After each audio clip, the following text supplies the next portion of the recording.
Madam Mayor, it's 7:03. You're ready to start the meeting. Okay. Good evening, residents, neighbors. Our commission meeting of June 2nd, 2020.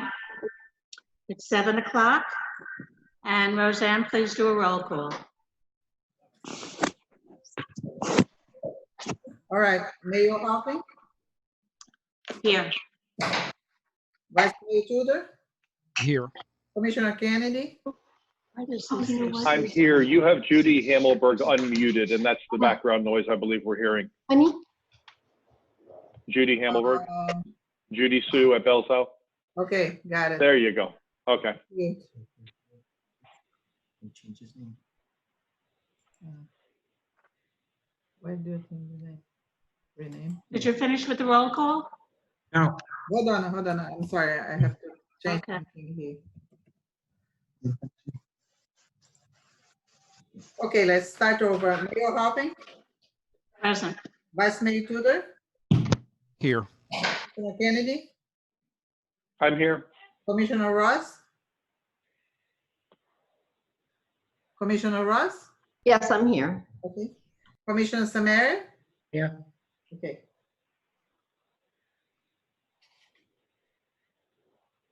Pledge of allegiance, Mayor. Okay. Commissioner Samaria will do the Pledge of Allegiance. Remain seated. Go ahead, Dan. I pledge allegiance to the flag, Flag.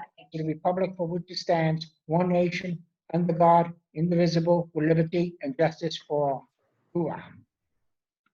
Okay, our first order of business. At the regular commission meeting, December 3rd, 2019, Commissioner William Tudor was nominated vice mayor for the period of 6 months, from December 1st to May 31st. Vice Mayor William Tudor's term has been completed, and Commissioner McDonald Kennedy is the next in line for the position according to the village charter. As historically, selection of the vice mayor has been in alphabetical order. I respectfully request that Commissioner McDonald Kennedy be nominated for the office of vice mayor from June 1st to November 30th, 2020. I second it. Nobody's waiting any longer. Do we do a vote? Do we do a voice vote on that? Roseanne, I'm sorry? Do you need a vote? do we do a voice vote, or do you call the roll? No, not necessary, right, Mr. Harry? Okay. Either way. Okay. Okay, all in favor? Aye. Aye. Hi. Any opposed? The next order of business is Commissioner Tudor. Excuse me, Madam No, Mayor, no. I'd like to raise a point of order, please. Go ahead. The first order of business on our agenda should be to set the order of business, including additions, deletions, or withdrawals. So I object to the order as it is presented right now, because a presentation is scheduled to preempt the setting of the order of the business. And it appears that a resolution is scheduled to be considered before not only before the order of business is set, but also before a public comment. I believe we need to rearrange our agenda and set the proper order. Well, I think that the presentation on Waste Pro is because Mr. Riviera sat through the whole meeting last month, and we never reached him, so we said we would put him on first. Yeah, but that, And I Okay. believe the FDOT project on 6th Avenue, our manager is going to talk about that. no, but I'm objecting but I- to the order as it is set. As a point of order, we're required to first set the order of business and to agree how we're going to address these items. Can I have a second? I'll have a second for that. I'll second that. I already seconded it. Okay. So you're saying put what first? Okay, additions and No, deletions. Mayor, what needs to happen is the item, I think it's 6 on the item 6 on the agenda it should be item 5, because until you adopt your agenda, you can't take any action have a on meeting. any of the items that are on it. Okay, so then we'll call for additions, deletions, withdrawals to the agenda. To be added first. I'm sorry? So the order should be the additions, deletions, and withdrawals should be number 5, and the presentation should be number 6. Right. 5A and then 5B. Deletion from the, from item 5. That's Since the, I raised the point of order, if I may address what I believe should be the order of business through the Go ahead. chair. So the first thing is additions, deletions, and withdrawals to the agenda. I would like to propose an addition at the manager's report for the manager to tell us where and when CITT instructed that we cannot use their funds for eligible transportation projects. I'd just like that added to the manager's report. I also would like added to the manager's report a status of the village's response to CITT audit findings, as well as a status of the FEMA appeals for reimbursement. I've asked for summaries of those appeals and I haven't gotten them. So I'd like those to be added to the manager's report. You're talking about item 15, you want him at, on the manager's, May I interject? Madam Mayor? I'm May I sorry? interject? I've already explained to Commissioner Ross a few times. I had already had meetings about that. If I get into that, we're just gonna, right now, it's gonna get a long overdue discussion. I can have that discussion again with her later on. I've already spoken to her about CITT. Excuse me, And so I would like I'm having a I would like hard to time defer. understanding you. to defer until I've already spoken about. when we this item. arrive, right now we're setting the order of business. I think that when we arrive at that point, the manager can give us his comment, and that comment may be a request to defer, but these are important issues I want added to the agenda. I think that, if I may, I think that the manager is, as part of additions, deletions, is asking for something to be removed from the agenda. Correct. Table. Well, it's not on the agenda yet, so we can't remove it. I'm just making a proposal, and the rest of the council will vote yes or no. I'm sorry. I'd like to I hear think it's the something rest of unrelated. Rox's additions. Oh, Lord. So can I maybe get approval from, can we get the pulse of the rest of the commission? Would they like to hear a report from the manager on those 3 items? Can you say them again for me, Rox? One is, we're told that the CITT funds are frozen. I haven't found any letter, communication from CITT that says that. So I'd like to know where that is said. I would like to know the status of the village's response to CITT audit findings. And I would like to know the status of the FEMA appeals for reimbursement. They seem to be reported one way in the manager's weekly report, but what he's telling us is much less than what we anticipated and what we requested for reimbursement from FEMA. So before lose $400,000, before that falls off the table, I want to get a handle on it. That's why I bring those 3 things. I think those are all 3 reasonable things, and it sounds like the first 2 will be pretty easy answers. I want to say something before we continue, though. David, I have a hard time hearing you. It seems like you are like a mile away from your computer and the microphone, and when you speak, I have a very hard time hearing you. Yeah, I had a very hard time understanding you, David. Hold on one second. Caesar's gonna go check it out. So can we get can we get just the pulse? Do we have 3 people at least who agree to put these items under the manager's report? Well, we're gonna add it to the reports for Yeah. 15B, correct? I have no problem adding on to the report. Does everybody agree? I have no I problem. agree with that. Yeah, that's fine. And Okay. And then I'm going to propose something that I hope will free up some time for us, is the resolution at 11A, which is concerning access to exempt information from the property appraiser's office. We use the property appraiser as to collect our assessment for sanitation fees. And in order to go through that process, they are requiring an MOU concerning exempt information.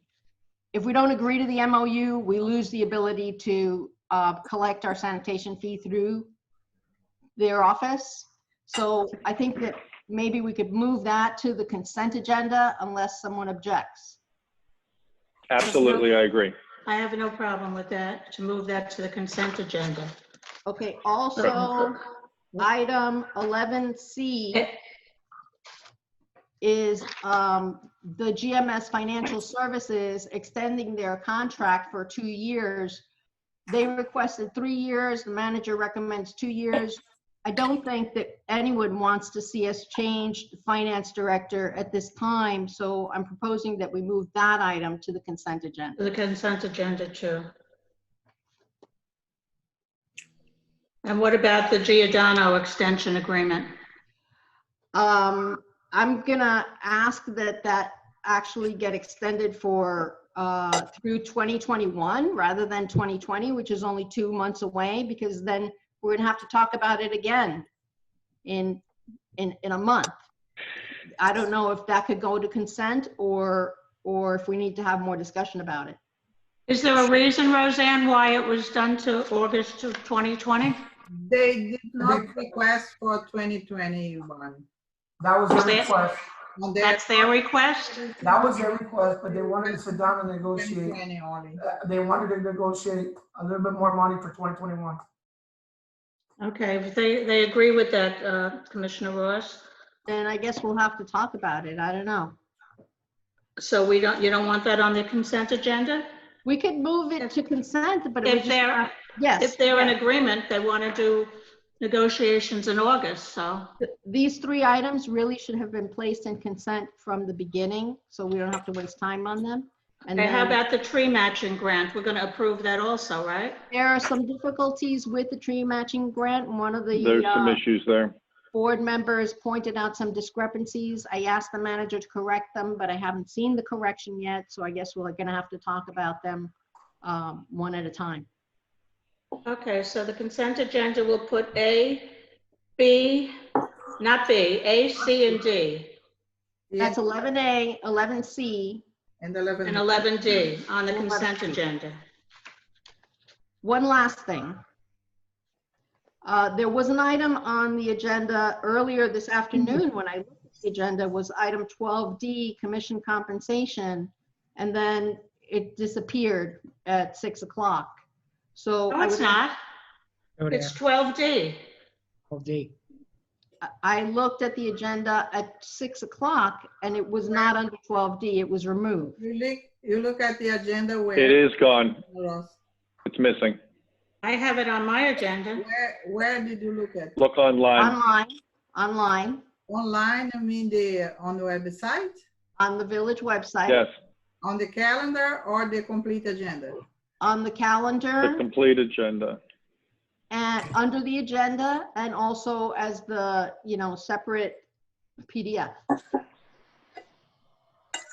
She's correct. I'm looking at it. It's missing. I went to look at it right before the meeting and it's gone.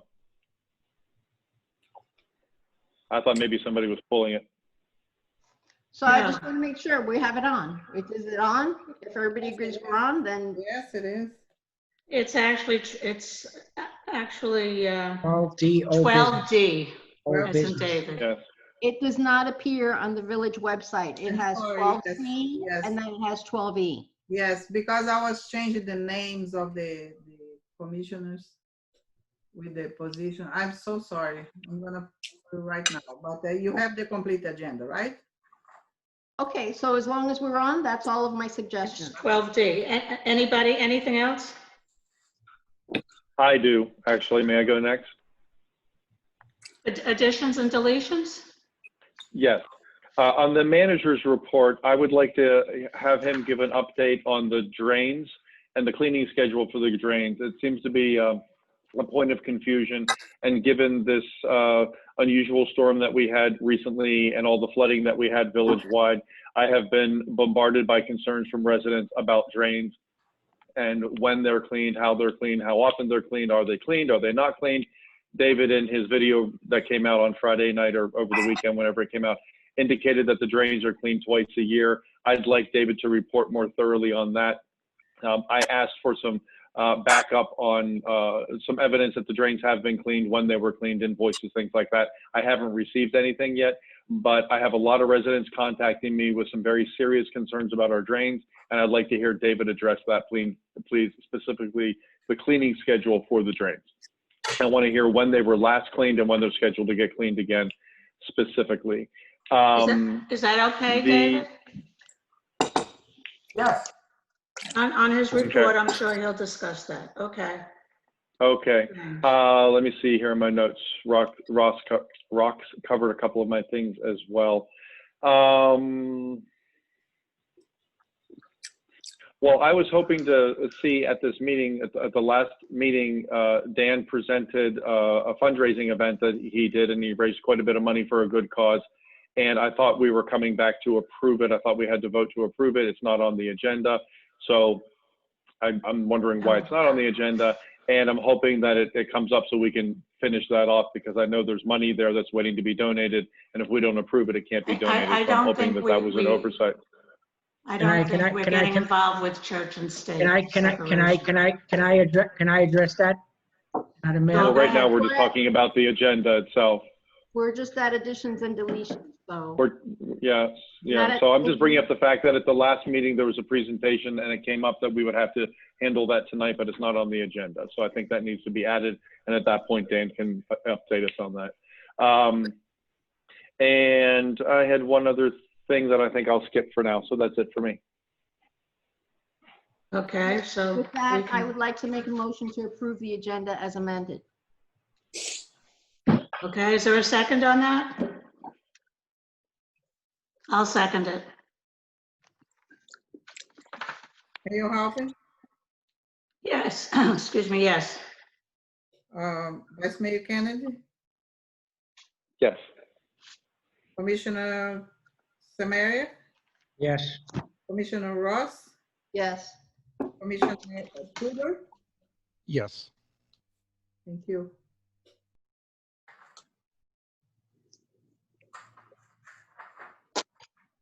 Okay. Can we go to the presentation now, or do you want comments first? I'm fine with the order. The next order of business would be presentations. Okay. Is Mr. Riviera here? Yes. May I ask a point of order? I just have a kind of a procedural thing here. I was under the understanding that presentations had separate public comment associated with them. I've seen that on other agendas in the past before I was on the commission. So will there be separate comment on each of these items, or we'll continue on to public comment? I don't know. Well, the last time Mr. Reardon Mr. Harry? had, The public comments is separated for ordinances or variance. But in this case, the mayor can open the public comments on the issue. The commission can agree or disagree to open the public comments. Right? Because the second presentation has a resolution associated with it. It's, Okay, so you mean you, public comments before? Well, I'm just pointing out that that well, it's not 5B anymore, 6B, whatever it is, the FDOT presentation has a resolution associated with it, and I'd like the public to be able to make comment before we would consider a resolution. Okay, I believe that our manager will discuss that before. And if we're going to go into that presentation, we will do public comments. Right now, we're going to do Mr. Riviera. If I could And suggest, you are- if I may, through the chair, I'm sorry to interrupt. But I know just from speaking and emailing with residents that several people, we have 54 participants, which is a record.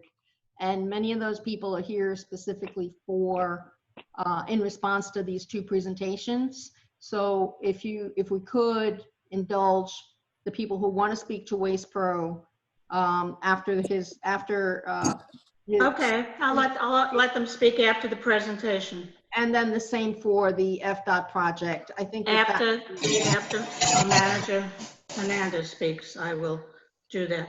Okay, Mr. Riviera, I believe. Are you? Oh, there you are. Okay. Yeah. Hello. I Hi. apologize again for last month or last meeting, and No worries. would you like to do your presentation? Yes, I just want to make sure everybody can hear me to make sure that I'm okay on the audio side. I can hear you fine. Everybody Okay. else? yes. Thank you. Mr. Rivera, Appreciate. do you want to open the microphone for somebody else with you? No, it's just me. Okay, thank you. Thank you, Mayor, Commissioners, and City Manager, City Attorney, and City Clerk for allowing me the opportunity to make some comments in regards to our position with this Village of Biscayne Park. This is in regards to comments that were made in the previous commission meeting. Waste Pro has fulfilled its 5-year commitment with the Village of Biscayne Park. Additionally, we agreed to 2 extensions with the village, all in an attempt to negotiate a contract that will allow for a much better scope of service, ability to enforce the scope of services, all the while attempting to keep the rates at a reasonable rate for your citizens. That was our goal. Since our goal was not reached, a 3rd extension was granted, even though our commitment was fulfilled, so that the village can figure out, what's next in their best interest. The industry has changed. If you're not aware of it, it has changed a lot. Recycling is no longer a product that is free to dispose of. We, Waste Pro, pay $88 a ton for processing the recycling that is picked up in the village, an amount that is not contemplated in any of our rates. Is a cost that was not in the original price. Because of no long-term commitments, labor is very difficult to retain. Most recently, over the last 2 months, volumes are up due to stay-at-home orders put in place in Dade County. Our essential workers, because that's what our garbage guys are, and girls, they're our essential workers, are not immune to the COVID pandemic. COVID is not a hurricane. A hurricane, there's an end. With COVID, there's no end. Hurricane affects specific areas. COVID affects everyone, everywhere. And to the comment regarding that was made last week in regards to different municipalities and what they have, what services they have, I'll give you some examples. We'll start off with El Portal, which is one of the cities that was brought up. El Portal has a contract with Waste Management that they put out to bid, and Waste Management was granted the award. They have garbage carts. Biscayne Park doesn't have garbage carts. Bulk, which we considered the same as the yard waste and the things of that nature that we get in the village, that's picked up quarterly. And their monthly rate and their rate in their bill is no different than what the Village of Biscayne Park has today. But the services are less. Let's go to the county. The county, which they provide a lot of services to a lot of municipalities out there, they have twice a week garbage, every other week recycling, twice a year bulk and yard waste pickup, in which you have to schedule that in advance. And for that type of service, that's about $33 a month. And South Miami, which was the last city that was mentioned, they provide the solid waste, but the county provides every other week recycling service. And it's not really clear on how the bulk and yard waste is picked up. Bottom line is this: we've tried to, and through no fault of anybody, there's things happen, in municipality, government, things of that nature, to sit down and really have a very unique discussion to the Village of Biscayne Park. Because ultimately, it's about providing a service to your citizens. which, by the way, bear the brunt of all the cost that happens in the village. And it is our commitment and our willingness to sit down with the Village of Biscayne Park and put together a plan that not only will help reduce the rates or keep the rates as is, but put a plan together so that everybody can follow, that the scope of services are easily managed and that are easily enforced. That way, at the end of the day, the solid waste for any municipality should not be a situation where everybody is asking about different questions about it. So those were my comments. I really appreciate the opportunity to say them. And I'll stick around for any questions or comments that are made. Thank you very much. Thank you very much. Okay, we'll have public comments. Please make sure that we're not over 3 minutes. And you can raise your hand if you're one of the ones that want to make a public comment about Waste Pro. Roseanne, do you see Judy's hand? Judy Hammerberg. Thank you. Go ahead, Judy. All right. It's not a matter of money for me. It's a matter of the fact that we're not getting service. They keep saying at a good value and we're going to have better service, but we've never had good service. From the day they started, I mean, I'm not even getting picked up twice a week most weeks. They just go right by the house and don't pick up my stuff. And it's really a pity. Anybody else? Thank you. That's it? I don't see anybody else. Me? Am I missing someone, please? Okay. I think Raymond's want to talk. Yes. By the way, First does of all, anybody have any questions for Mr. Riviera also? I am. Let's get to public comments first. Mr. Raymond, you're on mute. okay, so thank you. So good evening, everybody. To Waste Pro, let me first of all thank you and your staff for being here during COVID. I know I wash my hands every time I pull it. I can't understand David, and he's got a whole thing he's got to do. I'm sorry, somebody else is talking. So, are you hearing me? Hello? Ginny, when you talk, when someone's speaking, we can't hear them. Ginny, we can't hear them. I'm sorry. So I was saying thank you to the Waste Pro staff who I know are out in the middle of this. And yes, you guys are first responders. And I know that we have been putting out more trash than usual because people are home, and more recycling and days that stuff goes out on the side of the yard for trash. You know, yard waste is going out on days other than it probably should be out because code wasn't here. So I thank you for that. But I do also agree that, you know, there are many days when things are missed and things are left out. In the old days, there was a supervisor who used to ride around in a truck and check on things. And I had his phone number for a while. And if they missed things, we could contact him rather than put in a complaint online. That was very helpful. I don't know if they'll have that or not. But I hope that you're able to work things out and improve things, because I would say probably every month or so I have to send something in that said you forgot to pick up my stuff. Usually the stuff you don't pick up is the recycling or the yard waste, not the trash, not the garbage itself. So thank you. Okay, we have Janie Anderson. Maha. Okay. Me? Maha. Janie. Okay, I'm good. You know, if this had just started with COVID, I wouldn't even be participating in this discussion. But fact is, this deterioration of service goes back minimally a year.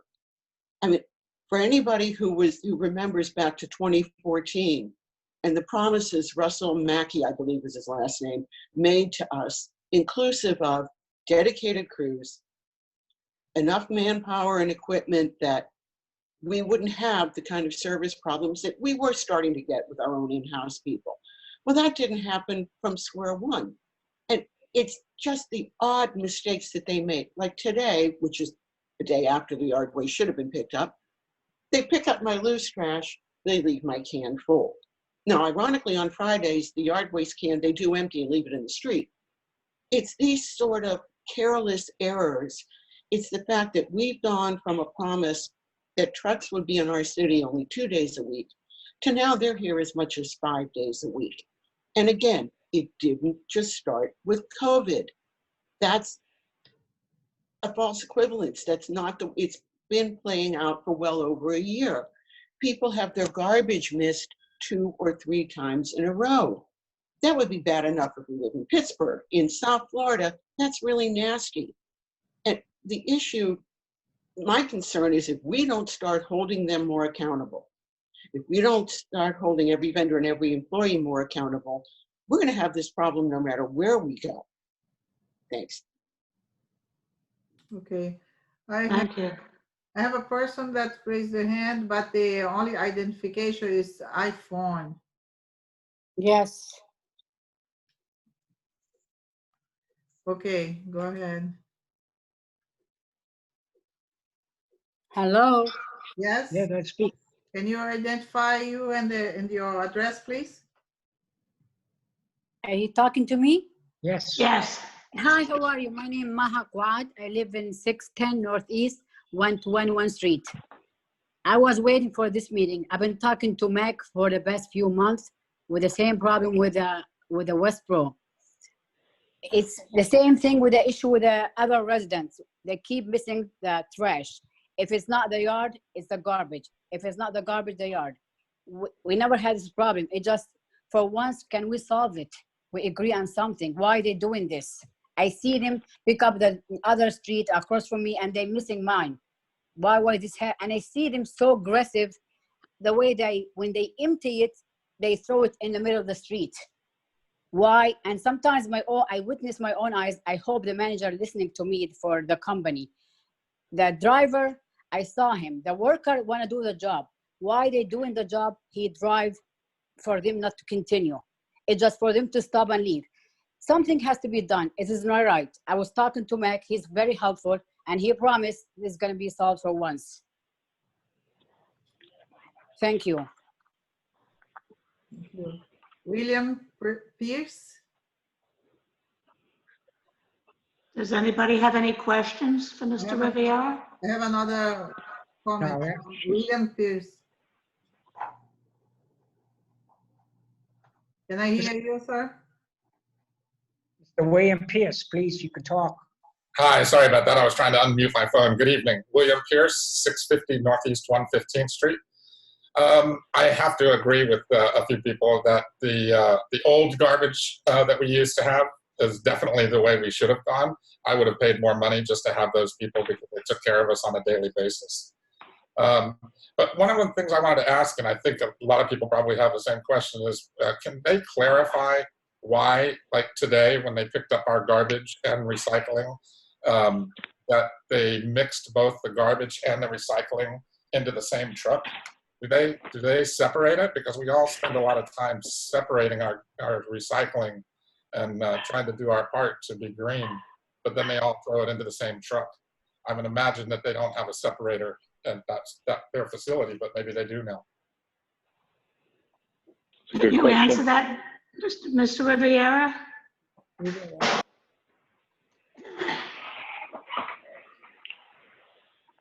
You have to unmute yourself, Mr. Rivera, please.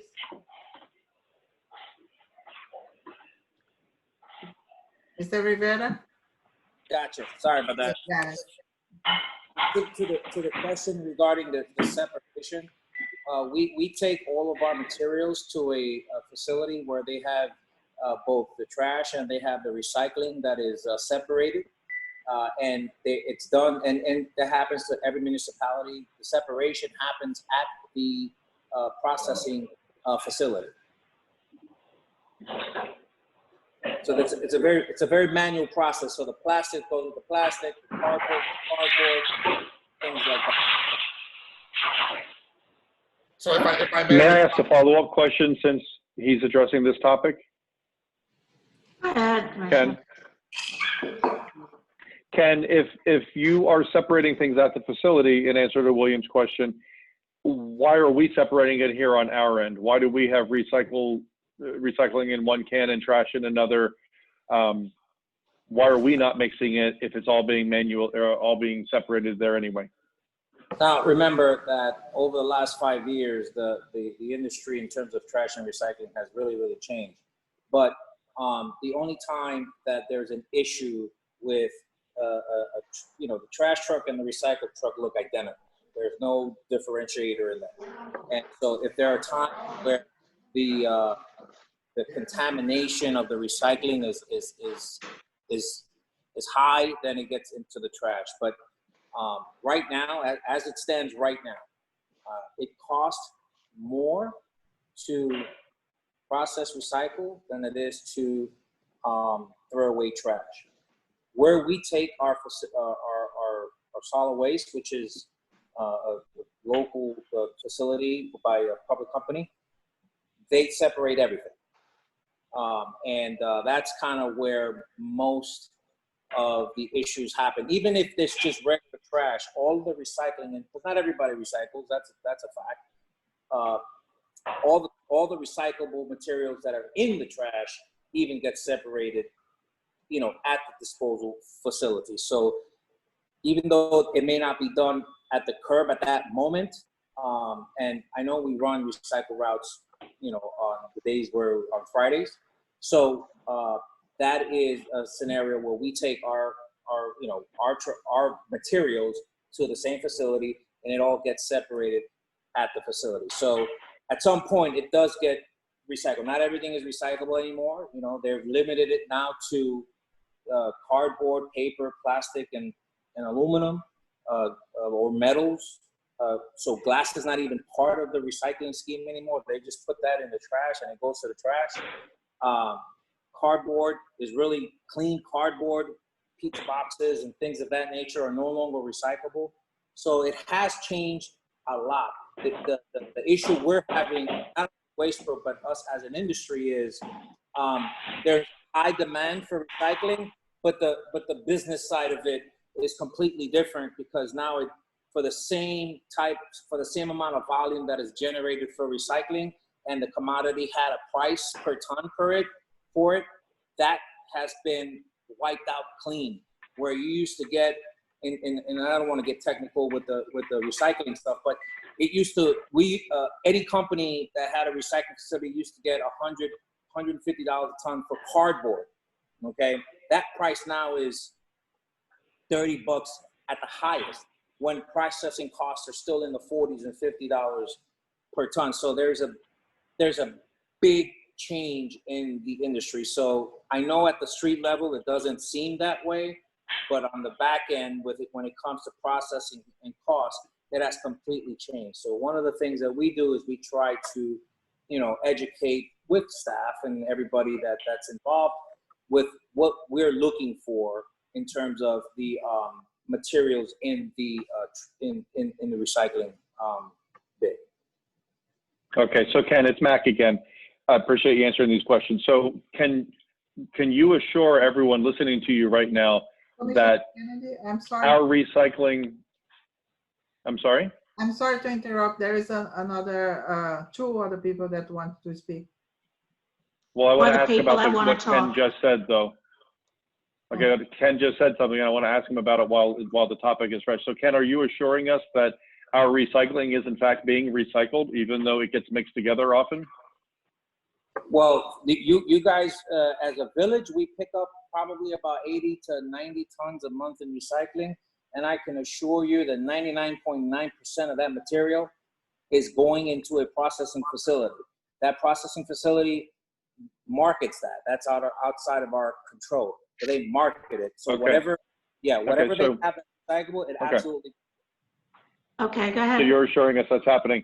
So I'm sorry, I have one more question. I want to hit this topic while he's topping on a topic. It's not efficient if we don't. So you're telling us that it happens automatically, Ken, at the facility, and it doesn't matter, in essence, that the trash and the recycling are mixed together. Here's what I want to ask you then, and this is something I never thought of before because I didn't realize that's how it happened.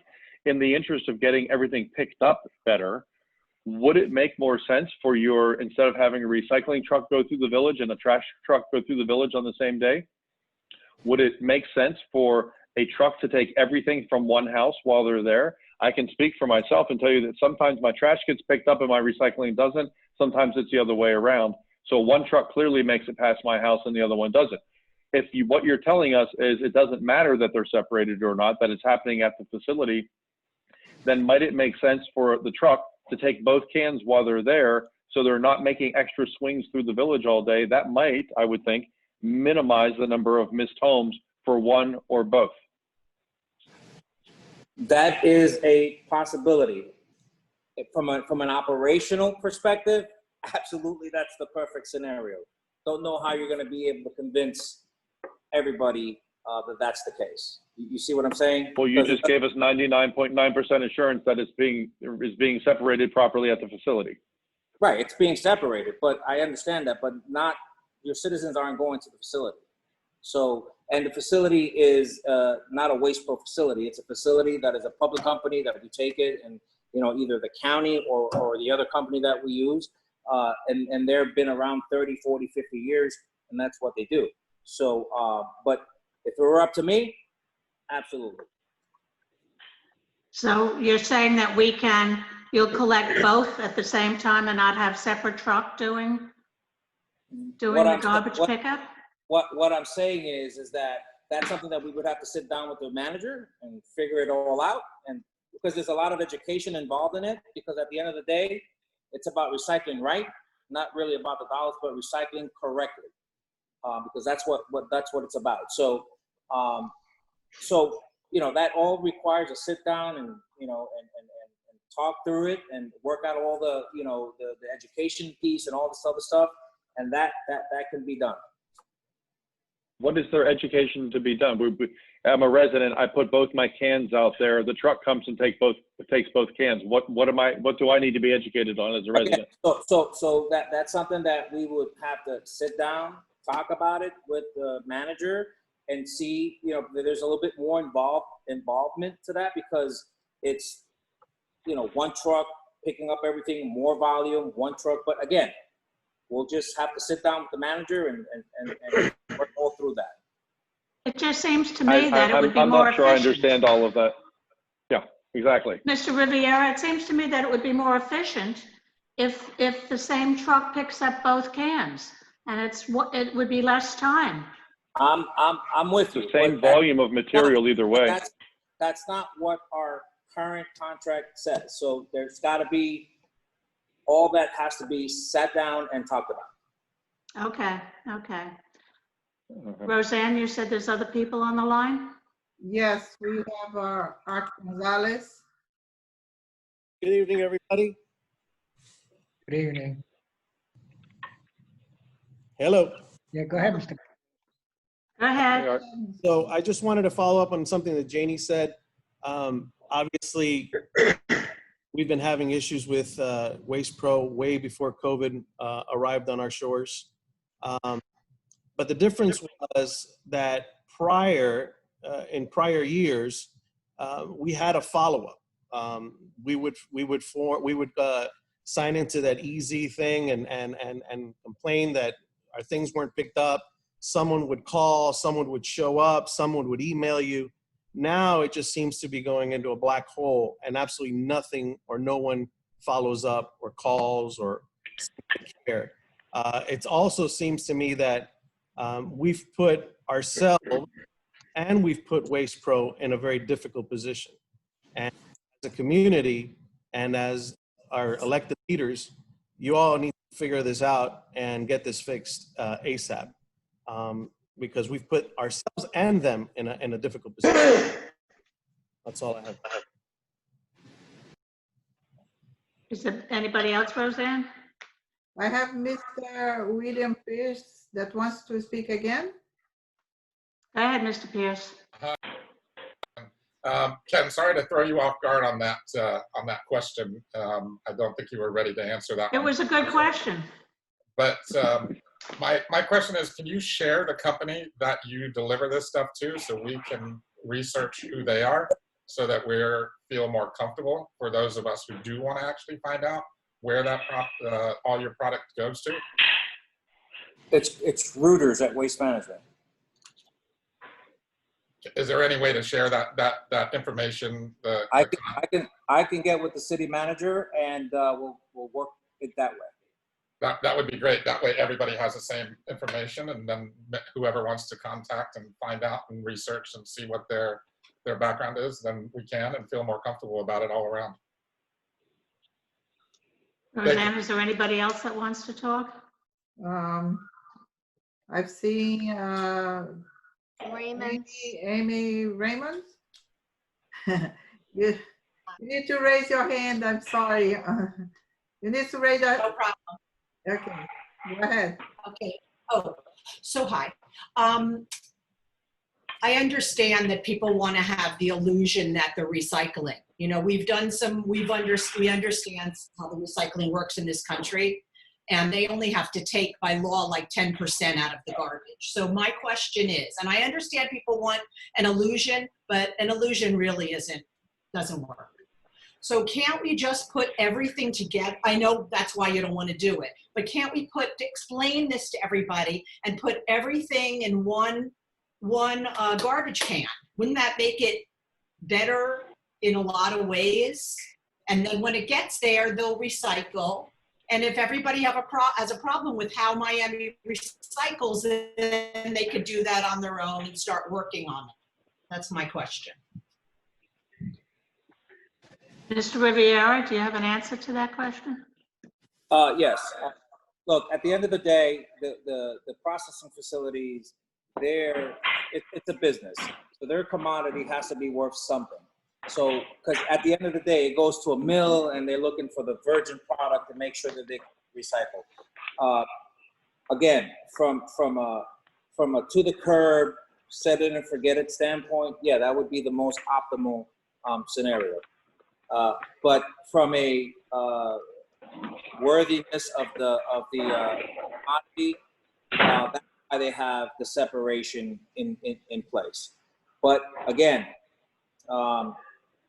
you know, the cardboard and the paper probably gets degraded, but the rest of the stuff doesn't. So that's something, again, I would tell you this, you would be the first city in the Tri-County area to ever attempt something like this, which is very innovative. But again, it's something that we have to sit down, talk it through, because there is some aesthetics and things like that one has to go and discuss.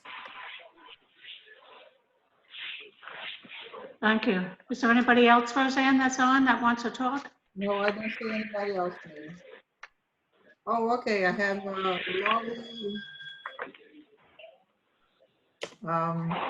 Lori. Can you state your name, please? Lori Pertess. Okay. 740 Northeast 114th. I think Mr. Riviera, someone has their microphone on, which causes a lot of background noise, so maybe just someone wants to mute. Mr. Riviera was referring to a lot of what are the smoke and mirrors of the recycling business. He referred to the word virgin. You know, we don't have virginally clean material that goes into all of our recycling. I'm not going to get into that. I want to talk more about the respect for our community. I understand COVID-19 is a very specific moment in time, and it's a thankless job to be someone having to work to pick up garbage during this time. I understand that. But there's a lack of respect in our community when someone is, I'll second what Janie brought up, and also what Art brought up, but you know, leaving garbage cans in the middle of the street, I look bad because I get home really late at night. I'm in the arts field, and typically I get home, but now I'm seeing like what really happened. You know, the hinges of my garbage can were ripped off months and months ago, and today I didn't have a top to my garbage can because it's gone missing. I've had repeatedly not picked up material that I've reported to Easy Track, and I was told it was picked up. I'd walk outside, buy Easy Track, and if it got picked up, it was still there.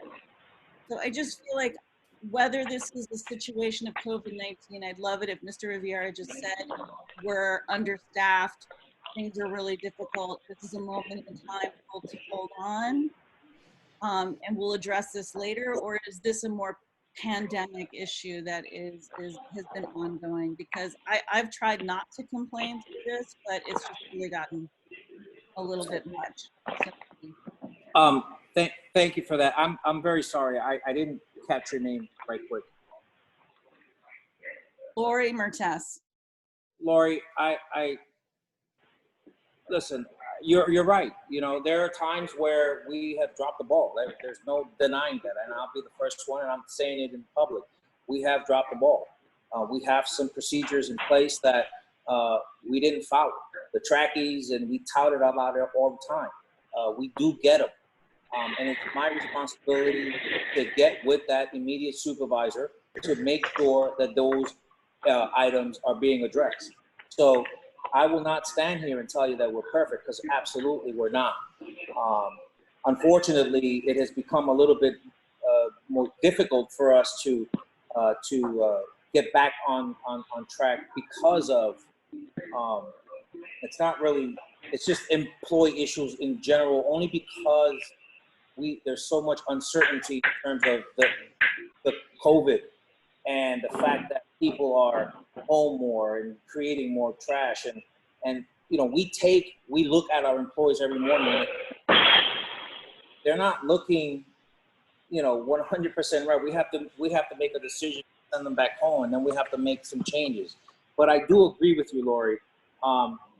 We have processes in place. Processes have been in place for a very long time, and we need to get back to that. There was another situation. That is our Bible. We have to go back to using that and respond to them accordingly. And that's my responsibility, and that I can commit to you that I will make that happen. But the story, I will tell you, we have to get back to the basics of responding back to the community, responding back to the residents. And if you have an issue with your garbage can, please reach out to me, the manager, and I will make sure it's taken care of.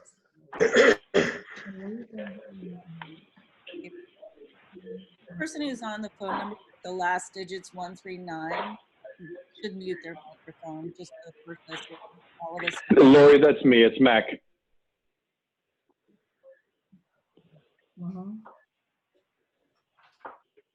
So anyway, are you finished, Lori?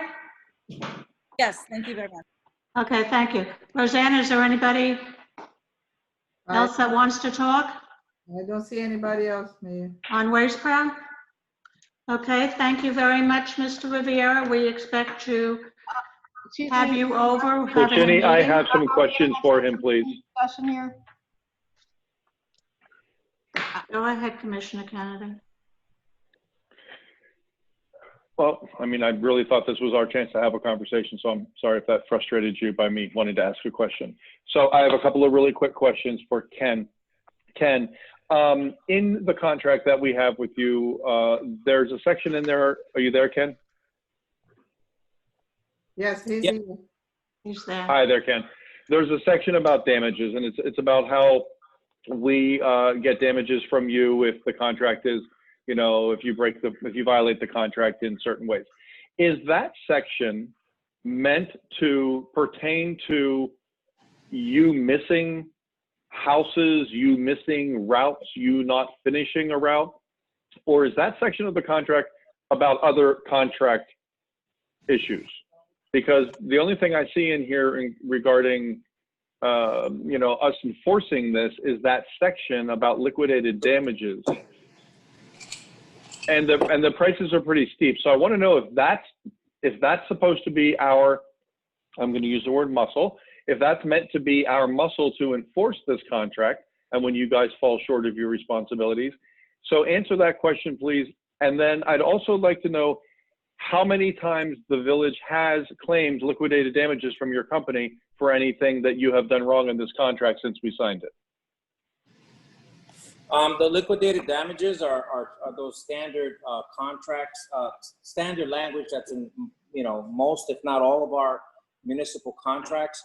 And that's, again, used for items that have not been resolved. Now, there's a two-way street here.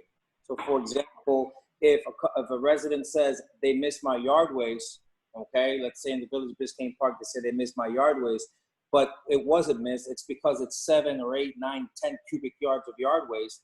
That's not a miss. That's Okay, just, Ken, you're going to talk exceptions to what's going on here, and in the interest of keeping this short, really, let's not go there, because you're going to throw an exception at us, and I'm looking at an entire street today, yesterday, where no yard waste was picked up, and blocks and blocks and blocks and blocks, and they weren't large piles. It was your company simply didn't get the job done yesterday. So let's talk about that generally, rather than you trying to point out one oversized pile. So is that section meant to be how we claim? That's how that's in the contract, and that's based on the village's right to enforce a contract. That's what's in there. Okay, have we ever enforced that with you? In the entire term of this contract, has the village ever said, we are coming after you for $500 per day because something happened for the second time? Let me just answer that. I am not aware of the Answer, I'm past sorry. indication. And during the last year that I've been here, no, we have not. Okay, so the answer is that we do have a way to enforce this contract, but the village has never exercised that option. That is correct. Thank you. That's what I wanted to know. I want to say one other very quick thing to Ken. Are you still there, Ken? Yes, you're unmuted. Yes. And this is, there was a resident who spoke. Her name is Maha Quad, and she lives on the corner of 6th and 121st. I don't want to sit here and talk about every case of what's happening around the village and where you miss a house, but it does seem to me that the block on 121st between 6th and 7th is missed on a regular basis. Now, keep in mind, Ken, I know you're aware of this, but for everyone who may not be, that 121st Street, only the south side of that street is Biscayne Park. The north side of that street is North Miami. So your trucks have to go down, for the entire village, they go down both sides of the street. Except for 121st, they only pick up on one side of the street, and that one block seems to be missed an awful lot. I think your guys or whoever's driving these trucks don't realize that that's Biscayne Park right there, and that's why that block is missed so frequently. It seems to be the one that we can always count on being missed. I don't know if they're tracking it, but I can tell you I hear from residents there. I hear from Maha. Maha and I have a great relationship now. She's letting me know about her trash several times a week.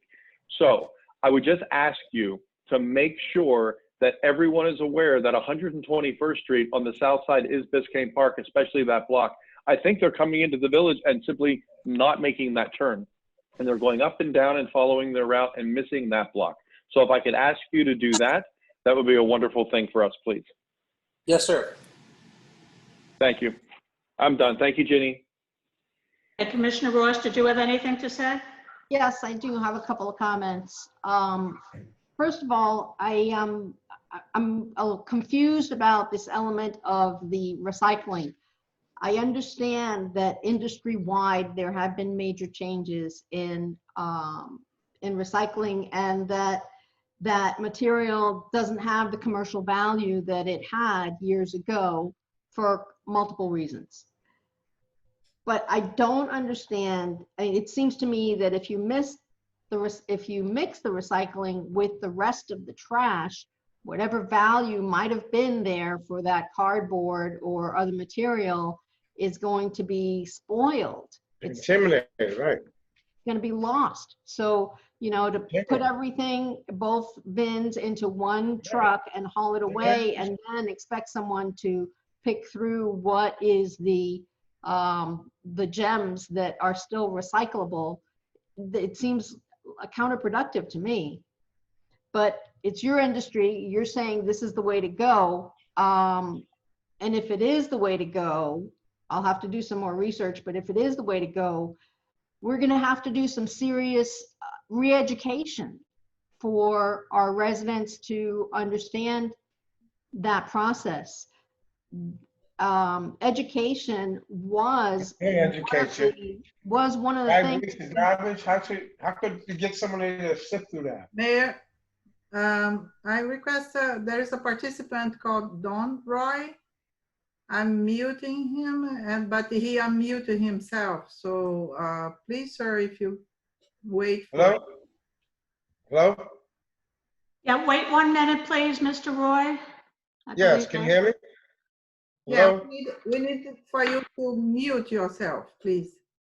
I'm not sure. I'm new at this. How's that? Hold on. Because I'm muting, Thank you. but you are mute. Thank Hold you. on. Hold on. I can hear him, Roseanne. That's what I'm saying. He's muted now. It's Now muted he's now. muted. So it's muted now.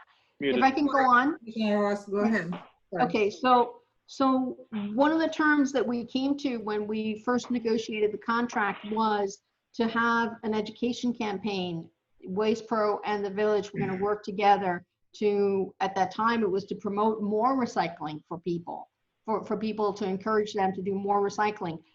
I don't know that we really, in the beginning, maybe we did some flyers and some mailers. We had at least one event, but I don't know that we really pursued that. If we're gonna change how we recycle, we need to go full force on this re-education campaign to get to buy in to what we're doing.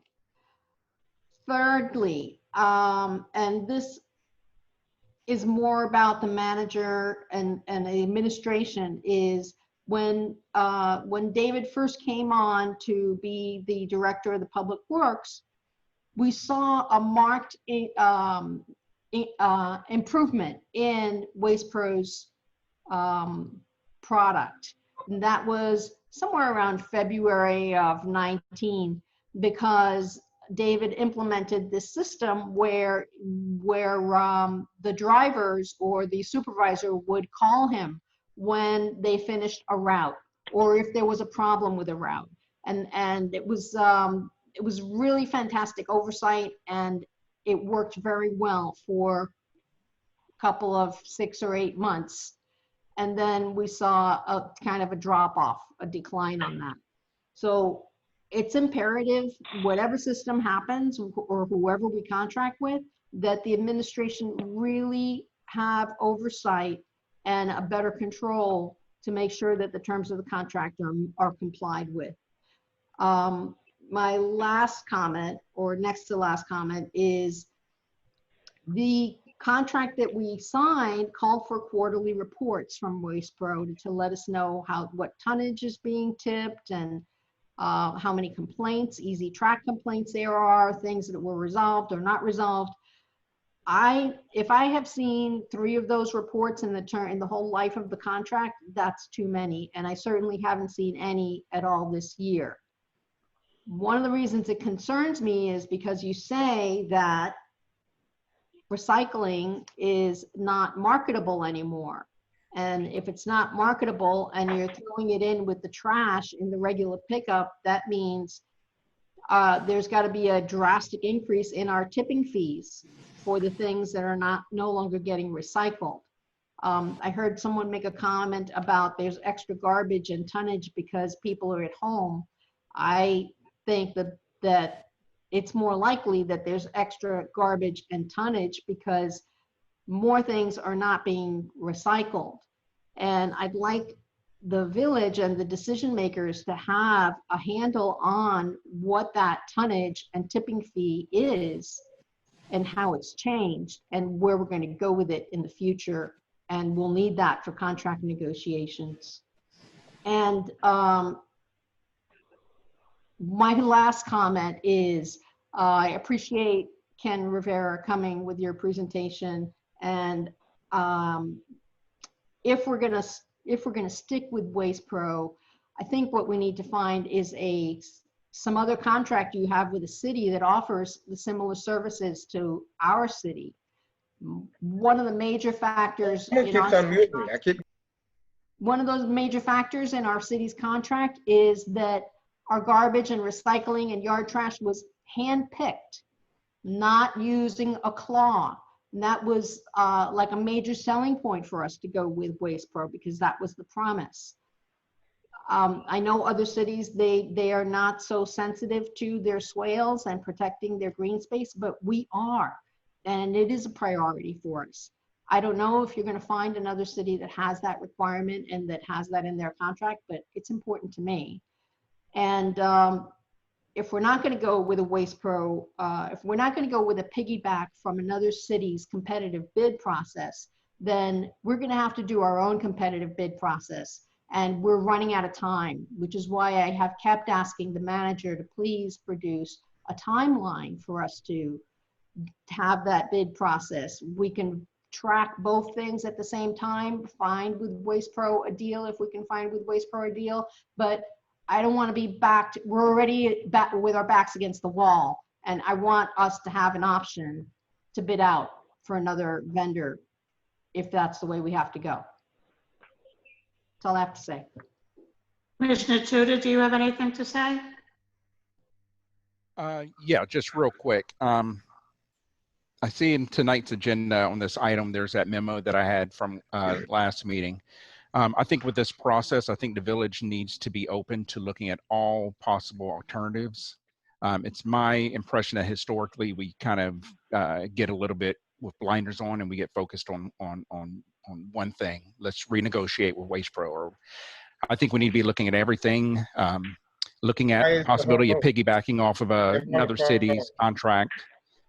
Also, even looking into the possibility of bringing back sanitation in-house. I know I've had some residents who have voiced concerns about that aspect, given believing that the cost to get, for example, 3 trucks may cost the village $1 million. Things are a little bit different now. Excuse me. There's a company and there's several companies, they actually do what's similar to a leasing program. And so, for example, Biscayne Park, a 25-yard truck, 3 of them, rear loaders would be around $55,000 a year. Side loaders would be about $65,000 a year. So I think we need to, even though in the long run, once we look at the numbers, it may not be economically feasible. I think we should, the commission should be on board with directing staff to look at all of these alternatives, including bringing back in-house sanitation. Okay, is that it? Commissioner Samaria? Good evening. I agree with Commissioner Tuda. I've always, and since I've been on this commission, have thought, and I asked the last city manager to get me the numbers to show for in-house, because I think that we really should be looking back into getting in to do in-house work. It might not be feasible, that I like to see the numbers. So I like to not instruct, but I like to ask the city manager if he can come back with the actual numbers that can tell us if it's worth to do in-house, because I'm not happy with Waste Pro. And when the contract is up, I'm going to be hopefully looking that we either outbid and do another bid or try to get in-house. I still think, and I agree with Commissioner Tuda, that the in-house is feasible, but I like to see the numbers to see if it's not. Thank you, Commissioner Samaria. Okay, thank you very much, Mr. Riviera, for coming, and probably we'll be in touch about the possibility of using the same can or picking both up. But thank you very much for coming, and I apologize again for the last meeting. Thank you very much for your time. I appreciate it. Okay, and the next item is the FDOT project on 6th Avenue, and David Hernandez is going to talk on it. Mayor, excuse me, Mayor. We've spent quite a bit of time talking about this. I think that it would behoove us to come away with some action items. And I mean, I think it would be good if you listen to the manager first, please. Thank you, Madam Mayor. In reference to FDOT. Are you talking about Waste Pro rocks, or are you talking about No, FDOT? we're talking about FDOT, 6th Avenue project. I'm asking, Rocks is asking about Waste Pro. Spent quite a bit of time talking about this, and on Waste Pro, I'd like to see us come out of this discussion with some action items so that we don't go home today or close the meeting today and don't have a plan of action going forward. That's I assume that's what we were here for. I think listening to Mr. Riviera, that David Hernandez will be in touch with him and discussing the different ways of picking it up and saving time. That seems to me that if we mix everything, then it's stupid for us to separate it. And if we do separate it. Mayor, I agree. Why would the commission be discussing it if we are not going to make a joint recommendation or decision on it? Excuse me, Madam Mayor, you're correct. I would like to sit down first with Ken Rivera. excuse me, David. Yes. Can you come out and use my computer and I will go into yours because we can't understand you? There's something wrong with the. While he's doing that, let me say something. I think what Rox is saying is the commission needs to come up with a plan of how we're moving forward. It's not about, are we mixing stuff together in a trash can? Set that aside. We're talking about, are we just going to have David negotiate a contract with him? Are we going to look at other options? What I think, I don't want to speak for you, Rox, but I think what Rox is saying is we need to have that bigger conversation and direct David what to do beyond negotiating a contract with Waste Pro. Is that going to be done simultaneous to something else? And Will wants us to look at another option altogether. So I think we need to give David some direction now. Is that what you're saying, Rox? We need to, the commission, I believe, needs to decide some action points. What are we going to do after we spent the last 40 minutes or 45 minutes talking about this? I don't want to come back next meeting and then still be in the same place, in the same quandary with our backs against the wall. Okay, may I interject? I think the first step is for me to sit down. There's 3 steps here. First step is sit down with Ken Rivera and see what I could come up with in reference to what we can negotiate. Second step is what Commissioner Tudor has requested. You know what? Bring back numbers. One of the numbers that I've already brought to this commission, prior commission, was, you know, what would it cost? And I think the number was at the time 1.4 million. That was purchasing. Commissioner Tudor has a great idea, which what I spoke to Dan, what Dan mentioned, maybe I could come back and explore what would be cost effective if we are to rent or lease the trucks. I have not looked into that, but I think that now, or the third thing would be, it might be the good idea to try to look or piggyback off a contract. I think there's 3 or 4 options. The first option is for me to sit with Mr. Rivera, see what I could come up with. Bring that up. A second option is, do we do an RFP? A third option is what Commissioner Tudor expressed. Maybe we could come back and look into leasing. All the options should be on the table, okay? And then we could look, I could look at all the options and come back for the recommendation. This is Bill's manager. Okay, but it's June 2nd now, and we're looking at this contract We have expiring an with Waste extension Pro with Waste September Pro. 30th. Commissioner, we have an extension to Waste Pro to September 30th. That's what I was just saying, David. So we have the months of June, right? So we have June, July, August, and September. So we have 4 months to research all those options and make a decision. Correct. So I think what we need to do is direct David before the July meeting to have his Waste Pro negotiation and come back and report on that. Just get an RFP out there and see what else is out there. Report back if there's a piggyback option, and also get a proposal together. I mean, we have to do them simultaneously, David. It's not a matter of go negotiate with Waste Pro and see what that looks like and then move on to the next one. These 4 options have to be looked at the exact same time so we have everything in front of us. We can't wait until we are not happy with a Waste Pro negotiated contract and then realize, oh, geez, now it's August and we have 6 weeks left. And we have look, our back is against the wall. We need to give David direction tonight and send him out to come back and report to us, or we're going to be doing this again and again and again, and then the contract will be expired, and guess what? We won't have a choice. We won't have a choice. So if we don't think that these 4 months are enough time for David to pull that off, then maybe another option would be to ask Waste Pro for another extension now to give us more time to look into those options. They would have to understand that they may not, that at some point in their extended contract, we would sign a new contract with somebody else and move on. But we're running out of time. We're running out of time, 4 months. So it can't be 1 and then the 2nd and then the 3rd and then the 4th. We need it all to happen at one time, report back to us, and we can move forward. David, do you think you can get that together for next month's meeting? David, am I muted? Roseanne? No, I can hear you, May. David? Go ahead. It's, I guess, He's asking David, she's asking you if you think you could get that together for us and report back at the July meeting. Yes. I have a question. You of could our do all of those things. Well, I could come back and give you all the options, put them on the table, and then you guys give me direction, which option you want for me to pursue, which would be. You could get all the details of those 4 options and bring them back. Correct. I to us could in put them on the next board table, meeting. bring them back, and here's what you got. Or you have 1.4 million to purchase trucks, and this is what's gonna cost to get employees, retrofit them, or we're gonna go with a leasing program, or we do an RFP, or I look at the contract, I sat down with Ken.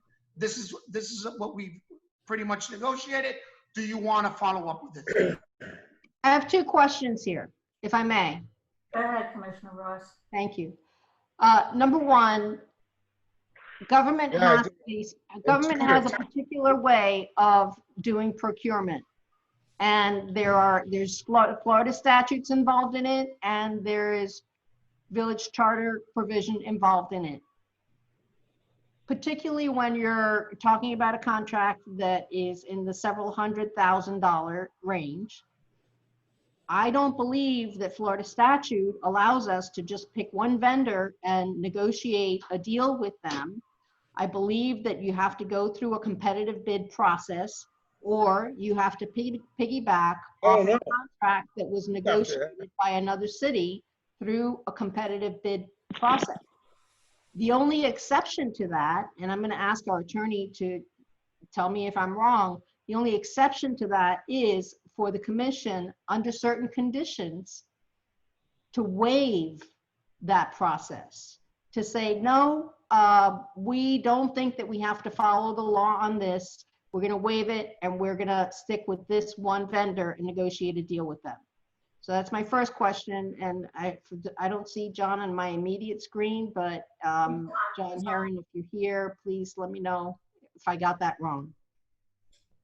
Commissioner Ross, your summary is pretty much on point. You have a code provision that generally states that if you're going to procure a service, it has to be competitively procured. There are some exceptions, which you mentioned, and then kind of what I would call the fail-safe drop-back provision that you as a commission, you can make a determination that there's an emergency and a need to waive the otherwise applicable procurement procedures because of an imminent emergency, and that's essentially how it would in fact work. I have a question. Doc Morris. I'm sorry. Can you hear me? We closed the public comments, sir. Let me just chime in on John. Maybe, John, we can waive maybe some of the competitive bidding, but at the same time, when I bring back all these options, Commissioner Kennedy has made a point. If we're getting close, we can still extend Waste Pros for another few months. I think that the best way to start approaching this is to bring back all 4 options, or maybe 5 options to the table in the July meeting, and you guys tell me which one you want to move forward with. I mean, David, with all due respect, I'm not certain you can really do that between now and the July meeting. I think you're being overly ambitious. It's a lot, because for one thing, if we're going to ask you to put out an RFP, you couldn't get any other estimates back by then if you put it out tomorrow.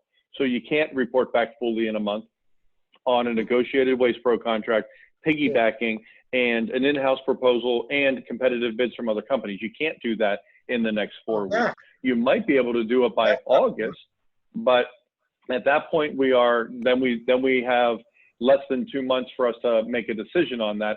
I think we're not going to be able to do this, and I think we need to be honest about that. If I may make a suggestion, I think it would be worth asking Waste Pro, authorizing David to ask Waste Pro to extend our contract now.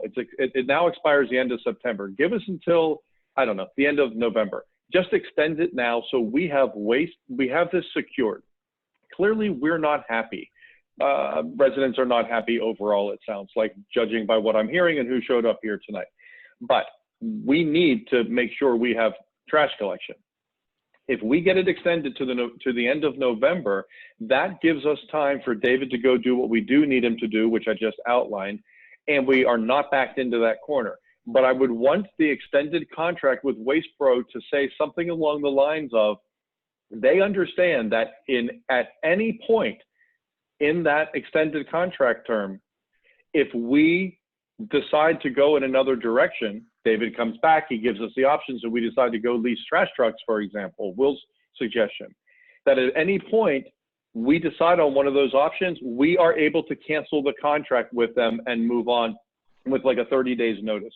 They would have to understand that they may be part of the process. They will be part of the process because clearly he wants to bid on our job, but that they might not get the contract. But I think we need to give ourselves some breathing room here so we aren't panicking thinking, oh my God, what are we going to do now? Because let me remind you that we missed a commission meeting. We were kind of dead in the water, and we're all hoping that doesn't ever happen again. There's protests going on, COVID's still out there. Let's not forget. All of a sudden we can't meet for some reason, who knows? I don't like the pressure of a deadline like that I'm not certain we can make. So I would like to suggest that we ask David to ask Waste Pro to extend our contract by a certain period of time. I'm just going to throw out an end of November, so we're safe. And then instruct David to go out and look at those 4 other options and report back by whatever amount of time we think is reasonable, probably the August meeting. So we have fully formed options that David has put in front of us, and then we can start the conversation then. Otherwise, I'm afraid we're just going to find ourselves backed in a corner. We'll be stuck with Waste Pro again, and we're going to have some really unhappy residents. What do you think, David? Can you hear me, David? Excuse me? Can you hear me? Yeah, very hear you. I think that if we're gonna, it would simplify the process if we just accept, at least from my perspective, I'm not comfortable waiving competitive bid, given all of the feedback we have from the residents. I'm not comfortable waiving competitive bid and negotiating something right now with Waste Pro, but I certainly invite them to be part of the RFP process, or invite them to show us a contract, a competitively bid contract that they have with another city that would satisfy our requirements. I don't feel comfortable just saying we're going to stick with Waste Pro despite all of the issues that people have brought. Okay, I would make a suggestion. Commissioner Kennedy may have a point in reference to just maybe extending a few more months, 60 more days, just in case. We could try to go piggyback. We go with a competitive bidding. We decide not to go with competitive bidding. Let's keep our options open. Again, I want to bring a lot of the options to the table. I think Tudor's idea is very, very, very on point. You know, maybe we could lease these trucks. Maybe we could bring it back in-house. But I would need to do, obviously, employees, hiring, this and that, locations. But, you know, the cost could be variable. Remember, we're paying Waste Pro right now somewhere about $35,000, $36,000 a month, roughly. So. Mr. Manager, you there? Roseanne, can you hear me? Yeah, you. Mr. Manager, I think from what I'm listening to and from my past experience, I think what Commissioner Ross is saying is that if you go out and you competitively bid, you've now begun the process, which goes along the line with what Commissioner Kenny is saying. Now you have a pool of companies that competitively bidded, you abide by the law, and now you're transparent. Once that's in play, you can look at if Waste Pro, because they may say no, they would like to extend, and at the same time, you can look at the leasing option. But at least you have contingencies. By already having companies do these RFPs, you give yourself an advantage. You have a contingency plan. Now you have other people that if Waste Pro turns around and says, no, we're just going to put in, at least you have that to work with. So, you know, that is something I think everybody's saying the same thing in a different manner. And it sounds to me like you're saying the same thing. You can put out an RFP. Once the RFP is out, people compete, then you go ahead and then you. I understand that, and I think they all understand that. But at the same time, I could also go out there and piggyback. I could look for contracts that we could piggyback. We could go out for a non-competitive or competitive or RFP, or maybe we could go with the suggestions Commissioner Tudor has come up with. I would like to bring all the options to the table prior to. And David, just to let you know, to help out on the one aspect, I've been running some numbers on a spreadsheet. I'll forward that to you after tonight's meeting. It's just some rough numbers that will definitely need your expertise to fill in on the personnel side, but it's numbers for both looking at the cost for leasing if we did rear loading or side loading. And I was going to speak to you about that as well. But I've talked to, there's the one-man gang that we've spoken about in the past where the truck comes in from the front. Maybe we could try to get the people, the changes a little bit of the services, not going to the back. Maybe everybody going well, we used to call it curbside, but here will be at the edge of pavement. There's just so many options to bring to the table. Okay. Okay. We need to try to give some direction here. So may I take a stab at making a motion, guys, and see how it flies with you all? Give it a shot. Okay. Dan, did you want to say something first? Yeah, I think Commissioner Kennedy, you came up with an idea in reference to giving an extension. City manager, is it possible to go back to Waste Pro and try to get an extension until September? Do you think we have an extension now to September 30th? November. Okay, I mean to November. What you're requesting will be a possible extension if they would agree to possibly extend it for another 60 days until unless we don't have a process in place. Right, that's what I'm asking. Yeah, we can have it into November. That's up to that. Yes, but that's a decision up to the commission to direct me. Okay, may I take a stab at making a motion in the interest of moving this along?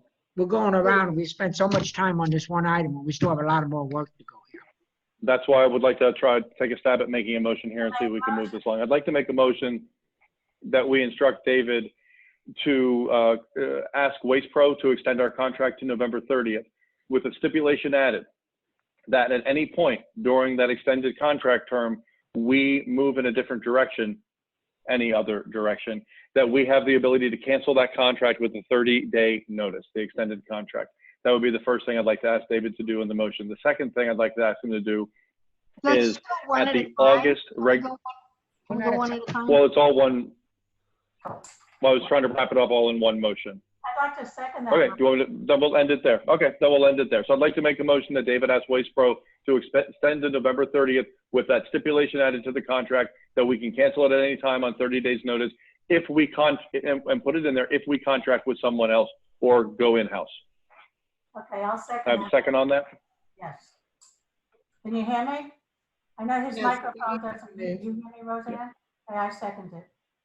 Do we roll call, please? Can we have a discussion? Just one comment on that. And I'm going to ask if you would possibly entertain an amendment to that, because to be fair to Waste Pro, there are resources that they need to put in place and commit for our service.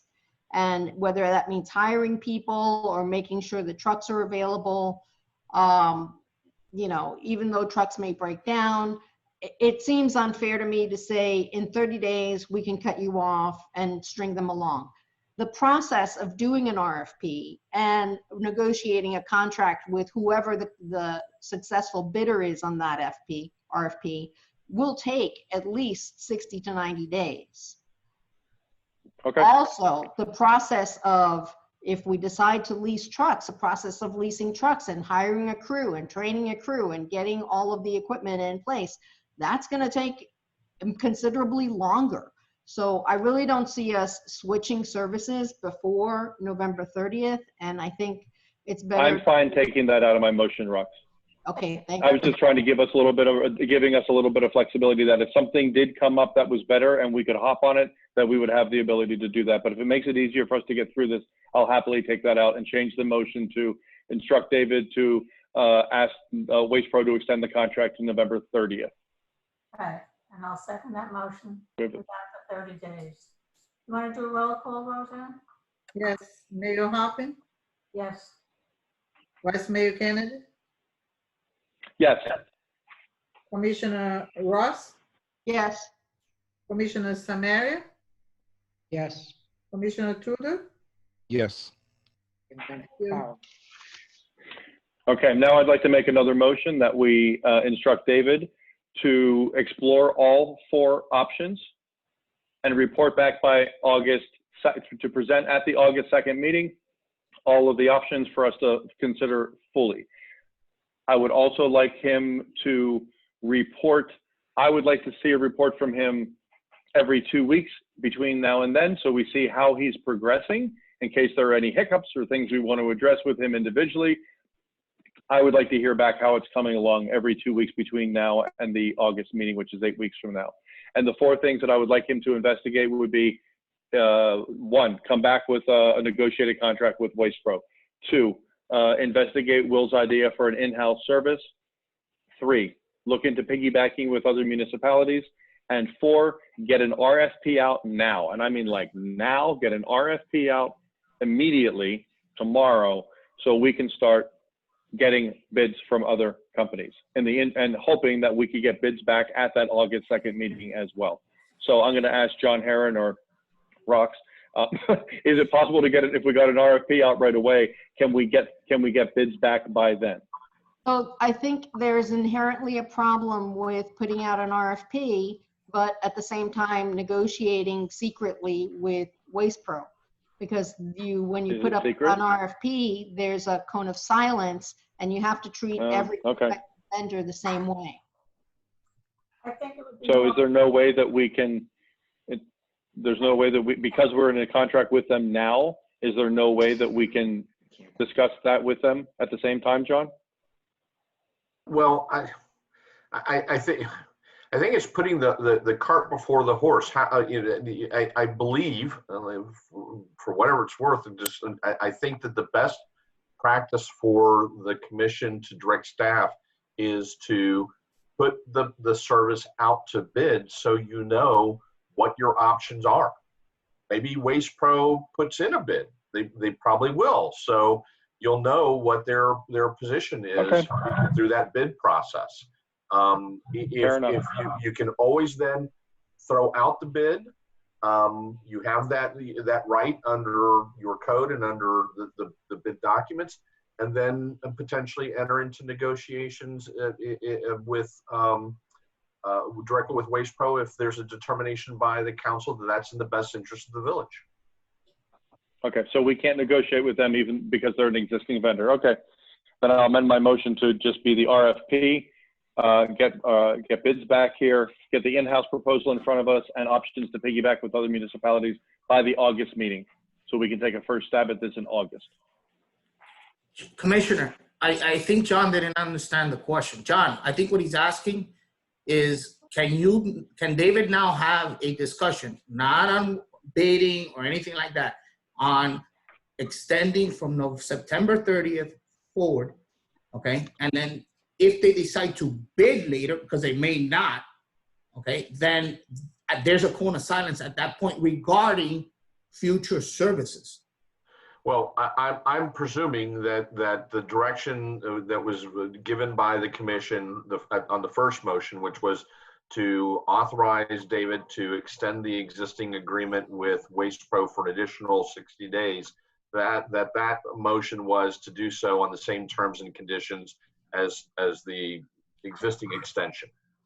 So that there's no problem, there's no cone of silence, there's no prohibition on doing that.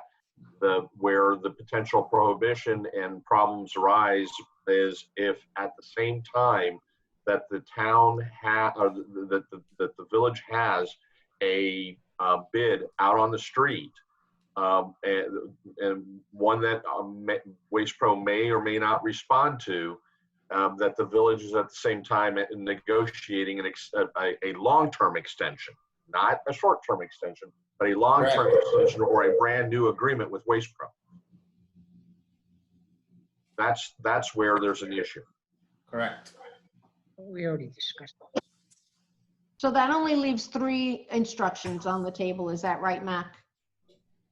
That's correct. RFP out and bids back, in-house, Will's in-house option, and piggyback options available to us. Is that a problem, David? David, is that a problem? So wait a minute. So I'm clear then, I won't sit down with Waste Pro to negotiate. Am I correct?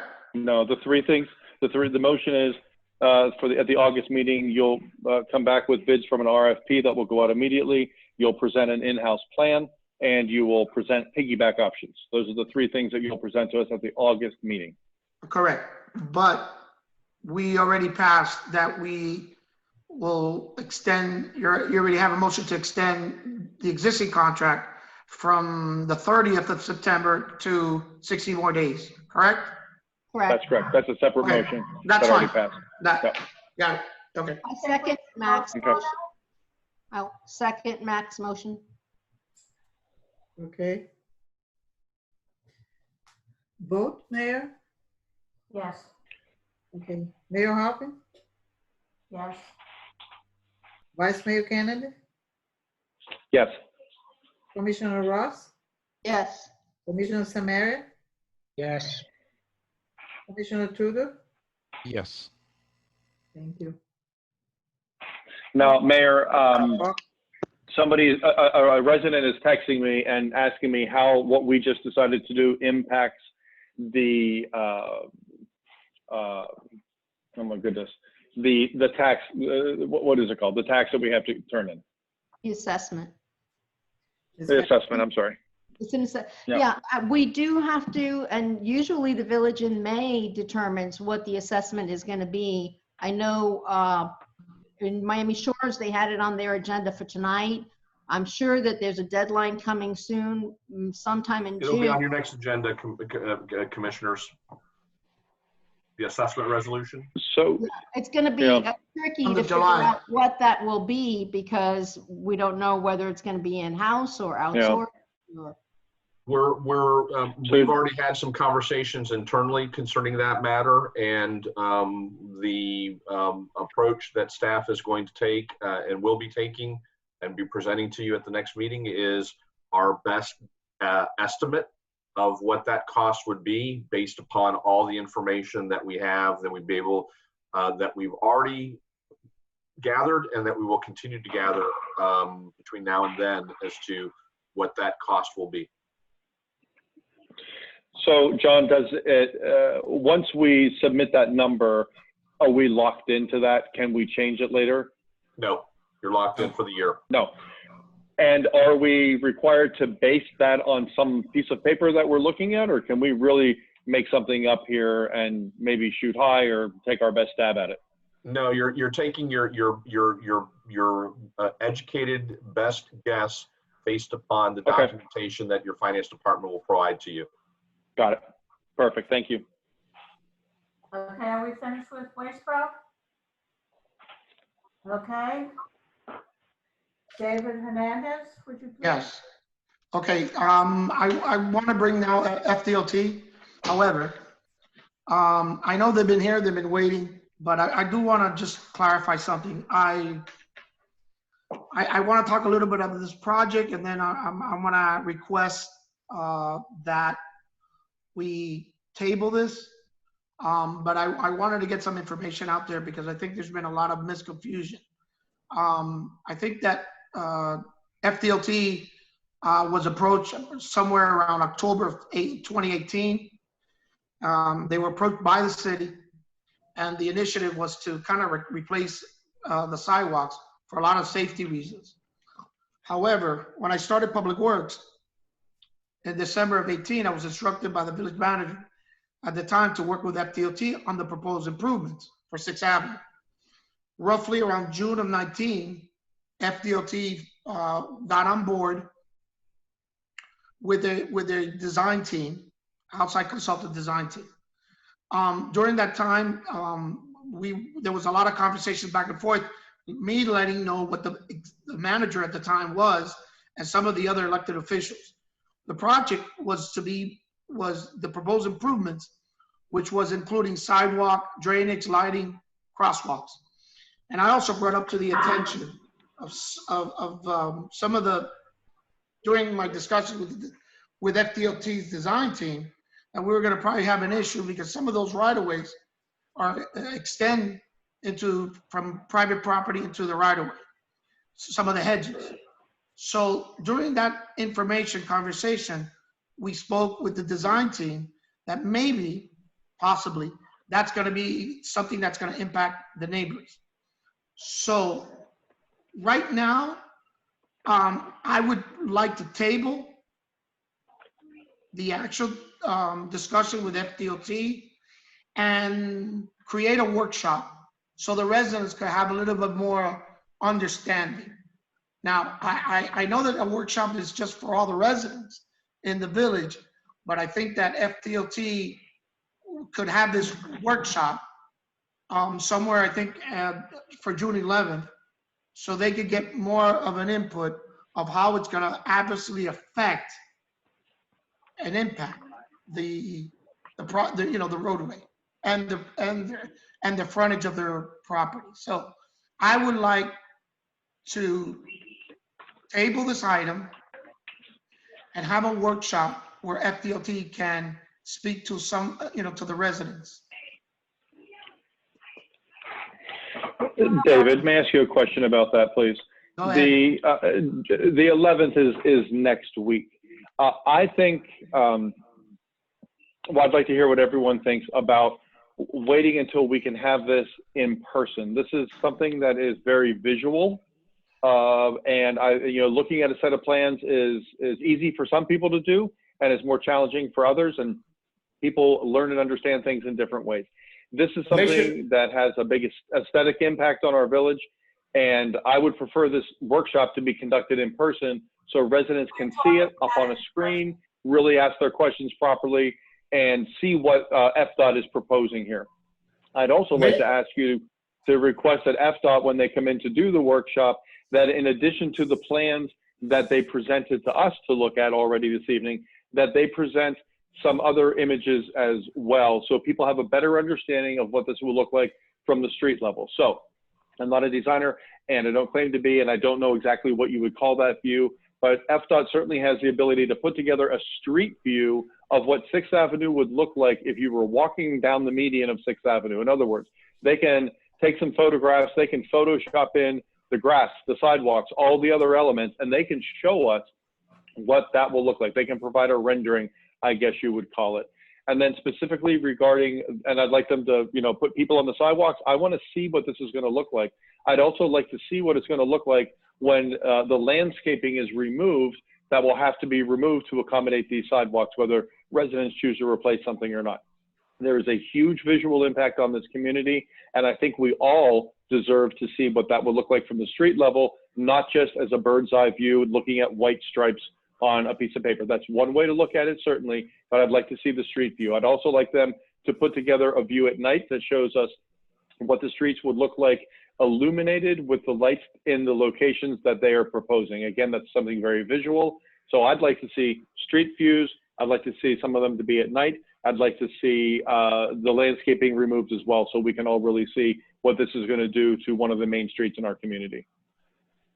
And I'd like it to be done in person. That's my opinion. I'd like to hear other people discuss that.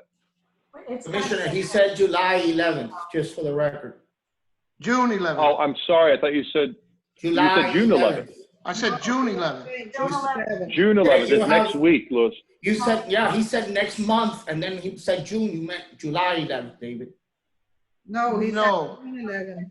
No, I did not. I said June 11th, so we could have a workshop. And the idea was to have a Zoom workshop. But Commissioner Kennedy is suggesting that we have it later on in the July month, probably and after, so we can have more of a visual.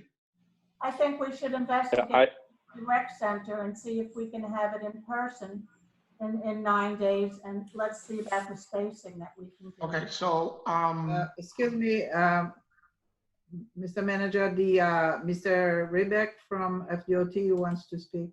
yes, Give it to him. go ahead, Mr. Ribbon.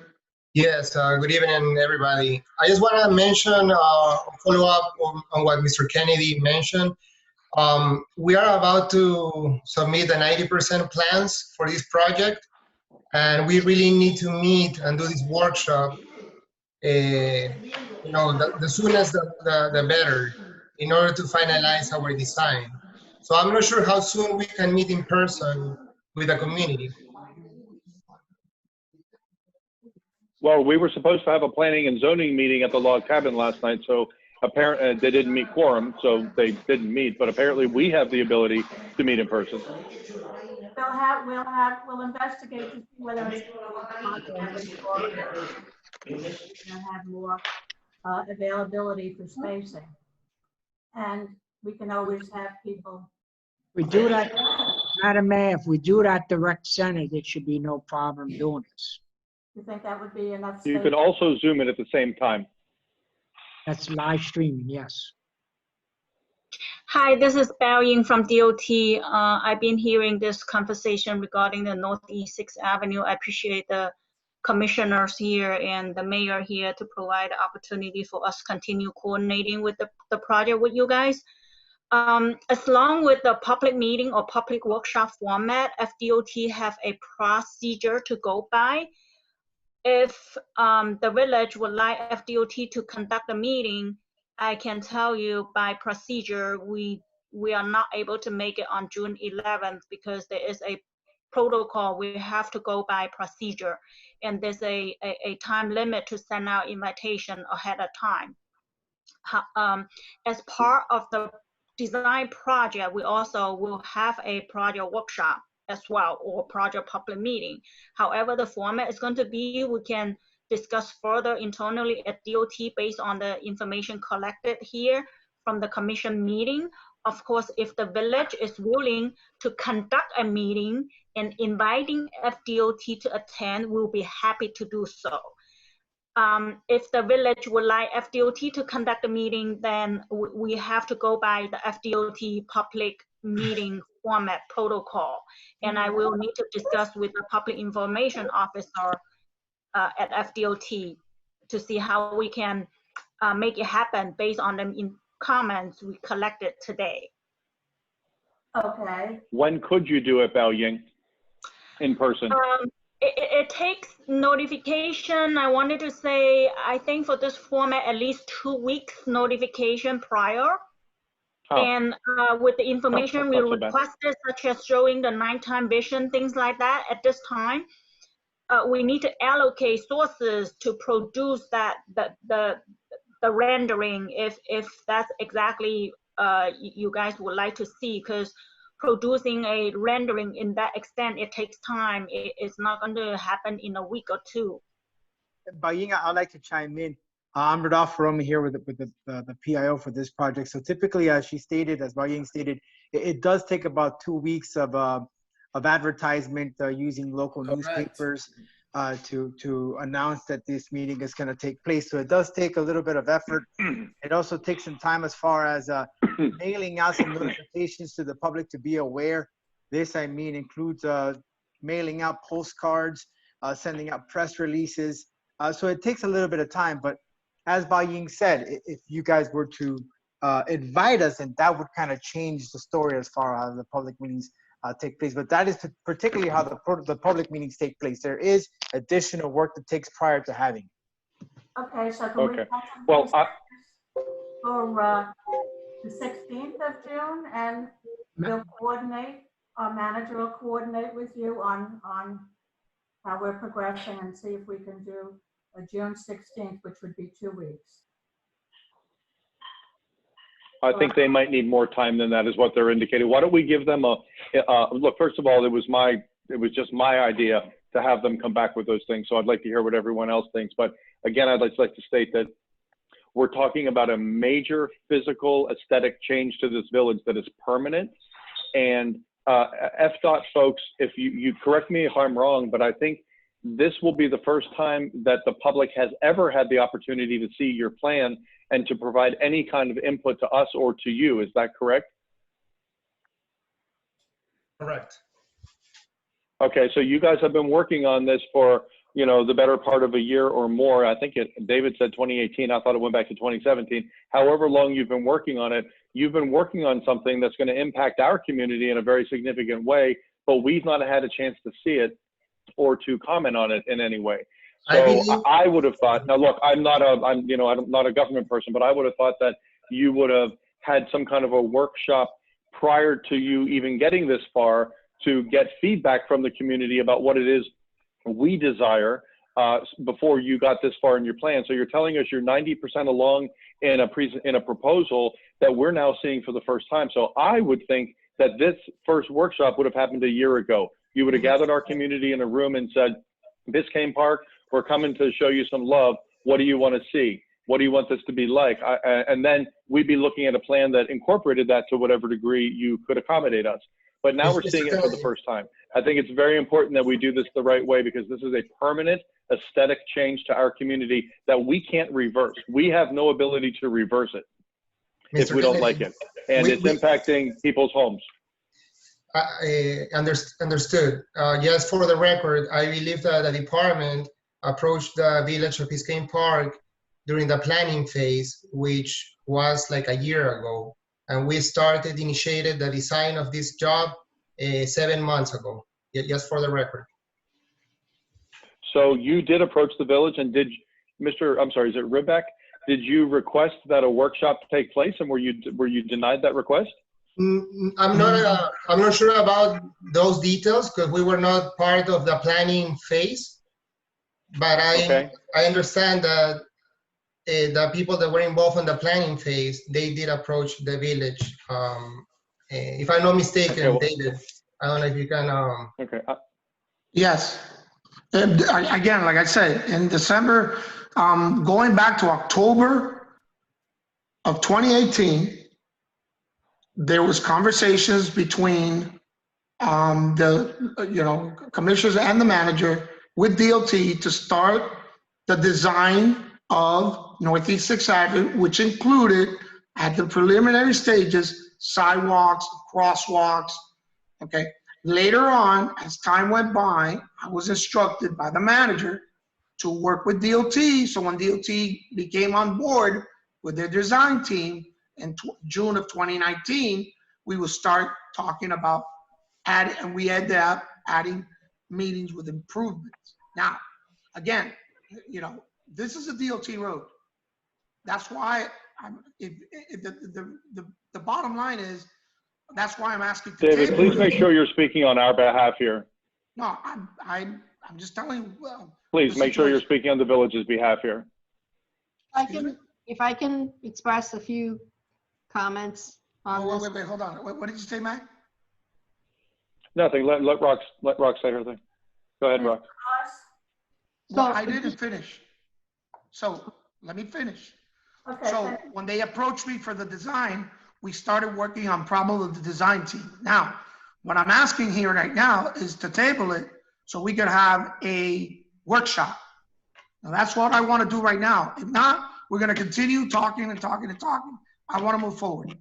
So I just want to table it. David, I'm agreeing with you on a workshop. I'm simply asking that the workshop include some other things, that it be done in person, and that we make a very active effort to get people there. But I'm just pointing out the fact, and this is not to be argumentative, but FDOT is 90% done with a plan that's going to change the face of our village, and we're seeing it for the first time. As far as I'm aware, correct me if I'm wrong, the commission never gave any direction or any guidance on this ever in a public setting, and the public never had an opportunity to speak to this. Did they, David? That I'm aware, there was never conversation, but there was internal conversation before me. Okay, David, internal conversations, I'm sorry, FDOT, that you have to watch the family fight at the Thanksgiving table, but an internal conversation is not what interests me. What interests me is the residents of this community having an opportunity to see it and voice their opinion, and that the commission who represents them shares that opinion with FDOT in an official capacity. That's what I'm interested in. I'm not interested that Christian and you had a conversation 8 months ago and he told you to go do it. I'm not interested that someone talked to one commissioner or another and they thought it was a great idea. I'm interested in what the body of the commission decided to do and what residents' input in that was. That's all I'm interested in. There were 2 commissioners that were part of this when it first started. That was Commissioner Ross and Commissioner Tudor. Can you give us any insight as to what went on, since 3 of us were not part of this original thing? Commissioner Tudor, can you speak on behalf of that? Yeah, this never came. Ross has been trying to say something. Oh, let's Commissioner Ross speak first. No, go ahead, please, Will. Yeah, I do not recall this coming before the commission as a body to make a decision on. My understanding, and I want to get this clarified. My understanding has been that FDOT had a project that they were going to be working on. I think they was talking back in 2017 that they were going to be doing some improvements on Northeast 6th Avenue. And I believe at that time there was one of the former commissioners was very interested in that and had some conversations, my understanding, with FDOT and I assume the manager at that time. But was this project initiated by the village, or was this a project that FDOT already had in the works and the village got involved to give feedback or some information to? That's an interesting question. Mr. Bruback, do you know the answer to that? Well, we started the design of this job back in November last year. I'm not sure about all the details before that during the planning stage, but it's typical for any design project, from FDOT to have the public information meeting or public workshop as required after 60% plans completion. And this is what we're following for this project. We submitted 60% plans over a month ago, and we are working forward to submit 90% plans in 2 months. So we would like to, of course, approach the community and have all the feedback that we can have in order to finalize and refine our design. Mr. Roman, do you know if we initiated it? No, I wanted just to reiterate a piggyback of Rebecca, of what Hans mentioned.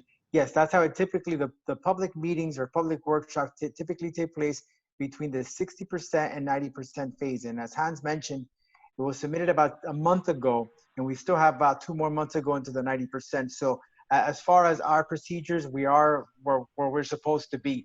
So this is the opportunity that we open it up to the elected officials and the community to hear their input, to see if there's any potential changes to our designs or anything that may be. We want to hear from the community at this period in our phase. So Roman, you're indicating that you guys are coming to us at the right phase in this program. Yeah, when we do these specific types of meetings, we do it at the 60% phase. That is correct. Okay, then I would think that, not to point the finger at anybody here, but the commission that was on the day as when this started, I would have hoped that they would have gone to the community and said, we're going to FDOT with this. Does anyone have any input? Because now, look, here's where we stand. Residents are seeing it for the very first time. They're seeing a plan on a piece of paper. They're seeing a bullet point list of things.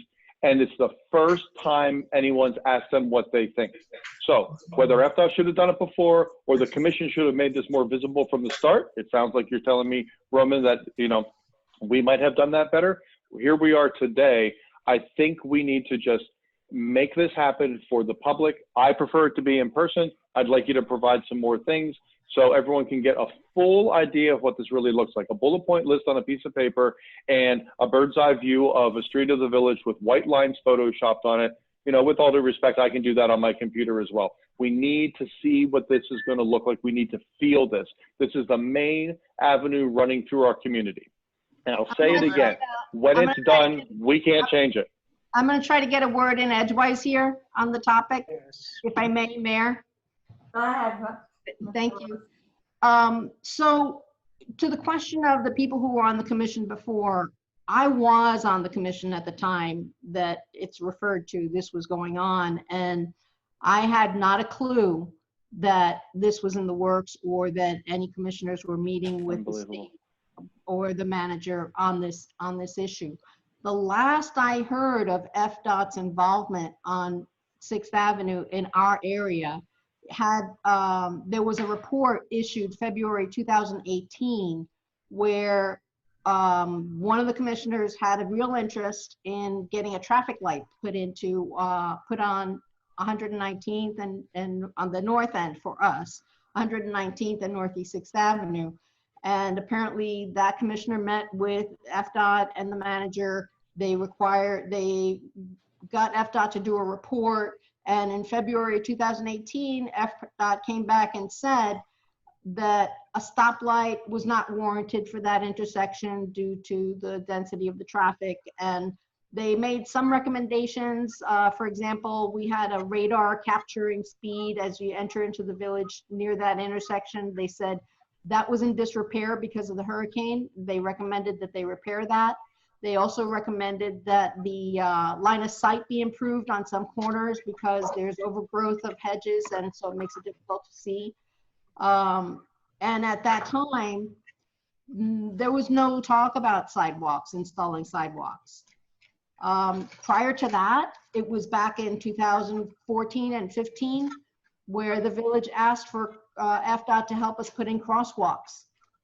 And they did a traffic study. I might add that they did that traffic study in the summertime on a weekend, so it wasn't really a good capture of traffic, but nevertheless, it was done.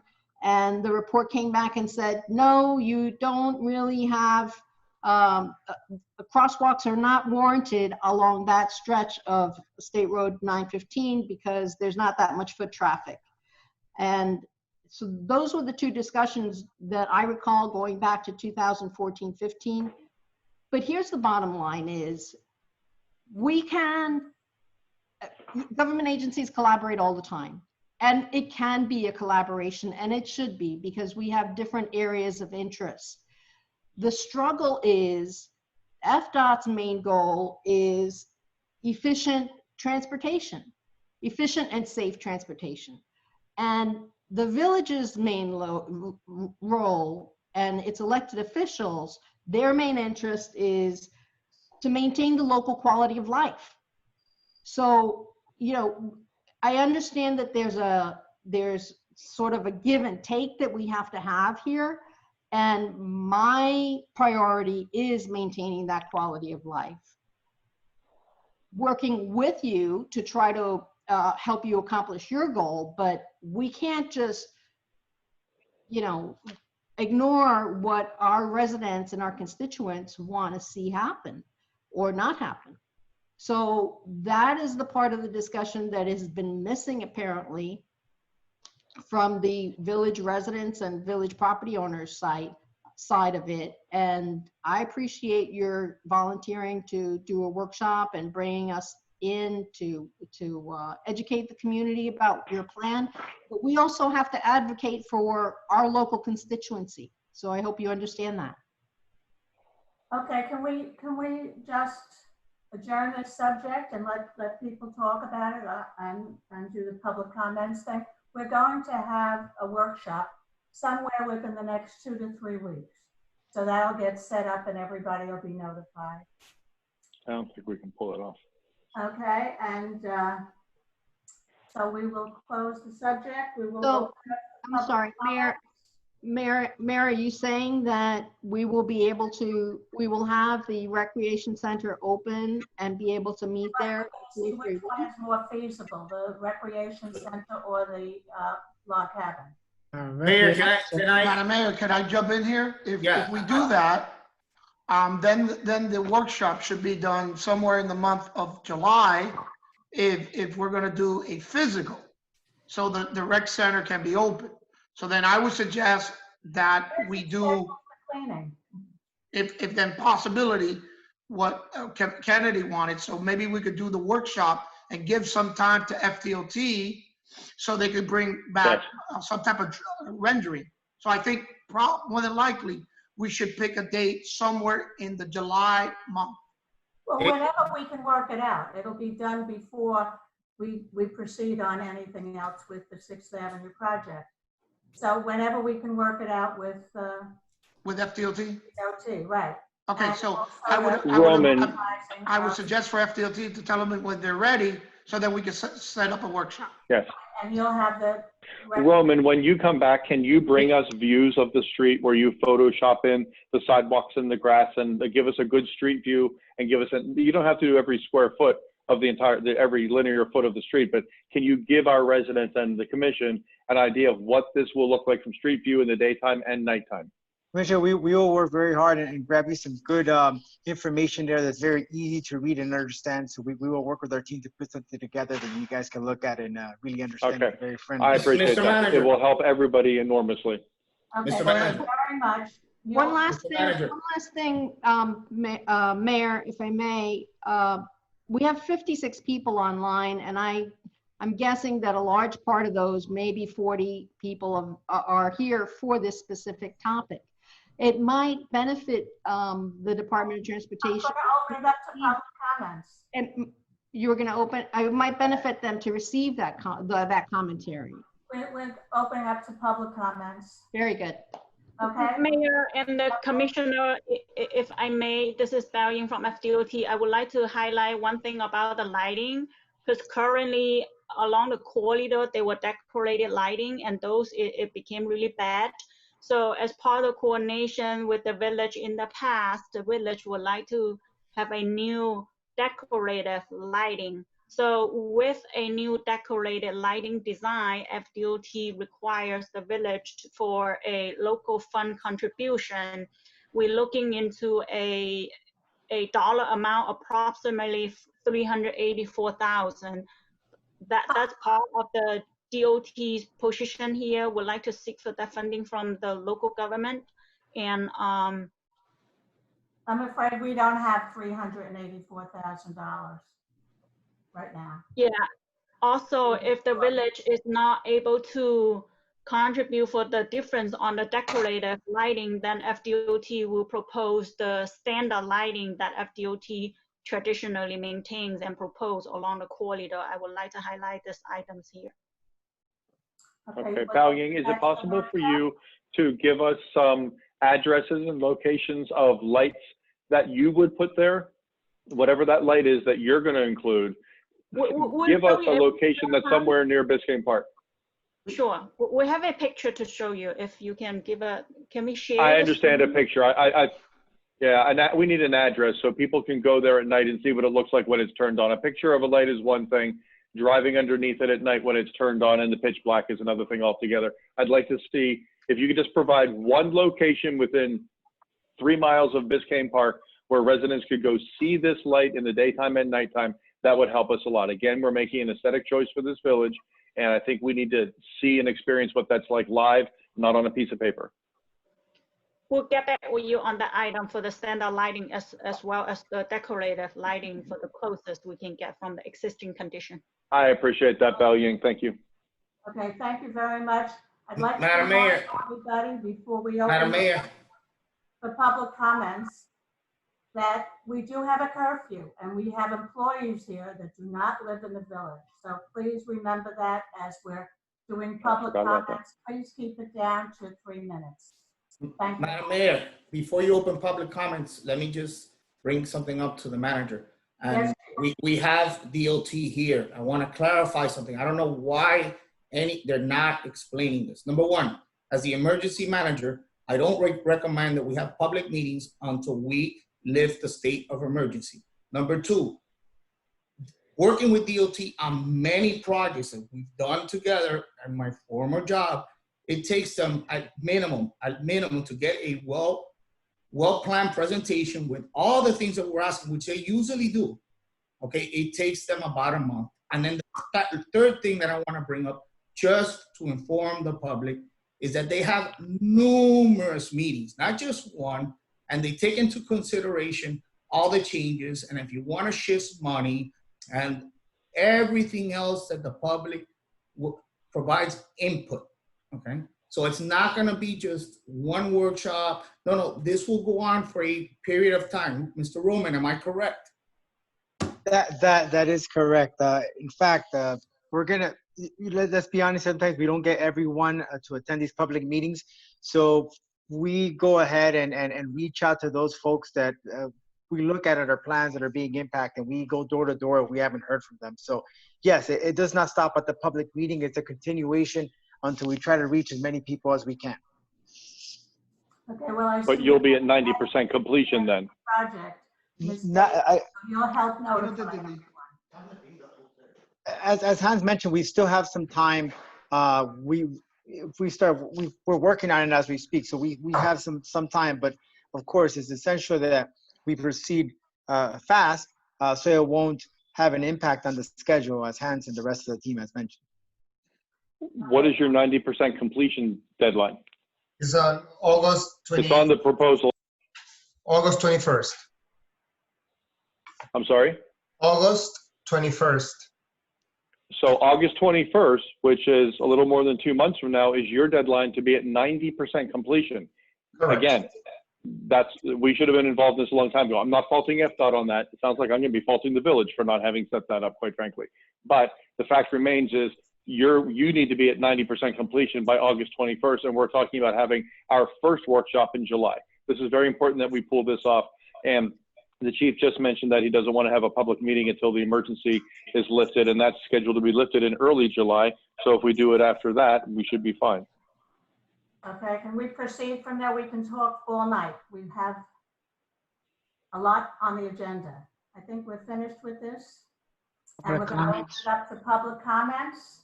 Please raise your hand if you want to speak. Can I have one question answered by FDOT? What is the likelihood of being able to alter the plan when you're at 60 or 90%? There you go. 90% completion? What kind of accommodations, how much room is there for an accommodation?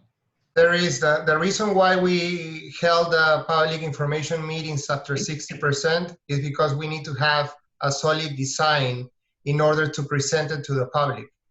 So we need to go and evaluate all, our design, put together all the facts, and have a design that, is going to work out.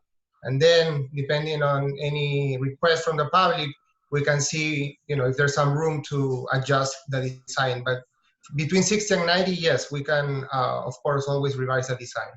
Thank you. Hans, let me add one more thing. So when you say you can adjust it, do you mean, what if the village said we don't want sidewalks? Can you adjust sidewalks out? When you say adjust, you can adjust the plan. What's the limit of an adjustment? Yes, let me interject here, because in the past, we've been working with the village closely, trying to come up with development of the plan. For example, major item includes sidewalk, and the sidewalk triggers drainage, and the sidewalk also triggers some landscape impact. So the main improvement is on the sidewalk, and which we coordinated and we got a concurrence from the village. Now, if during public meeting, those main improvements got rejected or opposed by the public, if the village agree with the public's opposition, then DOT will need to go back to revisit the major improvements. So now coming down to the tiny details on the design portion, here we're talking about possibly, let's say, tree removal. Would there be any opposition? I'm just thinking throwing some small item out here. At this time, I don't think it's looking into the major critical items here. You know what I mean? For example, lighting. I think we should know whether village would like the decorative lighting or standard lighting. I think the village should have a say here before we proceed to the public meeting. Of course, during the public meeting, the public may say, no, we don't want standard lighting, or they probably say, no, we want to see decorative lighting, that kind of comments. Okay, but you said you got concurrence from the village, and there are 2 commissioners here this evening who were commissioners then who said they did not, this was not brought to the body, as the commission as a body. So if you got concurrence from the village, you may have gotten it from some individuals at the village, but the village speaks through the commission, and you didn't get that from us. I'm not faulting you for that. Again, I'm just reminding everybody that if you're saying you got a buy-in from the village, I'm saying I don't really think you did. You may have gotten buy-in from some individual people, from our public works director, from one commissioner, possibly the manager, but you didn't get buy-in from the village. So I'm not saying you didn't get buy-in. Buy-in was not accomplished from the village. Some people bought into this. So residents are going to speak now, and some of them are going to say, we don't want sidewalks. I need to hear, if we came to you, Bao Yang, at the end of this and said, we decided as a village we don't want sidewalks, are you prepared to remove the sidewalks? We will. If the public doesn't want the Thank you. sidewalk, Okay. we will consider that. Okay. Can we get over Okay. to public comments, please? Go on nauseam. Dan, excuse me, Dan, these are important things. And if you want to participate in the conversation, speak up and We want participate. to. This is I a big, do want important to matter, Dan, participate. and it's our Public job to do it. So here we go. You've been taking the meeting over the whole time. Comments? And it's very important for people to know that they can request that sidewalks be removed. It's a critical thing. And now people know because I asked. Well, no, Let's go on with public comment. Some places, no sidewalks on other places. That's why we're going to have a workshop. Roseanne, do you have a list of the people who want to talk? I can't hear you, Roseanne. Roseanne? I'm sorry. Okay. Can you hear me now? Okay. I have a first person. It says Ricky Goodman. Yes. So I understand we're talking about Northeast 6th Avenue. And I was wondering, I live on Griffin, which is also a major road in the park. And is that also owned by the state?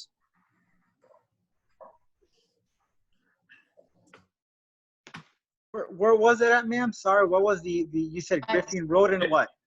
Oh, no, I was saying, I understand that Northeast 6th Avenue, since we have FDOT on the table here, and I wanted to know if Griffin Boulevard was also a state road, as is Northeast 6th Avenue? No, it's not. Okay, who This owns is the county road. No, Griffin Road is not owned by the. No. It's a county. It's a county road. It's a county road. Okay, thank you. Also, at what point would we be able to, and in what forum would we be able to vote on sidewalk, no sidewalk? Will we get drainage if we choose to have or have not the sidewalk? What are the steps in place for that? Well, that's why we have the workshops or the public meetings to hear from the public, and then we, after hearing public comment, our team evaluates what we gathered from the meeting. Okay. Okay, because safety is an issue for me, and I think a place to walk. Lori had her hand up. Would be a better place than in the road. Safety ought to be first over aesthetics. Because what good is your green space if you're not alive to enjoy it? 6th Avenue is a busy road. Okay, Mayor, is this the public comments or? This is public comments. Okay. 3 minutes. All right. You want to time them? Yes, please. Thank you. Next one is going to be Chuck Ross.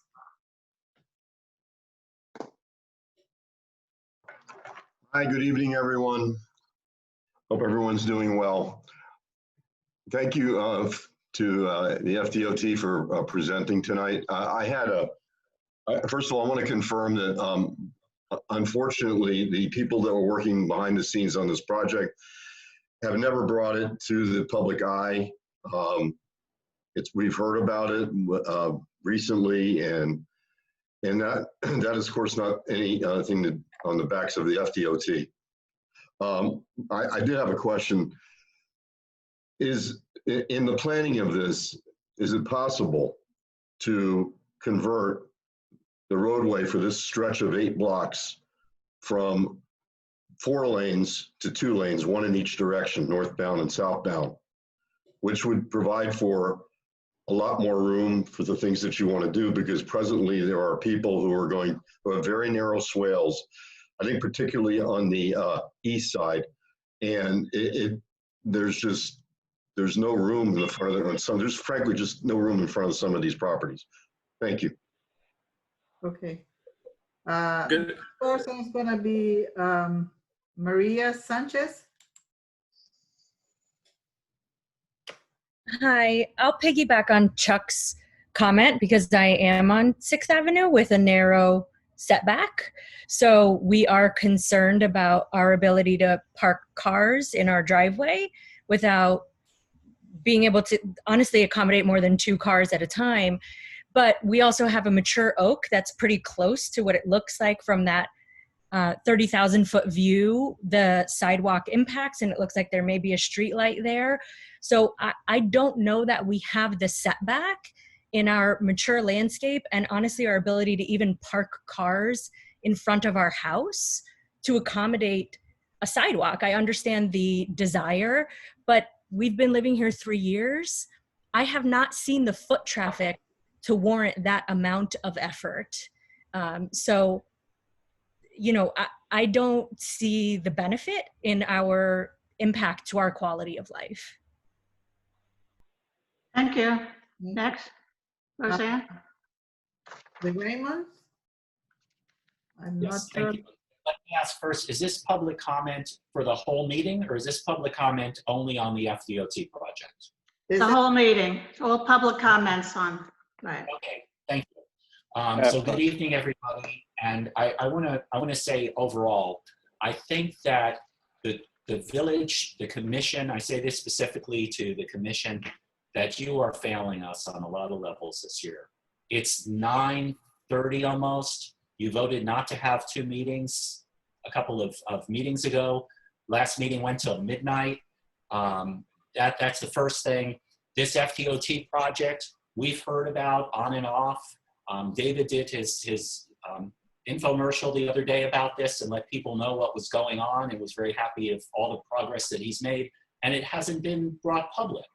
And it's disgraceful. It really is. I heard Harvey Bill talk about this over a year, maybe 2 years, whenever he was on the commission. It really is disgraceful. I'm not the emotional guy. You guys know me. I come here. I'm usually not upset. But I really am upset about how things have gone downhill. We thought when you guys, the new people, got elected and we were having a new commission, things were going to turn around and be better. I know you weren't expecting fire and flood and famine and all the things we've had this year, and it's been terrible. I grant you that. But when you voted last month not to start the hiring process for a new manager, you blew it there too. Because at this point, a lot of the things that are happening that you're not getting to and you're going to have legal problems with by not RFPing things and not doing things are ridiculous. The health insurance didn't come until last month. Now you're talking about Waste Pro and getting extensions. This stuff all should have happened long ago.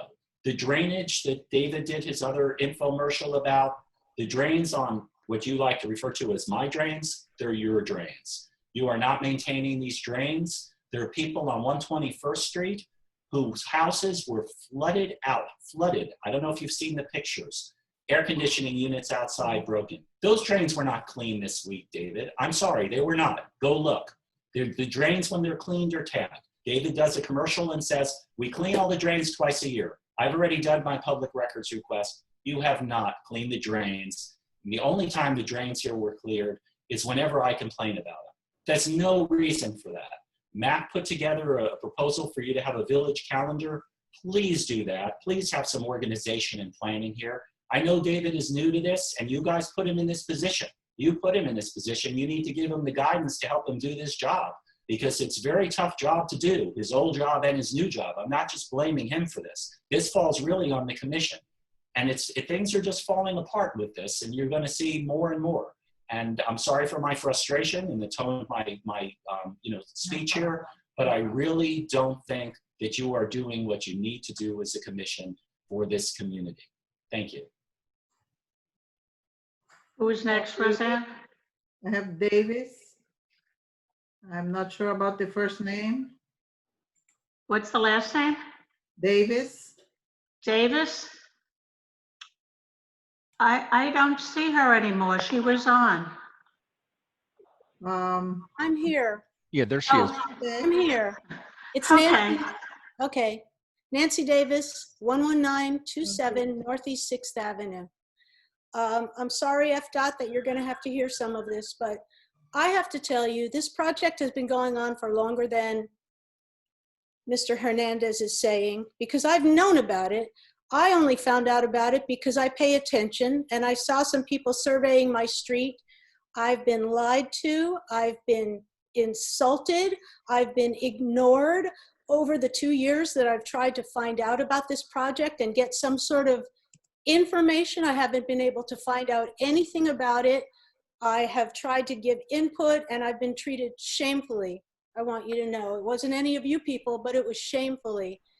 And the only thing that kept me going recently was when Mac got elected and Mac set up his Saturday afternoon and I went to talk to him and somebody finally listened to me. I live in a house that was built in 1925 when this was a 2-lane road. I do not have a lot of space in front of my house. My house is painfully close to the street as it is. I need to be heard.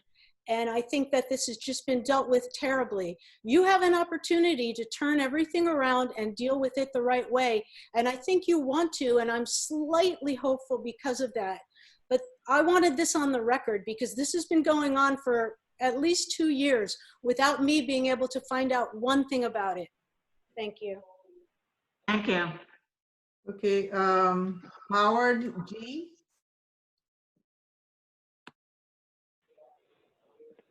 Howard? Howard G. Can you hear me now? Yes. Yes. Good evening, everybody. First, I'd like to say welcome, everybody, and welcome FDOT for being here and hearing all of the passion that you're hearing from everybody on both sides of the commission and we the people. First thing I'll say about comments, Chuck, I stand 100% behind the idea that Chuck brings to the table of turning it into 1 lane each way, widening that lane, which adds a bike lane, gives us the option of potential sidewalk or no sidewalk, but gives us the room that we want between our homes and the actual roadway, because we all know that during the seasonal months, it's getting more and more packed with standstill traffic, which is good in one sense for all of us, that it keeps the speeding down, but it's bad for us as well because of the congestion. We're not going to be able to have that go away. So I prefer, if it's going to be one or the other, to have a slowed down traffic and a nice wide bike path for people to ride bikes. And then if there's room for a sidewalk, great. But all of that should be looked at in more ways than just aesthetics, as Mac has brought to the table and asked for a very comprehensive plan to be put forward with both night and day visuals, which is great. But I don't know whose part this falls under, but how does this impact the valuations of our properties in 6th Avenue? How does this affect safety? How does this affect all of these variables that come into play that are not just aesthetic? If that's under FDOT, I'm hoping that the commission is hearing what I'm saying and adding that to the plan to be put forth in place of the 60% to the 90% and onward from there, because I'm sure that they have these figures from communities that have gone from dirt road to paved road to multi-lane and all of that, and how that's affected valuations in the properties and safety and injuries and accidents and so on and so forth. And that I'm very curious to hear about. And I'm a 6th Avenue resident between 119 and 120. So I hear the crashes. I've chased down a couple of hit and run accidents in my day here on 6th Avenue. So I'm very well aware of what we have. Respectful to now changing subjects to drainage. I sent Chuck some pictures. This is the first time that I've ever, in the 15 years that I've been in the village, had any kind of flooding. Granted, we got 7 inches in I think it was a 4-hour period. But the pictures that Chuck may or may not have shared with any of you or all of you was I felt like I was living on a lake and it was almost to my front door. And that has never, ever, ever happened. I'm sure that part of that is due to global warming. But on the same token, if we can really look at clearing out our drainage, I think that's a very important subject to be looking at as well. Thank you for your time, everybody. Okay. William Pierce. Hi, good evening, William Pierce. Actually, Howard, I think, pointed a couple of things out that I was actually just thinking of as well. On 6th Avenue, are we worried about at all the fact that if we have 6th Avenue with sidewalks and regular traffic lights that you see all around Miami, is it going to take our quaintness of our village away? Is it going to turn it into just another main thoroughfare through the village? Because, you know, everybody cuts through between Miami Country Day school kids that are racing through here, and then also the people that just use it as a thoroughfare because they don't want to take 95 or they don't want to take Biscayne, or they're cutting through over to by the old Kmart. I would worry about safety and the fact that we become just this road and a way for people. Just there'll be more people coming through our park. I'm not sure about everybody else, but I personally like the fact that we don't have a whole lot of people coming through the park. At least I'm on 115th, and then, you know, since 1995 when I moved here, it's gotten busier and busier over time. I don't want to see it become a huge thoroughfare. And then if they're going to do any fixing of that road, drainage would be a perfect thing. And would that drainage be on the city of Biscayne Park, or would it be on the DOT to take care of that drainage? That would be my other question. But that's it. Thank you very much. Thank you. Okay, Janie Anderson. Okay. Yep, that's me, Janie Anderson, 11905 Northeast 11th Place. Boy, I couldn't agree with David Raymond anymore. And I'll tell you, if there was any doubt in any of your minds how desperately you need the calendar of village responsibilities, what happened here tonight should erase those doubts. It's just disheartening that for the second year in a row, we find ourselves in the same exact position. We're at Waste Pros Mercy. We're scrambling now to pull everything together. By now, we should have known, if we're going to piggyback, what other cities have side yard garbage? What other cities have once a week bulk that's picked up by hand? Because we all seem to agree we don't want those big claw trucks coming in here. I've got a lot of questions in terms of, okay, you've got to set the money for the tax bill fairly soon. If we guess too low, where are you going to make up the difference? If we guess too high, since that's an enterprise fund, what are the legal ramifications? But I hope at least you will realize the value in putting out that calendar. Oh, I'm sorry, I lost my train of thought. I have one more issue in terms of if we go in-house, even if leasing becomes financially doable, where do you front the money until the new bills and the revenue are coming in for the trucks and for the employees? So hopefully you will know how desperately we need that calendar, and you will approve that, because between this and what happened last month with the health insurance, things are slipping up badly. Please table the whistleblower ordinance. With everything else of such critical nature, we don't need that any longer, and you've got so many bigger fish to fry. In terms of the changes suggested to the manager's report, I admit at first I was like, do I really only want to see it once a month? But if once a month means seeing goals, seeing increased accountability, that's the way good organizations run. And I hope all of you see the value in that and certainly will support it. Roxy's agenda item of the construction site requirements. We have far too many eyesores that also are attractive nuisances. We need to get that in place as quickly as possible. Thank you. Okay, Bobby Anderson.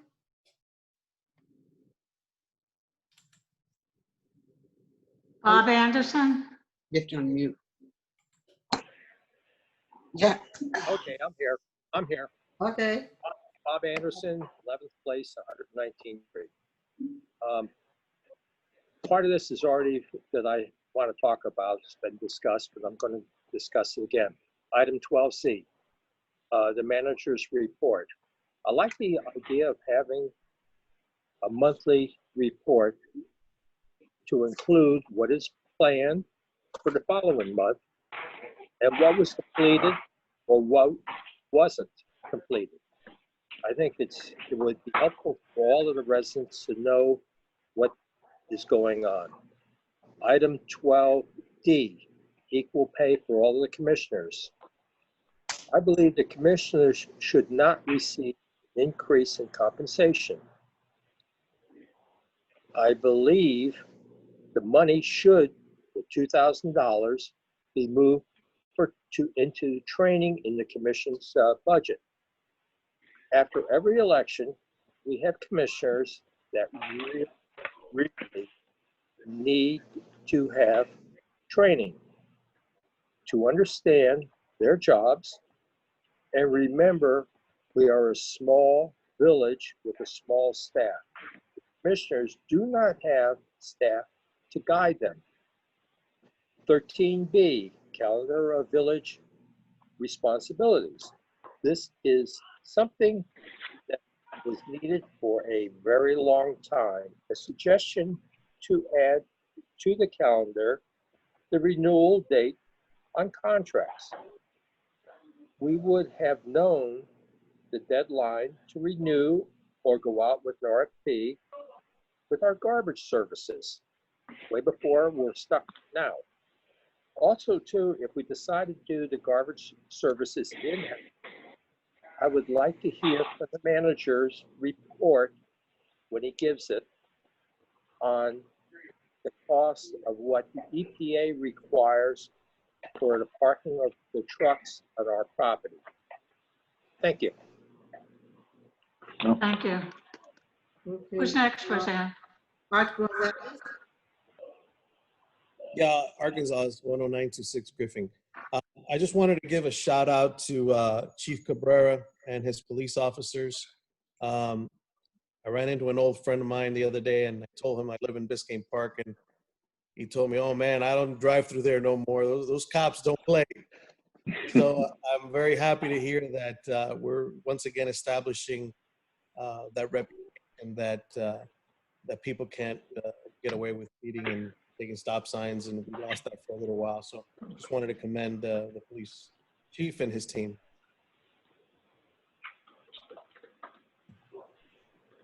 Thank you, Watt. Next. Michael Lindecker. Yes, good evening. Michael Lindecker, 11 942 Northeast 6th Avenue. I've been sitting here listening to all of you, and first I want to thank Mac and Rox. I sent an email yesterday to all commissioners and the mayor, and I only got replies back from Ross and Mac. I really appreciate your replies. And the reason I'm here today is just to show my my support to the project of FDOT. I don't feel safe walking on the 6th Avenue. I have a family, a child that it's impossible to walk, at least on my block of 6th Avenue. I understand that some people are passionate about their mature vegetation, but I think safety should come first. Right now, it's just not safe. This project will fix a lot of problems. Like Howard just spoke before me, he had a flood in his house. He's my neighbor. I also had a huge flood in front of my home. And from looking from the designs, they're gonna have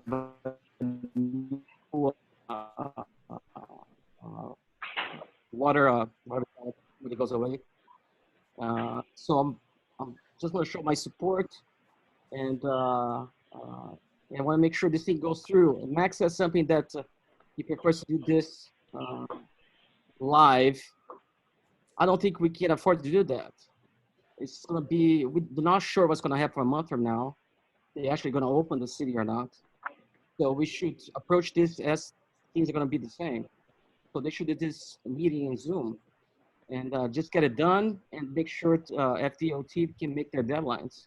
So that's just my point of view. Thank you for your time, and hopefully we can get this done. Thank you. Mayor, have a resident wants to speak again, Mr. William Pierce. Are you Go allowed? ahead, Mr. Pierce. Yes.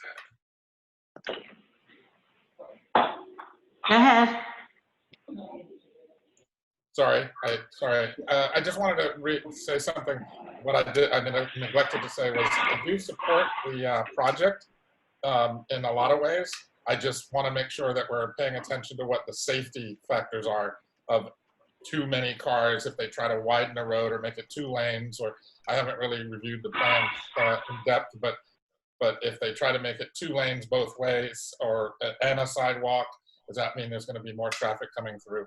But I do support it, and I thank Matt for bringing it to the villages, a lot of the village residents, for us to be able to be on this meeting tonight. Thank you very much. Okay. Thank you. Anybody else? Mayor, we all have Mr. Raymond who wants to speak again? Or, oh, I'm sorry, Amy. Amy Raymond. Sorry, Roseanne, I said.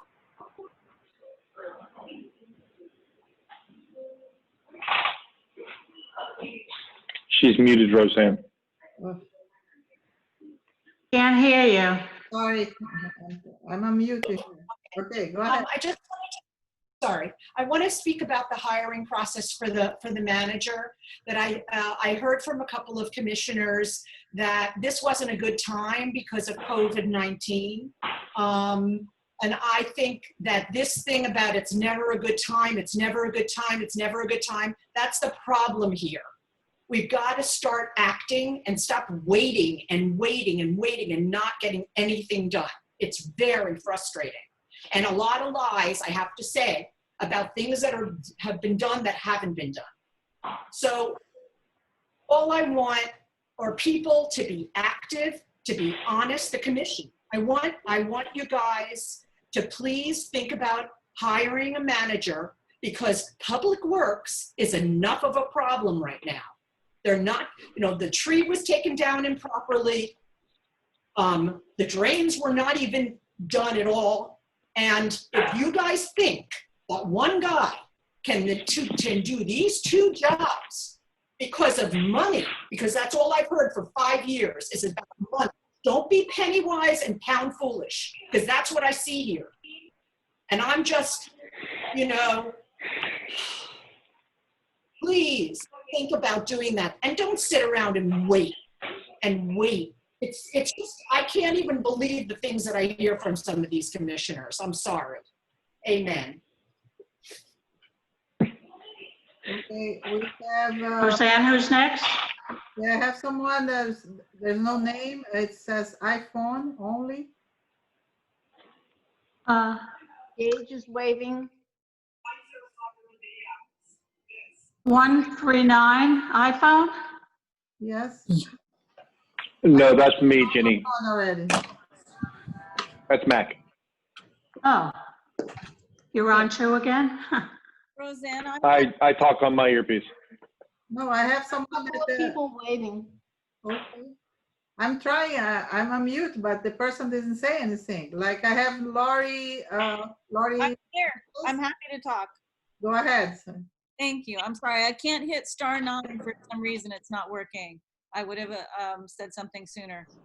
So I just want to remember that Biscayne Park is not an island. FDOT has a bigger agenda, right? They've got to alleviate stormwater. They've got to alleviate congestion on Biscayne Boulevard, right?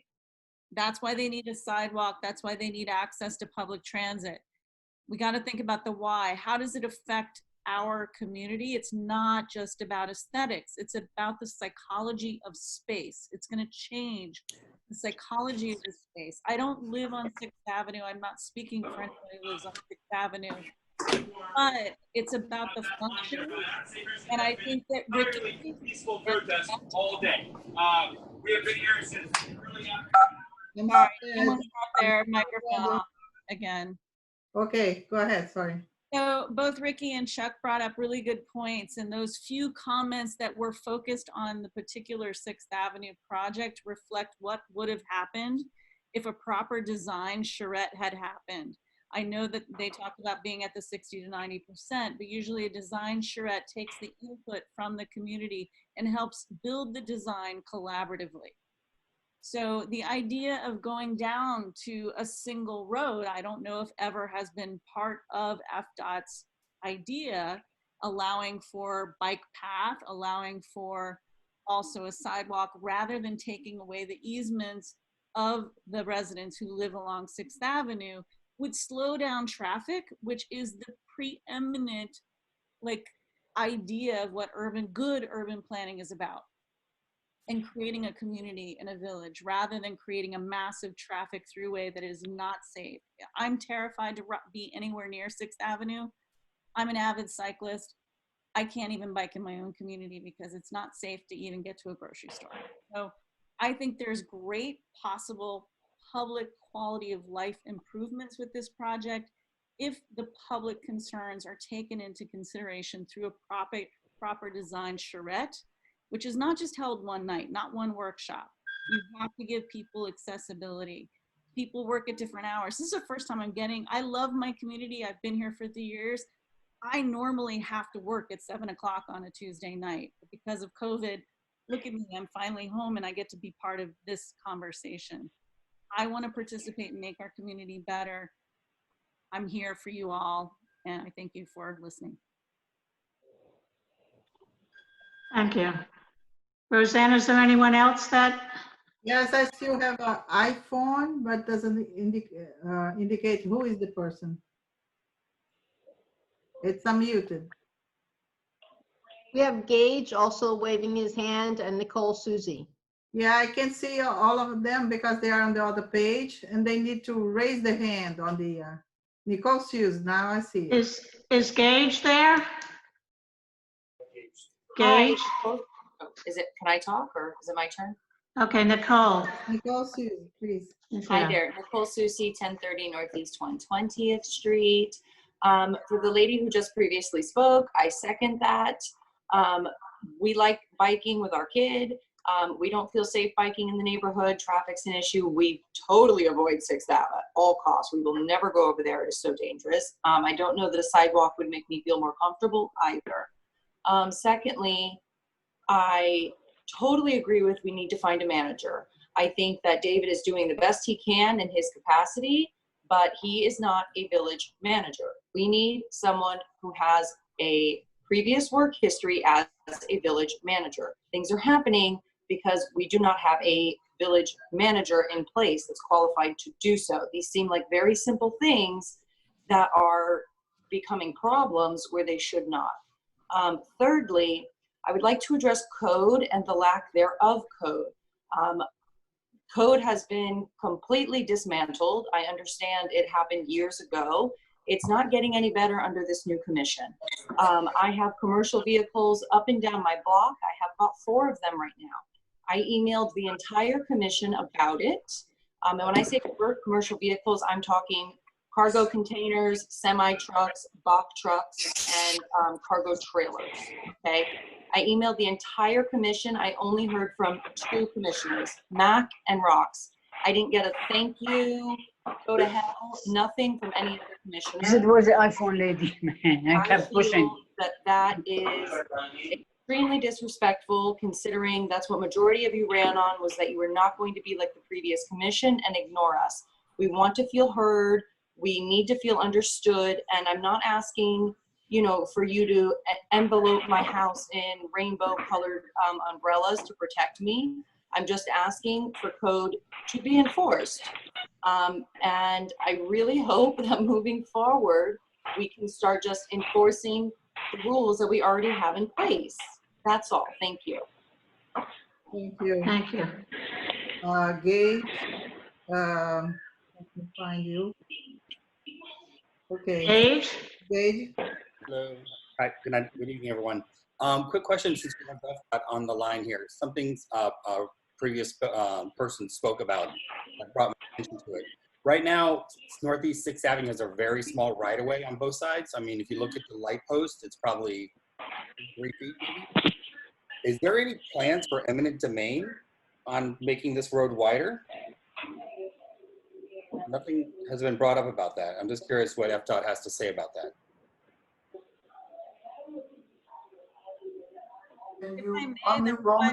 I haven't heard anything about that. That's the workshop question.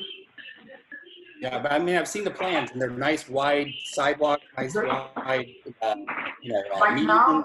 And if you look at the road the way it is now, there's not a lot of space. So it might really change some people's attention if they know that their front yards might be getting smaller. So something to be thought about. Okay, thank you. If I just may add to my comment was piggybacking on Chuck's comment about going down to one lane on each side as opposed to pushing into people's property.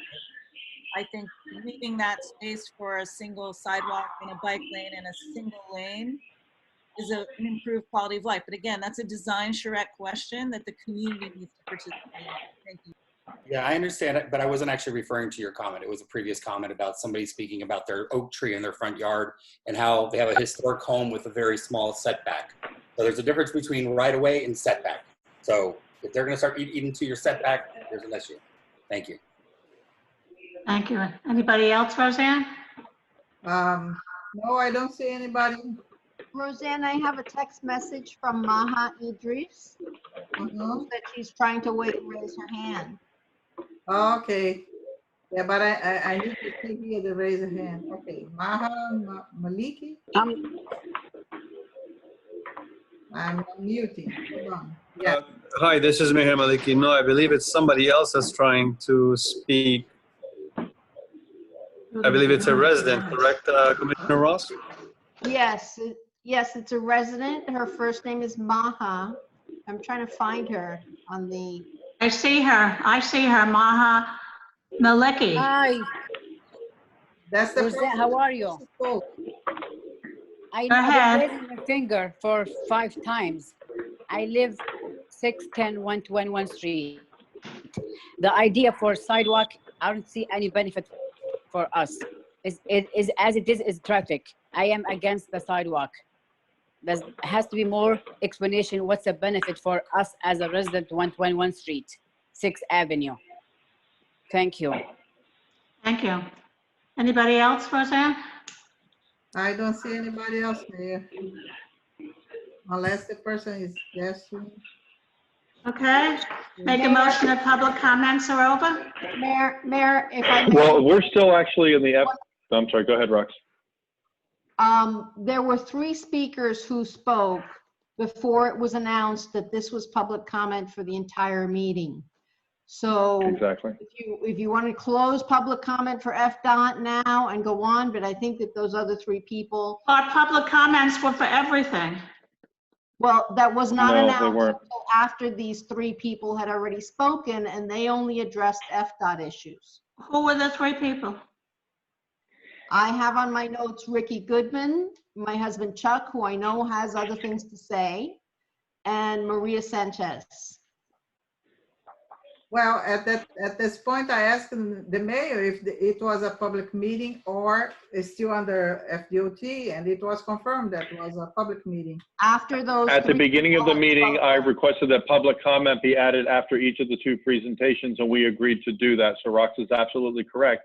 Jenny, when you opened public comment, it was for the FDOT presentation, not for anything else. David Raymond started talking about other things. I said it was for anything. When David Raymond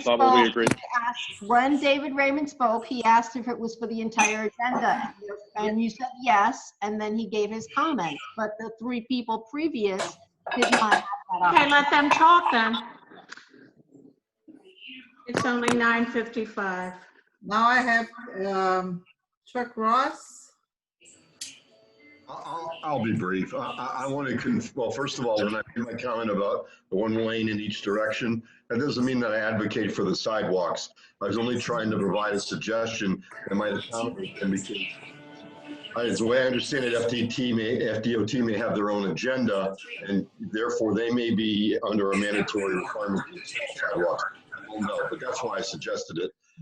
And also think we'll slow down traffic. As far as the other comments, a number of people pointed out that we have a concern about going ahead with an RFP for a manager immediately. It's extremely important. And I agree with, I believe it was Nicole, or maybe it was Amy Raymond. I'm sorry, I think it was Amy Raymond that stated that this person can't do both jobs. He can't be manager and he can't be public works director. It's too much for any one person. And ideally, we should get an RFP going for a manager. And if we can't do that right away, maybe we ought to send David back as public works director and find another solution for interim manager until we can do a proper RFP and get this thing done. Thank you. Okay, we have Ricky Goodman.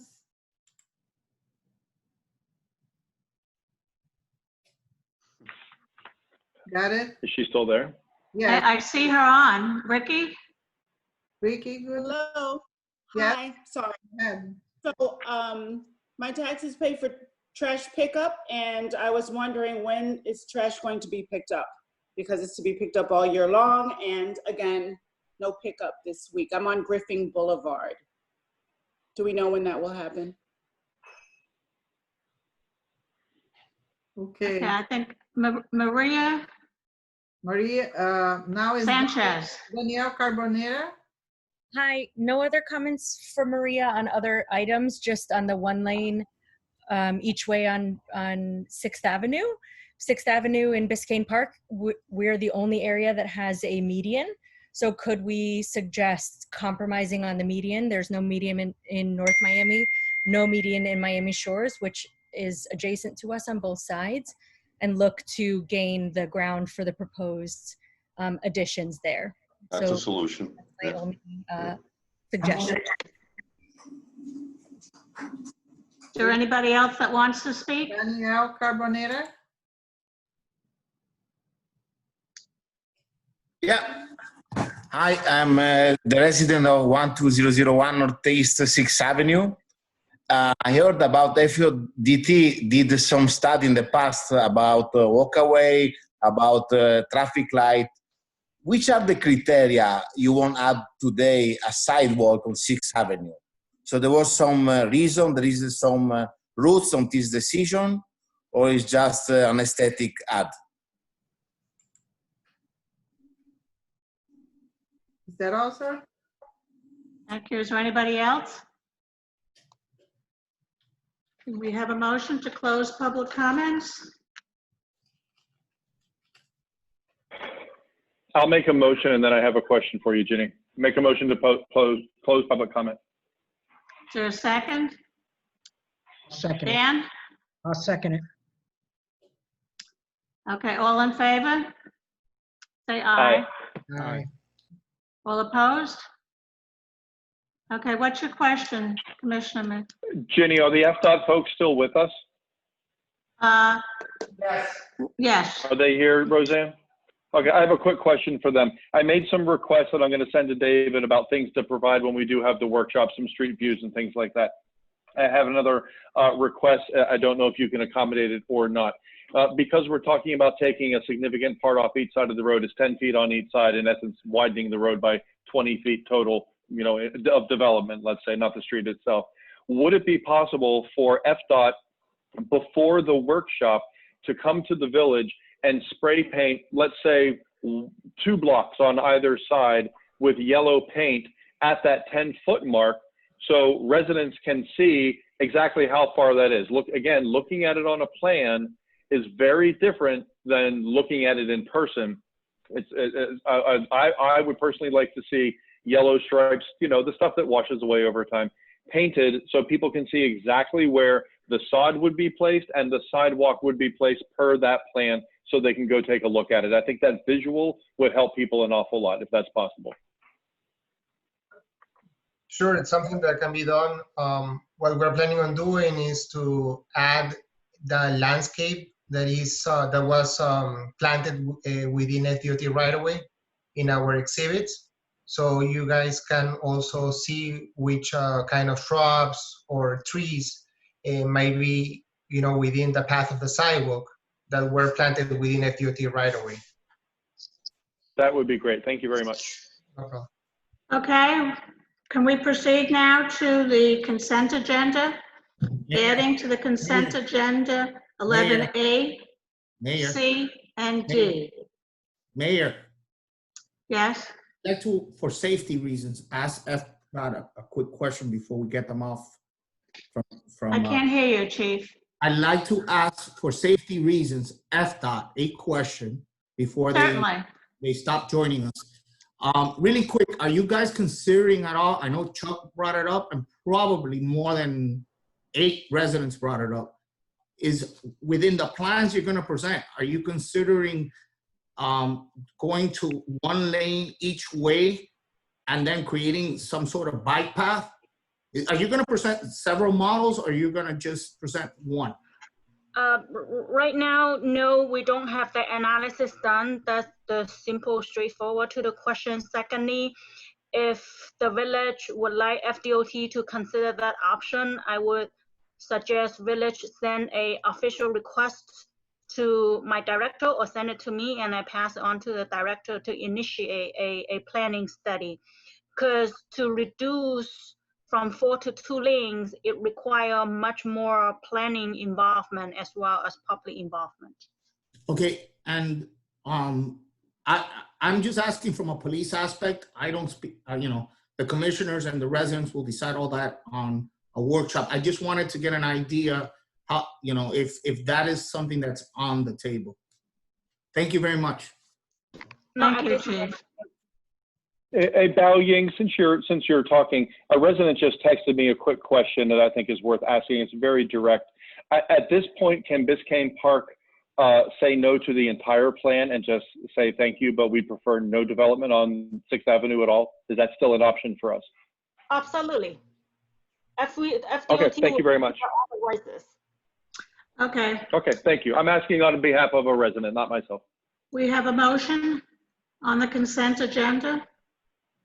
And we have a, Commissioner Ross is coming back. I was booted out temporarily, so if you voted on something, I don't know what it was. no, we're going to vote on the consent agenda. But with regard to FDOT, what was the final decision? No final decision. There's no decision. That we're having a We're workshop. waiting for them to They'll- give us a date. Right. In July. Okay. We don't know the date. They're going to work that out. And so the consent agenda now includes the items that we put in there earlier. Yes, I included them. Do you want to do a roll call, Roseanne, on the consent agenda, including 11A, C, and D? Do I have a motion, please? I make a motion. Yes, we had the motion by, I think it was Matt, and Commissioner Samaria seconded it. Okay. Aye. Mayor Hoppy?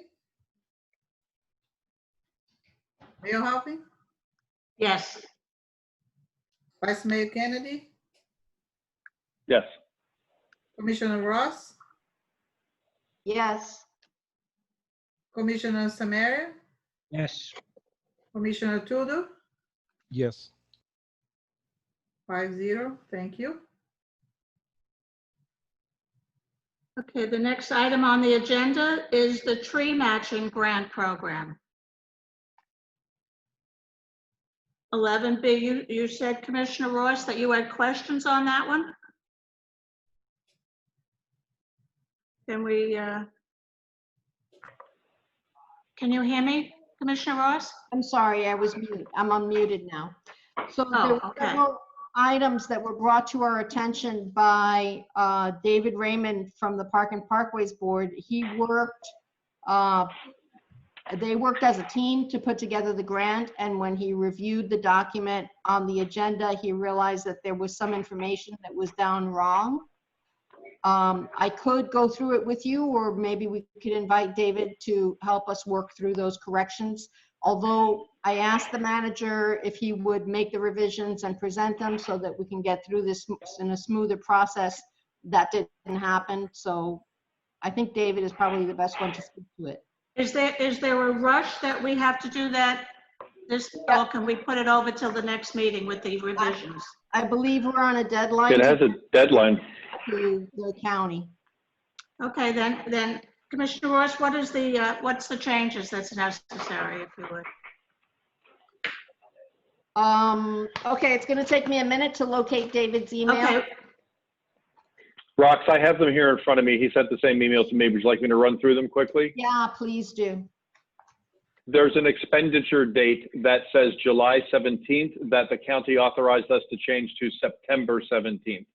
So expenditure date, it's in several places in this agreement, needs to be changed from July 17th to September 17th. The reporting date, I believe, is only in one location, search and destroy for that, says July 31st, and the county said change that to September 30th. So Jennifer, whoever this person is from the county, said change July 17th to September 17th, change July 31st to September 30th. The map only shows 14 species of trees, and it should be 17. The agreement says 18, but Hong Kong orchids were removed because they're an invasive species.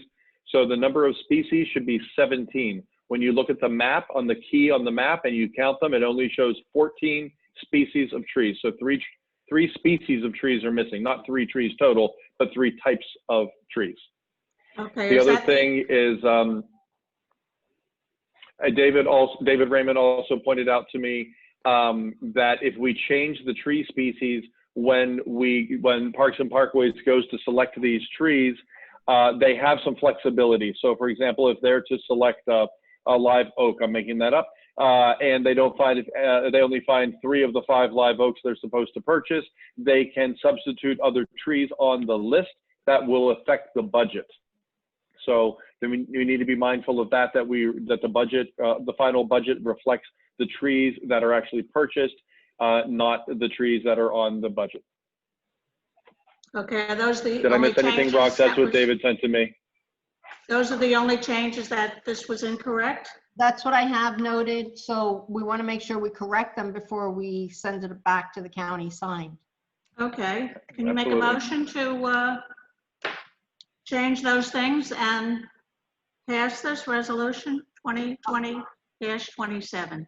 I make a motion that we approve the resolution and we task the manager, the attorney, whoever is doing this to please make those corrections so that we are not caught in a bad situation down the road. It was, let me make that motion and then proceed. I'll second it. I'll second it.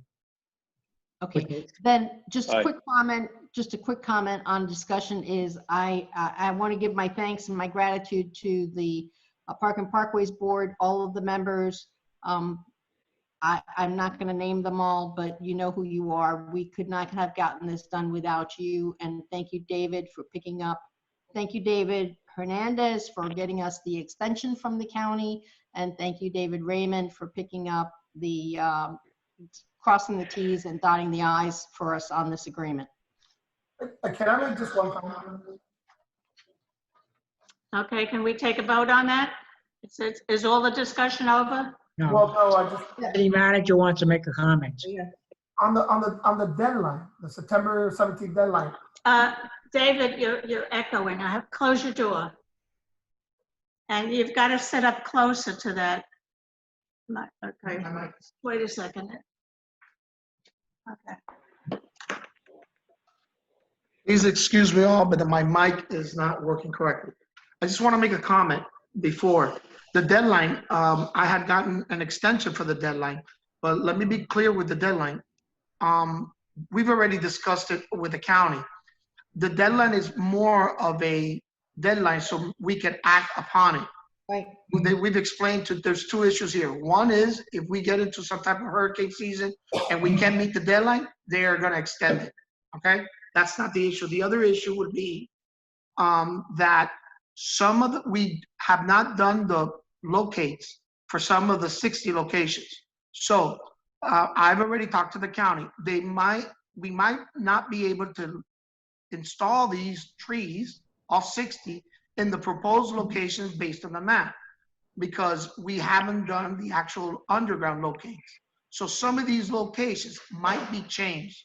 The county, I've agreed with the county that as long as we try to plant as much of the 60 trees as possible, they will go ahead and not give us, wouldn't be an issue. But there are still things that might change during the installation process. Just want to be clear on that. That's all. Yeah, so David, that extension is to September 17th for us to accomplish the things set out in the grant. Still, we need to get this agreement signed and to the county Correct. soon. Correct. That's the intent here. And the intent is to authorize the matching grant, which is 12,000 for, so together it's gonna be 24. 12 for the county, 12 from us. Thank you. Thank you. Mayor, we need you to continue. Do the roll call? I'm waiting for the mayor. We're making the motion. We already made the motion. It was second. We just need a roll call. Yes. Okay, I'm sorry. You want to do a roll call? Yes. Yes. Mayor Hopping, Yes. Vice Mayor Kennedy, Yes. Commissioner Ross, Yes. Commissioner Samaria, Yes. Commissioner Tudor. Yes. Thank you. 5-0. Okay, the next item on the agenda is the whistleblower by Commissioner Samaria. Thank you, Madam Mayor. Remember, this item is to have a discussion and to decide whether or not we want to go forward with an ordinance. Currently, we do not have a Biscayne Park ordinance to protect our very dedicated employees. I believe this is extremely unfair and discourage employees from reporting serious issues. I wrote this agenda item, the whistleblower protection, which was recently enacted unanimously by Metro-Dade County and related municipal opt-out available for municipalities, which could protect our village employees and foster a safe environment to work. It is important that we stand up for the village employees so that if they see something wrong, they are at liberty to say something without the fear of losing their job. In addition, the law provides a better transparency and accountability in local government. This ordinance, if we go forward with it, protects the whistleblowers who provide information about public corruption, including abuse of power and illegal acts committed by elected officials, village administration, or other employees.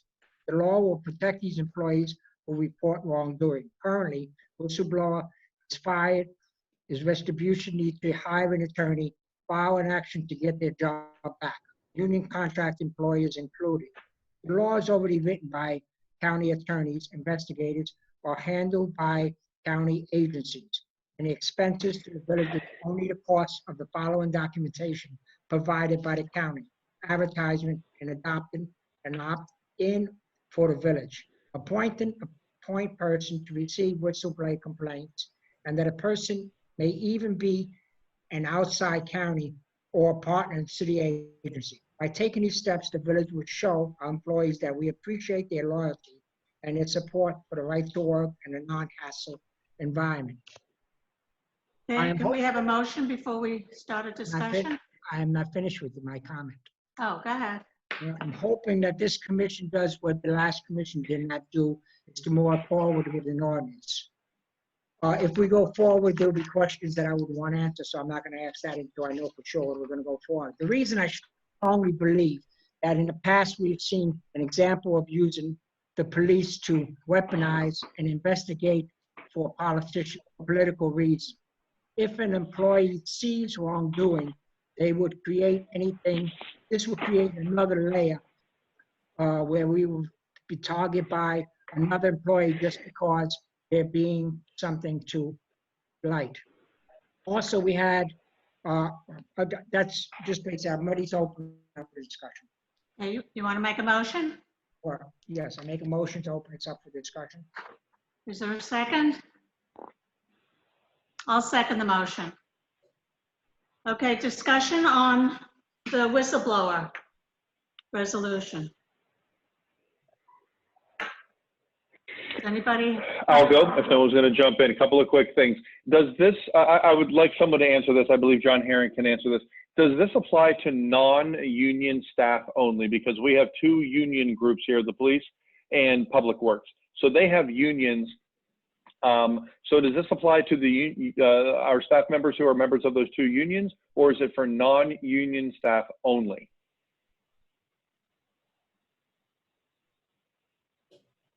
John, can't hear John you. Herring there? He's muted. John, you have to unmute. I'm unmuting you, Mr. Herring. Oh, Please. sorry, I'm here. I'm here. There he is. I apologize. I had two unmute buttons to do. So anyway, as a general rule, the employees who are subject to collective bargaining agreement have rights and remedies under their collective bargaining agreement. The whistleblower ordinance, the way the county wrote it, does give potentially the option to employees to pursue either one. But my experience has been that 99.9% of the time, employees that are the subject of collective bargaining pursue their rights and remedies under that collective bargaining agreement. But anybody So can they do have apply. protection. No. We do not. Yeah, I'd like to hear from the chief. You do not what? They do not have, they're not immune. In other words, the fact that they're bargaining union members, what the union does will represent them on issues relating to within the contract. So if the employee is going to seek action for whistleblowing, they would have to, and they're terminated, they would have to either go with their attorney or take other actions. In this case, let me explain to you what happened, because that happened here at the police department where Tiziano, when he was the chief, which we had to go outside the police department. We contracted with an investigator from FIU. They conducted an investigation, and they had to subpoena and force officers to come and give statements, which officers had provided already information saying XYZ was happening, but they were afraid to come forward and lose their jobs. And these are union employees. So what I'm trying to say is, under this whistleblower ordinance, because the other question that's come up is, well, the state has stuff, the county has stuff, and different municipalities have their own. In this case, what happens is that the county will assist and guide the employee in the process of addressing the whistleblower concerns.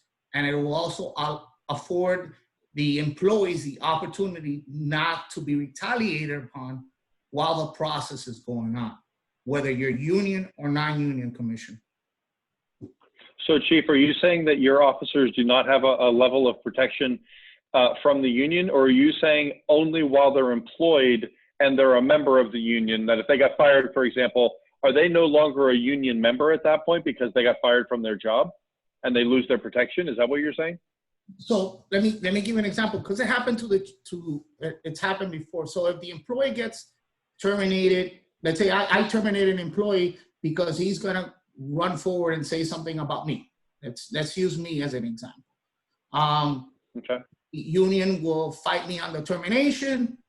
They'll argue it.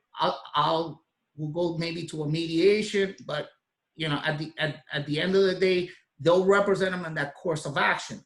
If that employee gets terminated, he's going to have to hire his own attorney, go through that process of representing himself.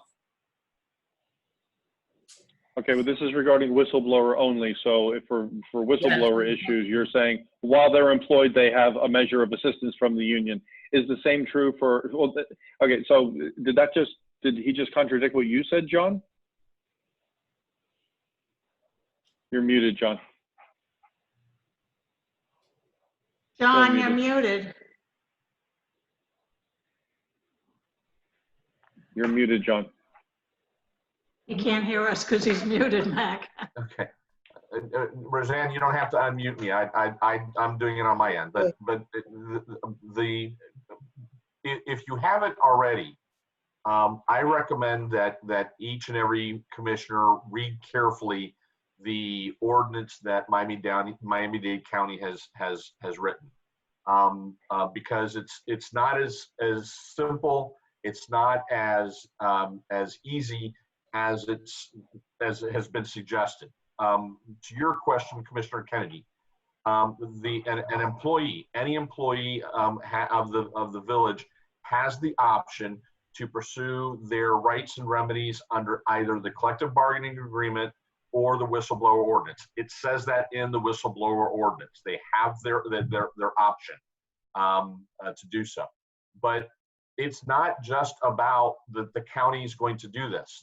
This ordinance, if adopted, will require the village to create a panel of individuals, of 3 individuals, to review every complaint that is received under this ordinance. We then will have a reporting requirement to Miami-Dade County. And then potentially the employee could then seek the assistance of Miami-Dade County. So there's going to be an additional level of bureaucracy and substantive requirements that the village is going to have to follow under this ordinance. And that's all that the whistleblower ordinance really talks about. And frankly, that's the only distinction between the existing language under the state statute that protects whistleblowers and this ordinance. The state statute says that local governments, if they want, can create this intermediate administrative review process in addition to the existing state remedies. So that's all we are doing. We're inserting an intermediate level of review that will require a village to do and expend staff time and money, assuming we do get whistleblower complaints. And then the employee would have the right to potentially seek the assistance of the county and can still pursue their state remedies as well. Commissioner, I want to answer that question because it happened here. By having this in place, we have now a mechanism in place that allows the employee to come forward, and there's a due process in place. And I'm glad John, or to be respectful, because he's earned his title, our village attorney, my apologies, has stated that what it's going to cost you in the short run is going to cost you a lot more in the long run when this individual is out of work and fighting for attorney's fees and comes back and asks for all and wins a case with the union, let's say. All of that is going to it's going to be reimbursable. I think my concern is this. Part of the reason why the former case with Artesiano and part of the reason the issues occurred with the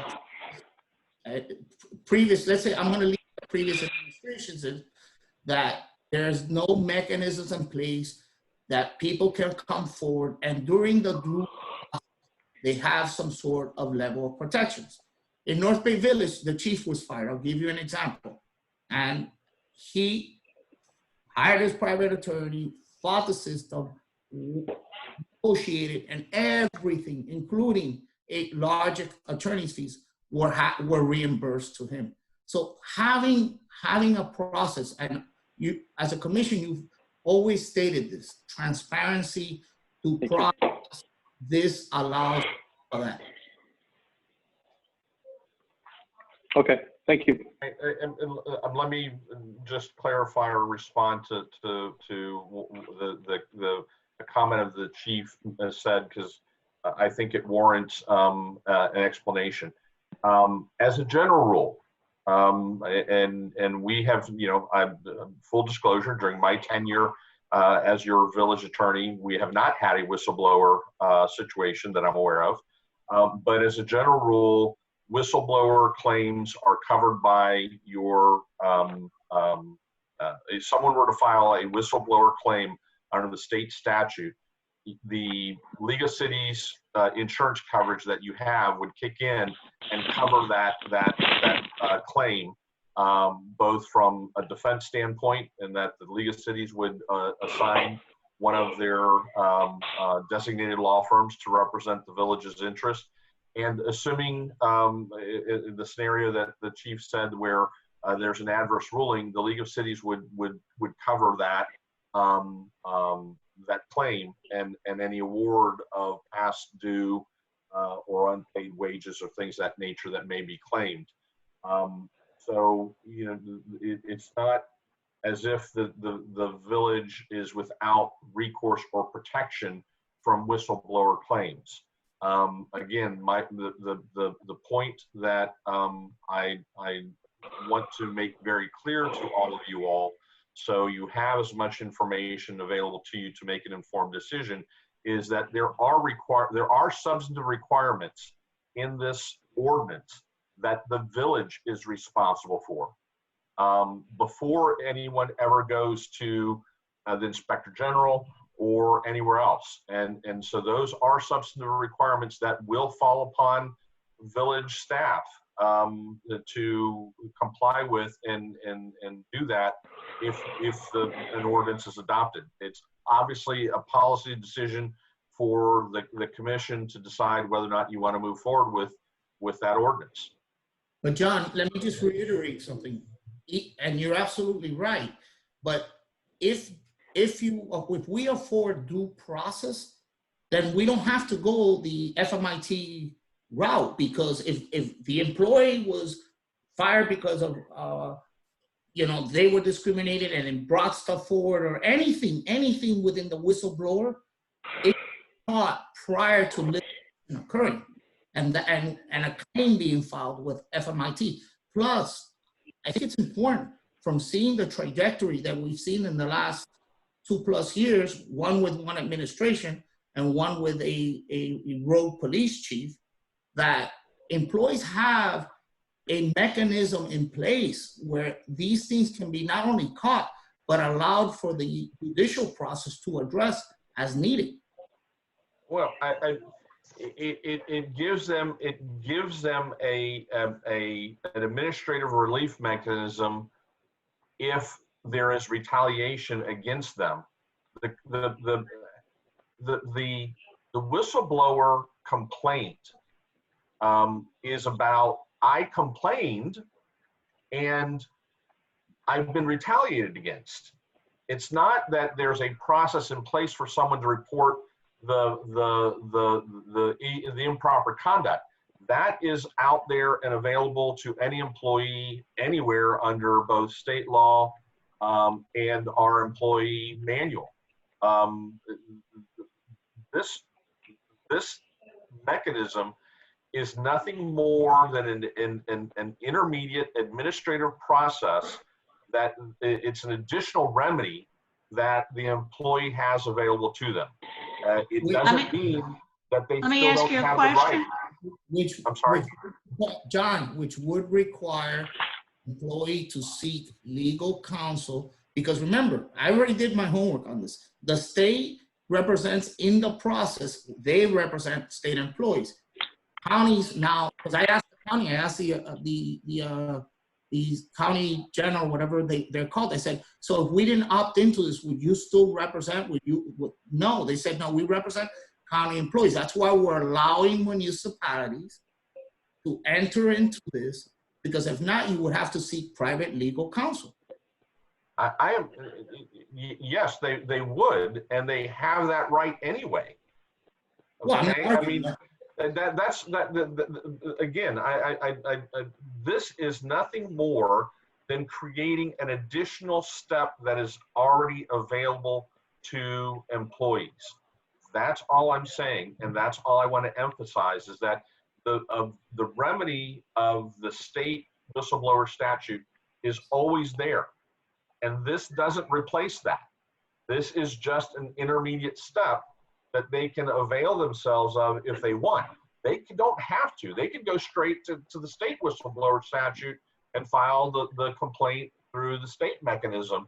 So that's all I'm trying to emphasize here, is that it's not as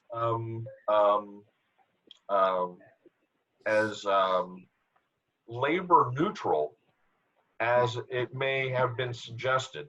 There are things that the village will have to do to implement this ordinance if it's adopted. It is a policy decision. If this commission believes that the benefits of this ordinance outweigh the burdens it will place upon the village, then by all means, adopt it. I'm not saying any differently. Let me ask you a question, Okay. Mr. Herron. We don't have to set up that process unless we have somebody who's coming in under the whistleblower. correct? We don't have to Correct. set up a process unless we have a complainant. That's correct. And that And then would- how long do we have to set that up? If we pass this, it will also stop retaliation, which is the biggest problem with whistleblowers being retaliated against. This Well, would really ensure that there would be no. Well, no, not necessarily. And maybe that's. Let me stop. Let me start there. The whole idea of whistleblower and the remedies that this ordinance and the state statute provide is that the whistleblower is in fact retaliated against. Right. That's the condition precedent to being qualifying for invoking this ordinance. Well, John, it's already happened. John, it also sends a message, and let's. I'm not disagreeing. It sends a message, and let me tell you the message it sends. If I did not fall into that trap of weaponizing this department. If I knew that was in place, there was other routes that other decisions that I made, but it happened with the Artesiano case because when I met with the FBI, I met with FDOE, I got information from what occurred in the past, John. If politicians, rogue employees, that somebody sees another employee, if the person feels comfortable knowing there's a system in place that allows them to come forward, report it, and then if they're retaliated, they have that there. So I think that is important. Okay. And okay, I'd like to hear what some commissioners think about this. Well, I want to make a comment. I am not advocating against or for this ordinance. And if anyone gets the perception that I'm against this ordinance or that I'm for it, I'm not. My job is to give as much information as I humanly can to the commissioners to allow you all to make an informed decision. In that regard, I again will repeat myself. As I understand it, and I was not there, the representative from the Inspector General's office who came and spoke to the commission, the previous commission, made some representations that made it appear that this was very easy to do. I'm saying that if and when this ordinance is adopted and taken advantage of, someone invokes it, there are substantive requirements that the village will have to do. It's not just about turning this over to the Inspector General. Right. You're absolutely right, and that's called due process. It could be the HR person, it could be a citizens panel. I mean, it is a citizens panel. It is a citizens panel. That's what I'm trying to say. And that is awesome because just like the city of Miami has a citizens investigative panel, this allows for transparency and it curtails abuse of power. Period. May I ask a very specific question, John? I'd like to ask it of you. Right now, I'm going to name someone randomly, Roseanne. Right now, if Roseanne felt like she was being retaliated on for something happening at Village Hall, if we did not have this, just give me the concise answer, where would she go for protection right now? First, we would investigate the claim to see whether it had merit. Who's investigating? You as our attorney? No, the manager. So it's in-house. In-house. It's in-house. Wouldn't this stop being in-house so it's out of house? No, we still have a duty to investigate. We still have a duty to investigate. Okay, so it will be done in-house. Okay, so if we did not have this, and Roseanne felt like she was fired and felt like she was singled out somehow and retaliated against, whatever, and we did not have this, where would she go for whistleblower protection right now? To the state. Which will to the state. So the state would help her. No. Yes, she would file a complaint with she actually has available also the federal remedies as well. If she believes it was hostile work environment, she could file a complaint with the EEOC, which is a federal agency. So you're saying she has remedy? Yes. She has help. And the chief is saying, no, she doesn't. So I'm not sure who to believe here. You both sound like you're claiming to be authorities on this, but I think the commission needs to decide here what we want to do. Commissioner Tudor, do you have something to say? Yeah. To kind of mirror a little bit what the attorney was saying, what Mr. Heron was saying, that this county ordinance does mirror the state whistleblower ordinance. And there's already protections in place for employees through the state. And as he said, also there's certain federal programs. What I think is important to really, that we have to identify, and when this came up before, one of the issues that I had was I wanted to have an idea of how the village would implement it, what would be the cost to the village, because it's clear on page 9, 1C, it's very clear that the technical support referenced in subsection 1A and B above is not intended to replace the municipality's own commitment of resources to develop a system for the intake, processing, and documentation of disclosures of violation and adverse personal action, and the investigation of each complaint.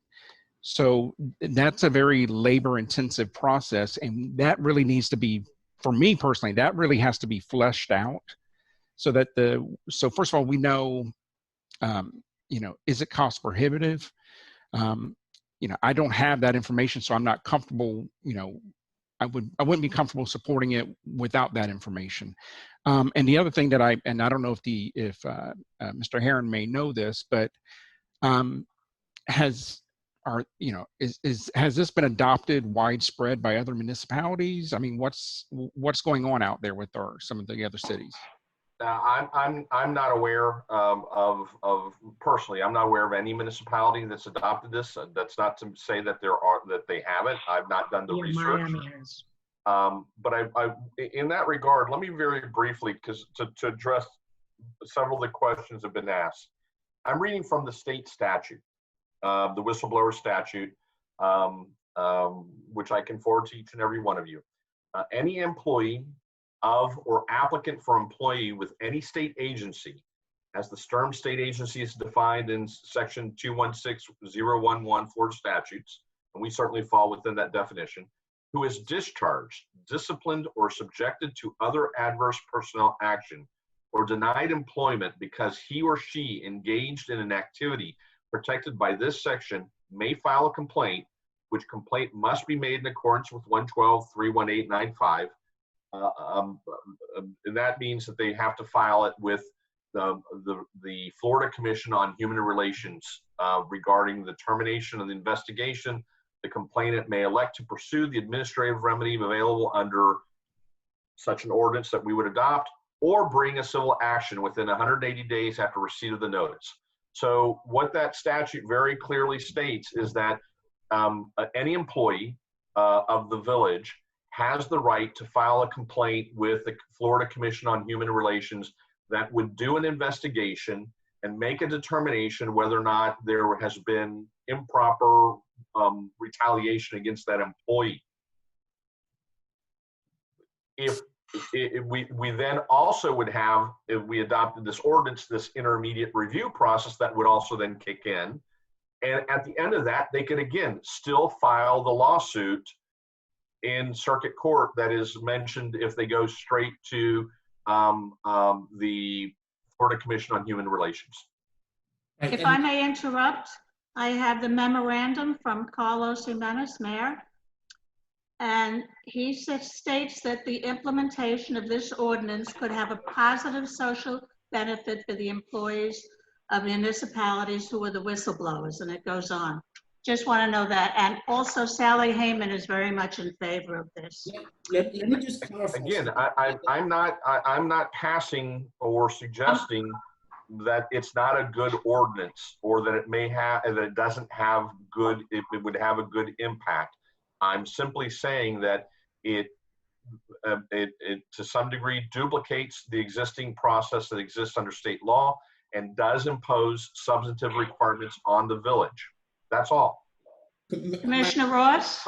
Madam Mayor, the commission, Dade County Commission voted 13-0 for first vote. They took a 12-0 vote. to pass it. Then they passed it 13-0. And Sally Hayman, Commissioner Hayman, believes this is a very important subject matter. Otherwise, they would not have brought it up. And she believes that other municipalities would not be protected. And City of Miami does have this. Okay, let's hear from Commissioner Ross. Do you have any? Yeah, thank you. So that last clarification, John, was important because it cleared something up in my head. What I heard you say is if we had this process in place in the village, we may need to go through two processes. We could have go through a whistleblower complaint process here in the village, investigate it, work it out. And if the complainant is not successful, if it was a valid firing or if it was a valid demotion that they had considered to be retaliatory, that complainant can also then take a second bite of the apple and avail himself of the state process. Is that Correct. That's right? Correct. The state statute says within 60 days after the action prohibited by this section, the whistleblower retaliation, any local public employee protected by this section may file a complaint with the appropriate local government authority if the authority is established by ordinance an administrative procedure for handling such complaints or has contracted with the Division of Administrative Hearings. So that the ordinance that we're talking about, they have 60 days to file their complaint. The statute goes on, and so does the ordinance, by the way, to say essentially the following. The administrative procedure created by ordinance must provide for the complaint to be heard by a panel of impartial persons appointed by the appropriate local government authority, the commission. Upon hearing the complaint, the panel must make findings of fact and conclusions of law for a final decision by the local government authority. So they would make a recommendation to you all, and then you all would, or the manager, depending on how it's set up, would make a final determination. Within 180 days of that determination, if the employee is unhappy, they can still file a suit in state court under the whistleblower statute. Does anybody else want to speak on this? Yeah, I'm sorry, I wasn't done. I wasn't done talking about it, or with my questioning anyway. So now I understand that. And I heard somebody say that the process doesn't need to be in place until there's a complaint. But how does the complainant even know where to go? And how does the complainant know what the process will be if we don't have it in place? I mean, that to me seems very vague and not what you would consider due process. Well, assuming you adopted the ordinance and left it sitting, then we would have under the state statute and the ordinance that is adopted, we would then have 60 days to conduct our investigation, set up the impartial panel, schedule the hearing, and have that hearing. Okay, so someone feels like they were retaliated against. They file a complaint with, say, the chief of police. We make the chief of police the point person. If it's the chief of police that's being complained about, then I don't know. I guess there has to be a secondary person in place to go. It would have to be the manager. Okay, So in that so situation. at that point, it comes back to the commission, or the manager does his investigation. They find that we need to proceed with the actual process. It comes to the commission, and the commission appoints an ad hoc committee of disinterested people to review the complaint. Is that correct? To conduct a hearing. Conduct a hearing. Commissioner, I just want to, that's a great question, and I want to just kind of answer this. Let's just go back to the artistic times. Think about if we had this panel in place, what we would have avoided, okay? Where the officers, remember how this started? The officers began to write anonymous to the manager.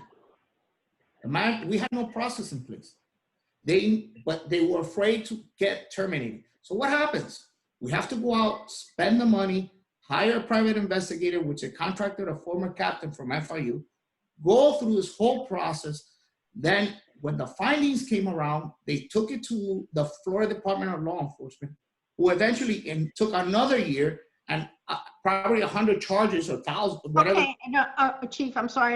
It's like 11:15. I don't want to cut you off, but I lived through that process, so I understand what happened. All I'm trying to say is, And so that was something that happened within the that was something that happened within the police department. So she could have, the manager could have skipped that private investigator and just gone to FDLE and said, we have a problem, you have to come and investigate us. I think that that was an option for her at the time. She chose a different path, and her, you know, whatever those reasons were, they played out as they are. But that would not be, the FDLE investigation would not be an option for someone who's not in the police department, is it? Yes, it would be. Public corruption is investigated by FDLE, whether you're a police officer or you're not. Go ahead, John. I think that we're somewhat mixing apples and oranges, if I may. And Chief, if I'm saying this incorrectly, or for that matter, any of the commissioners, correct me if I'm wrong. I understand and I agree with the chief that, you know, adoption of an ordinance of this nature will you know, have a salutary effect, a good effect upon morale and a belief that you know, by our employees that you know, the village has their back, so to speak. But I want to make sure that everyone understands that in that due process and that investigation and that reporting of the whistleblower of the bad actions by other employees is separate. This ordinance and the protections of the whistleblower statute in general only kick in when there has been action to dismiss, discipline, or take any other adverse personal action against an employee for disclosing information that qualifies as being whistleblower information. So disclosing the whistleblower information and having a process that is available to the employees to disclose that information and for to investigate it and determine whether or not it's truth or not is completely separate and distinct from when the actual whistleblower protections kick in. And they only kick in when there's been adverse employee action or personnel action against the employer by the employer, the village, against the employee who's reported the bad conduct. Right. But John, I think that what I've heard some of the commissioners and even the police chief say is that it may serve as sort of insurance. It's that, yes, it's not going to kick in until there's a retaliation, but it may serve as insurance against someone acting in retaliation. Commissioner, and by that time, it's too late. Remember, I was 1 day away from not being here. And many of you, let's really get to the truth. Many of you understand what was going on. Okay? And it doesn't have to be an employer-employee. It could be an abuse by political figures. It could be an abuse by a chief of police or a manager himself. Okay? So, Chief, you're talking about something I believe that a lot of residents who are listening probably have no idea what you're talking about. So no, I think you need to clarify, You all know what I'm talking about. I do. I know what you're talking about, but there are residents here listening who may now not know what you're talking about, the fact that you felt that you were the target of such a thing. So I appreciate that. Myself, other commissioners, and other people impacted. Yeah, we know. Because I took a stand, including you, I took a stand and said, I will not bend. You know, we're going to do things right, and that's the way it is. Listen, either way, I'm just wanting to. I wish they had this whistleblower law when I was working age. I'm way beyond that now. So, but I'm going to go get a drink of water. So you guys decide. Is there any other discussion on this before we vote? Mayor and Commissioners, we're 10 minutes away from 11 o'clock. Just Right. reminding you. And I the make a curfew motion has that been we on. extend the meeting. Oh, do we have to end at the curfew? The curfew's passed. I think the curfew is 9 o'clock, isn't it? Yes, it is. Yes. Oh, okay, well then it's already do passed. have Well, look, employees we're here. rocking and rolling and actually getting through an agenda, so I'll make a motion that we continue this meeting until midnight and see if we can get all of this done and actually complete a meeting. Okay, is there a second on that? Second. I'll second it. What? I'll second it. Okay, Roseanne, can you do a vote? Roll First, call on, can I make my recommendation on what the motion is? I have to make a motion, don't I? you made a motion. No, we're making a motion to extend the meeting. Oh, okay. Make a motion to extend the meeting. Yes, I'm sorry. Go ahead. Yes, I second it. Yeah. Okay, it's Yes. to midnight, right? Yes. Okay, continue the, To extend the meeting. Yes. Yeah. Did William vote and did, Yeah. oh, I'm sorry. Did we And- vote? Okay, I'll say yes as well. Okay. I didn't hear a vote. Did you, Mayor, is there a consensus to? Yes. To extend? Okay, Yes. all right. It's hard to, we're missing, it's getting, Yeah. okay, did everybody vote on that? Reluctantly. Yes, I agree with you, Commissioner Ross. All right, can we do a roll call on the whistleblower? oh, I gotta make my recommendation, don't I? My motion. Yes. I have to make a motion. In order to better protect our employees, Miami-Dade County. We did make a motion, and I seconded it. You made a motion. That was a discussion. No, you made a motion, it was second, and then it opens for discussion. Either Correct? way, Commissioner, for the record, Commissioner, please make your motion and it'll be seconded. Okay. In order to better protect their employees, Miami-Dade County passed the whistleblower protection ordinance on September 4th, 2019. I believe that we owe this to our employees to protect them in the same way. That's my recommendation. That we go forward, I'm sorry, that we go forward. This was a discussion that we go forward with the ordinance. I'll second it. Okay. Mayor Halpin, Yes. Vice Mayor Kennedy, No. Commissioner Ross, I think that, well, we still have to go through at least 2 readings and more discussion, so I'm willing to go forward to have more discussion about it. so the motion, Well, did you give Yes. Williams? Voting yes. Yes. okay. Commissioner Samari Yes. and Commissioner Tudor, No. All right, I'll draft the ordinance. yeah. Okay. The next item will be a long one, unfortunately. It's the Gray Robinson invoices by Commissioner Samari. Commissioner Samaria, if I may make a comment before you start the discussion that I think is appropriate and directly related to you. I know that you placed this item on the agenda, and I think that you are entitled to raise the issue.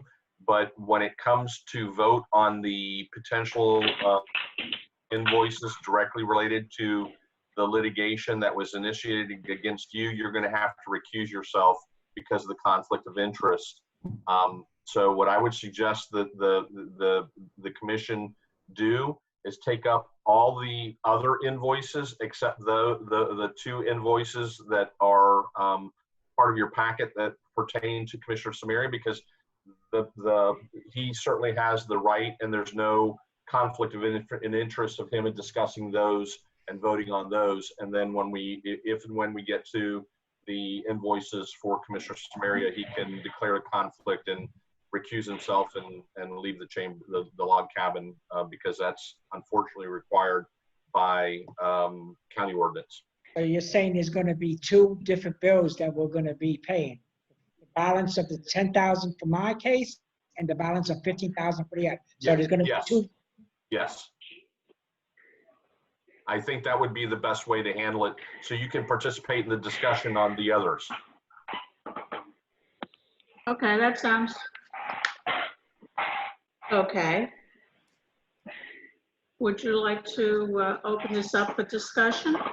Okay, it has been brought to our, okay, it has been brought to our attention that some invoices did not have the proper authority or brought to our village commission's attention for more discussion. Some of the invoices that were paid during January month and other outstanding invoices should be closely examined to provide some more clarify as to why Gray Robinson has invoiced us in his legal services.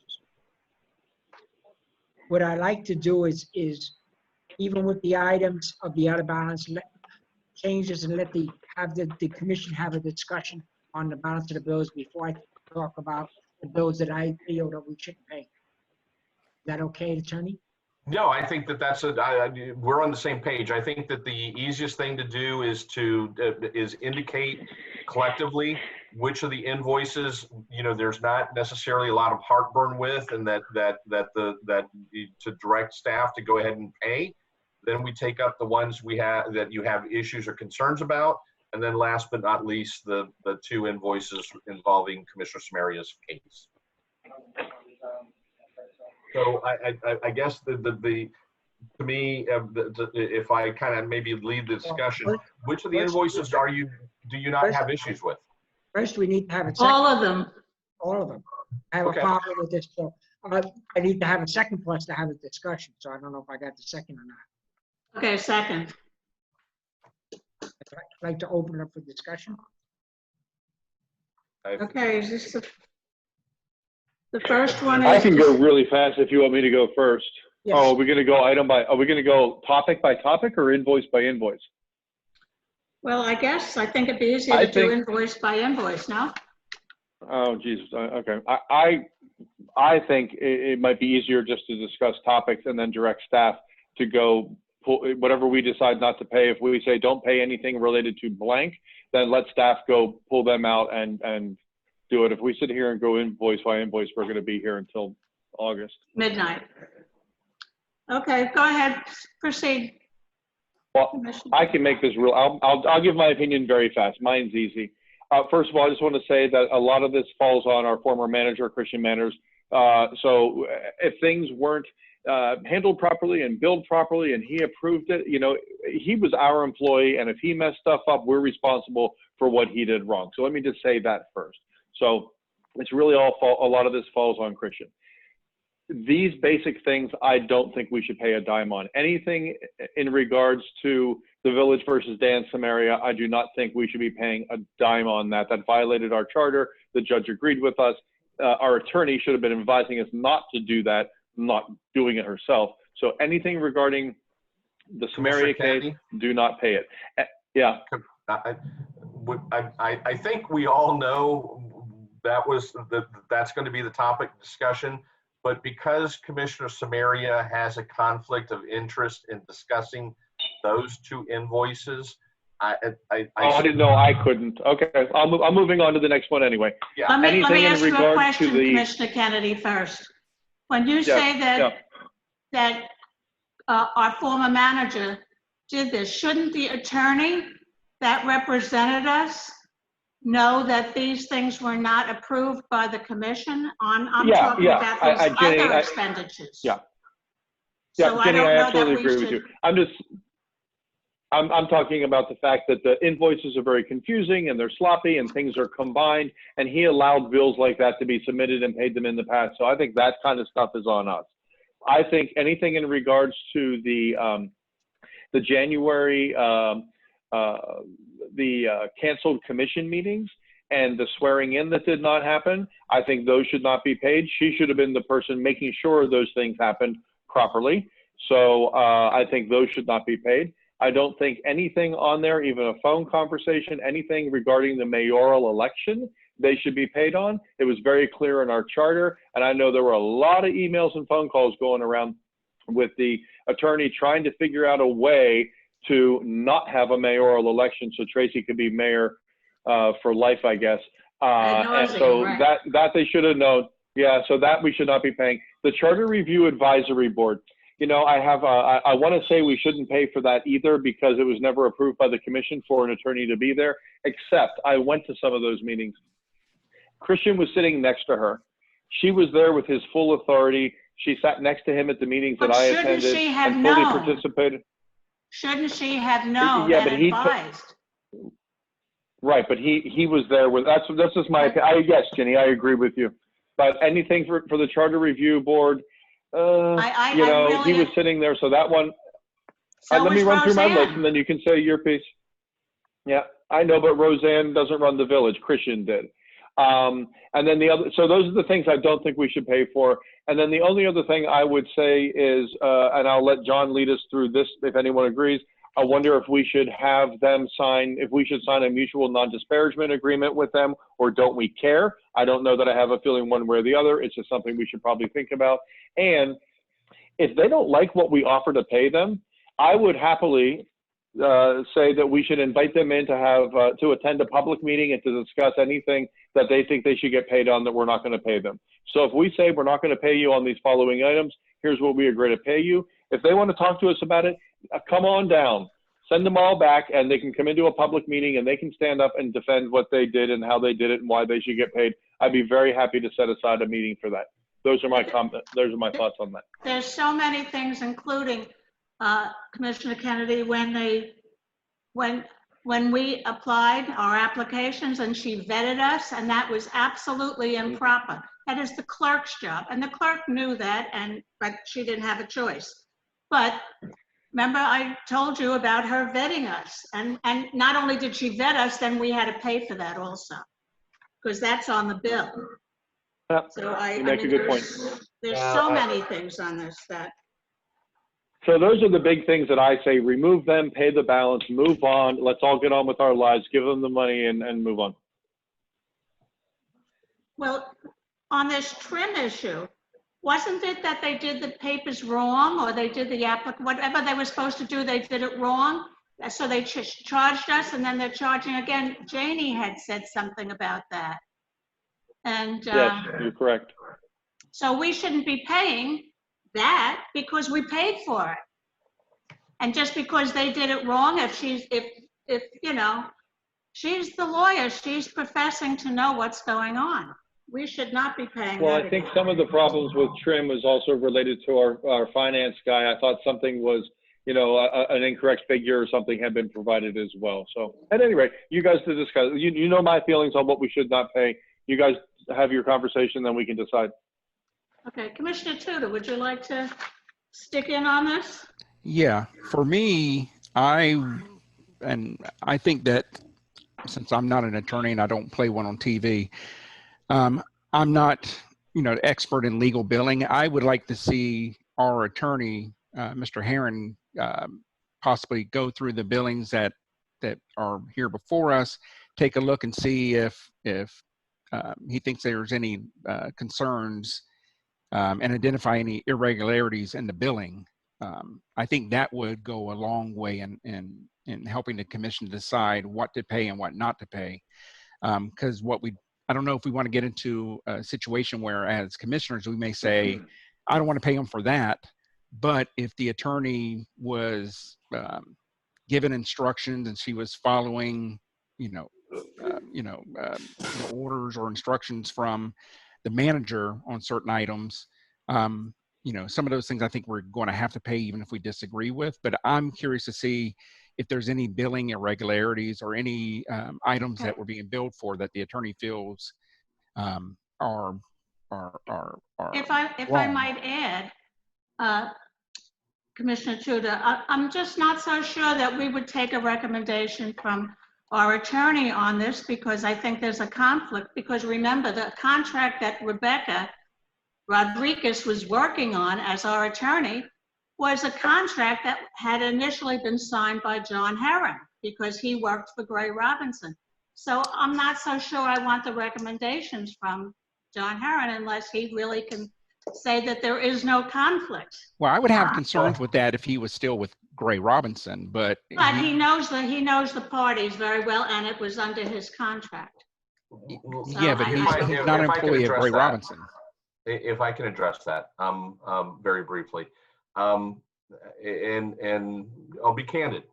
So everyone's very clear, including anyone who's listening and including maybe my old partners from Gray Robinson. There is no love lost between me and Gray Robinson. Okay. There is a reason why I'm not working at Gray Robinson and I'm at another law firm. I have gone through the invoices to the mayor's point. I have marked them up with what I believe are questionable charges, and in many instances, the reason why I say they're questionable is because there's a lack of description of what was performed, and I can go through these very quickly if you want. Yeah, I don't have the marked copy. Did you give the marked copy for? They're in the agenda.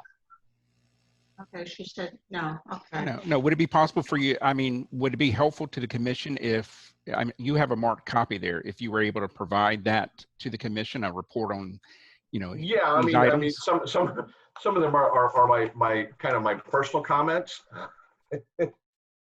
Oh, I want to see those, John. Please. And so, for example, going to the invoice for the 2 invoices for attending the charter review amendment to the charter, as they call it. There are 2 time entries in the January 17th invoice for a total of close to 2.5 hours for Ms. Rodriguez preparing for the Charter Review Advisory Board meeting. That's it. What was she reviewing? What was she preparing for? Why did it take her an hour and a half to prepare for? 2.5 hours to prepare for the same meeting, when the totality of the meeting was for 3 hours. So she spent almost as much time preparing for the meeting as actually attending it. And there's no explanation as to why. So as an attorney and as a professional, on your behalf, I would say, well, wait a minute, why, without any further explanation, why should that be paid? Same thing with the following, the February invoice for the same subject. There's 2 hours for preparing to attend the final Charter Review Advisory Committee, and then she spent 2.1 hours to actually attend. Well, how is it that you spent close to the same amount of time to prepare to attend a meeting that you spent 2 hours attending? There's no explanation. So I would have questions and would suggest that without further explanation, those time entries shouldn't be paid. The same with regard to some of the comments that Commissioner Kennedy already mentioned about the general invoices, about the time that Ms. Rodriguez spent on preparing for a commission meeting that didn't take place. And from all intents and purposes, from the reviewing the invoice, she knew wouldn't She knew about that, yes. Before it ever took place. So why did you spend 3 hours preparing for a meeting that you knew wasn't going to take place?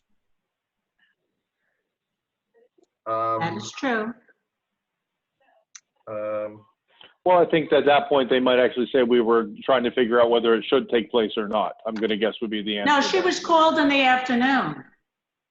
But wouldn't it be more beneficial if we have a report from Mr. Herron identifying the issues or the billing irregularities or concerns? Because we're going to have to submit that to Gray Robinson and say, these are the ones that we have that we're calling into dispute. Well, I'm based upon my experience in fact, being in a situation like this with other clients, including while I was at Gray Robinson, let's assume that the math comes out to 60 cents on the dollar, and the village sends a check to Gray Robinson for that amount. I don't anticipate that we're going to hear much, if anything, from Gray Robinson in response. They'll cash the check. That's correct. John, may I ask you a question? Could it be as simple as you contacting? I mean, we ask you to do this on our behalf. You contact Gray Robinson and say the commission's not going to pay you on anything related to A, B, C, or D. Revise your invoices and send them to us.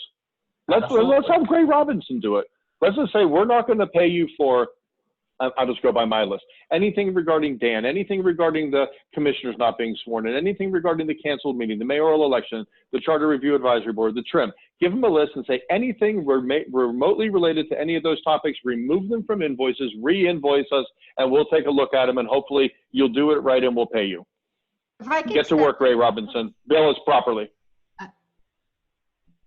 I don't know that that would be the wisest thing. Do you, John? It wouldn't be better just for us to decide how much we're going to spend? Yes. Send and just send a check? I would say, tell me what it is that you, as you said, what I should be removed or not paid, not removed, not paid, and we'll just pay the difference. Send them the remittance invoice with the check saying, you know, we've gone through the invoices. We believe this is what is properly payable, and that's all we're paying, and that's it. Madam Mayor, I'd like to hear from. Hold on, let me ask. Madam Mayor, I'd like to hear from the city manager too, if it's possible. Yes, can I just say something? Okay. Ross is trying to say One something second. here. Commissioner Royce wanted to speak. Go ahead. Yeah, so, you know, as the person who closely examined Gray Robinson's invoices from the point in time when John Herron left, and actually even before then, but I closely scrutinized all of Gray Robinson's invoices.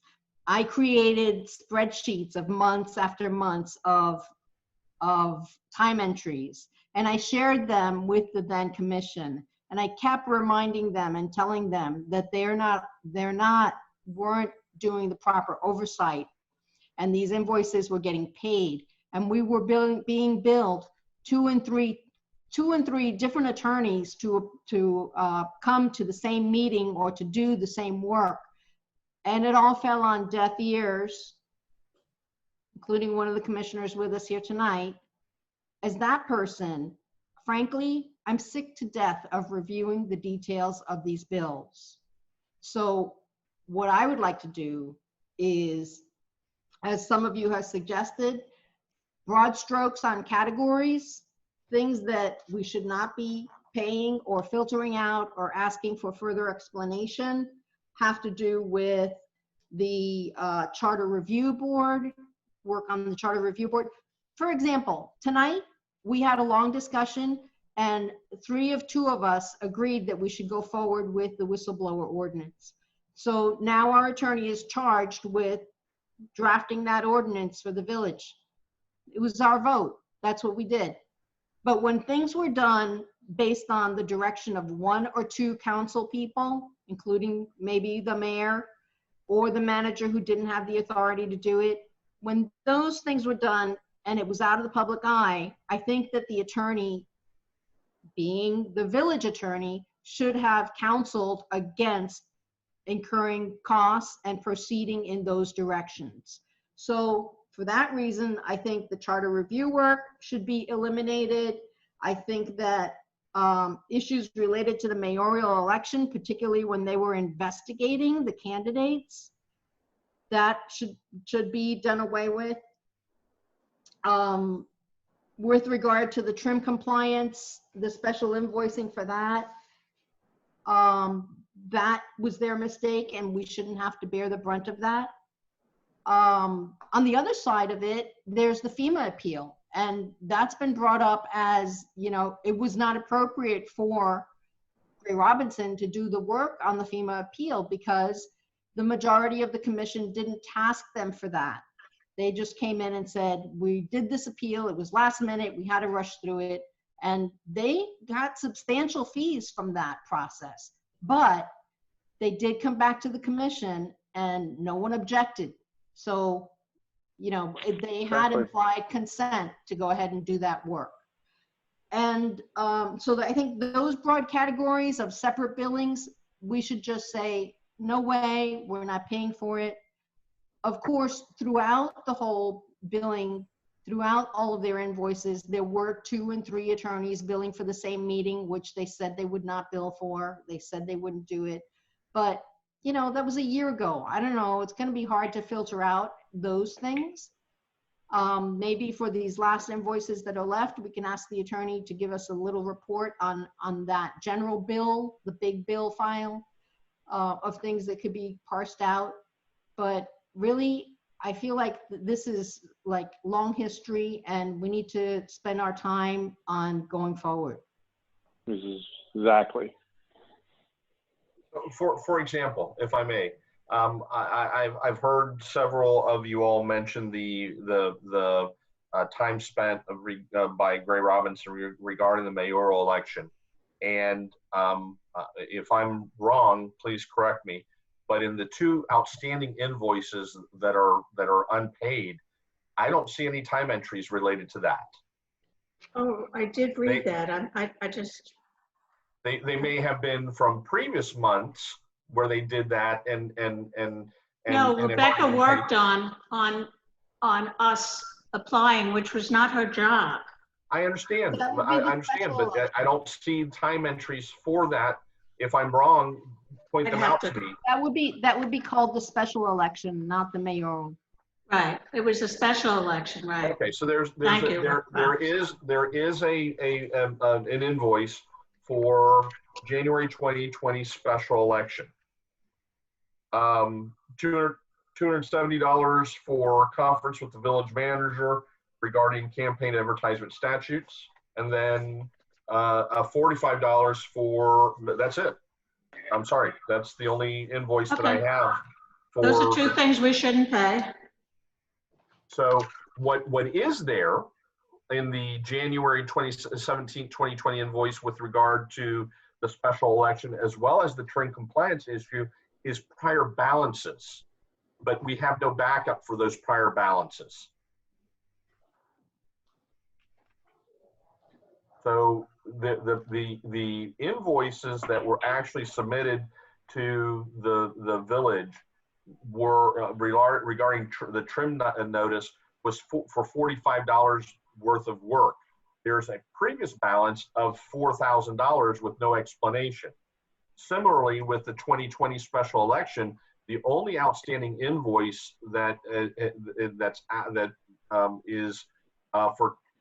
we have is for $270. There's a prior balance of $1,157 that's unexplained. Mm-hmm. And to the point that was made by some of the other commissioners, I think those 2 invoices we tell Gray Robinson we're not paying because we have no documentation as to what these outstanding balances are for.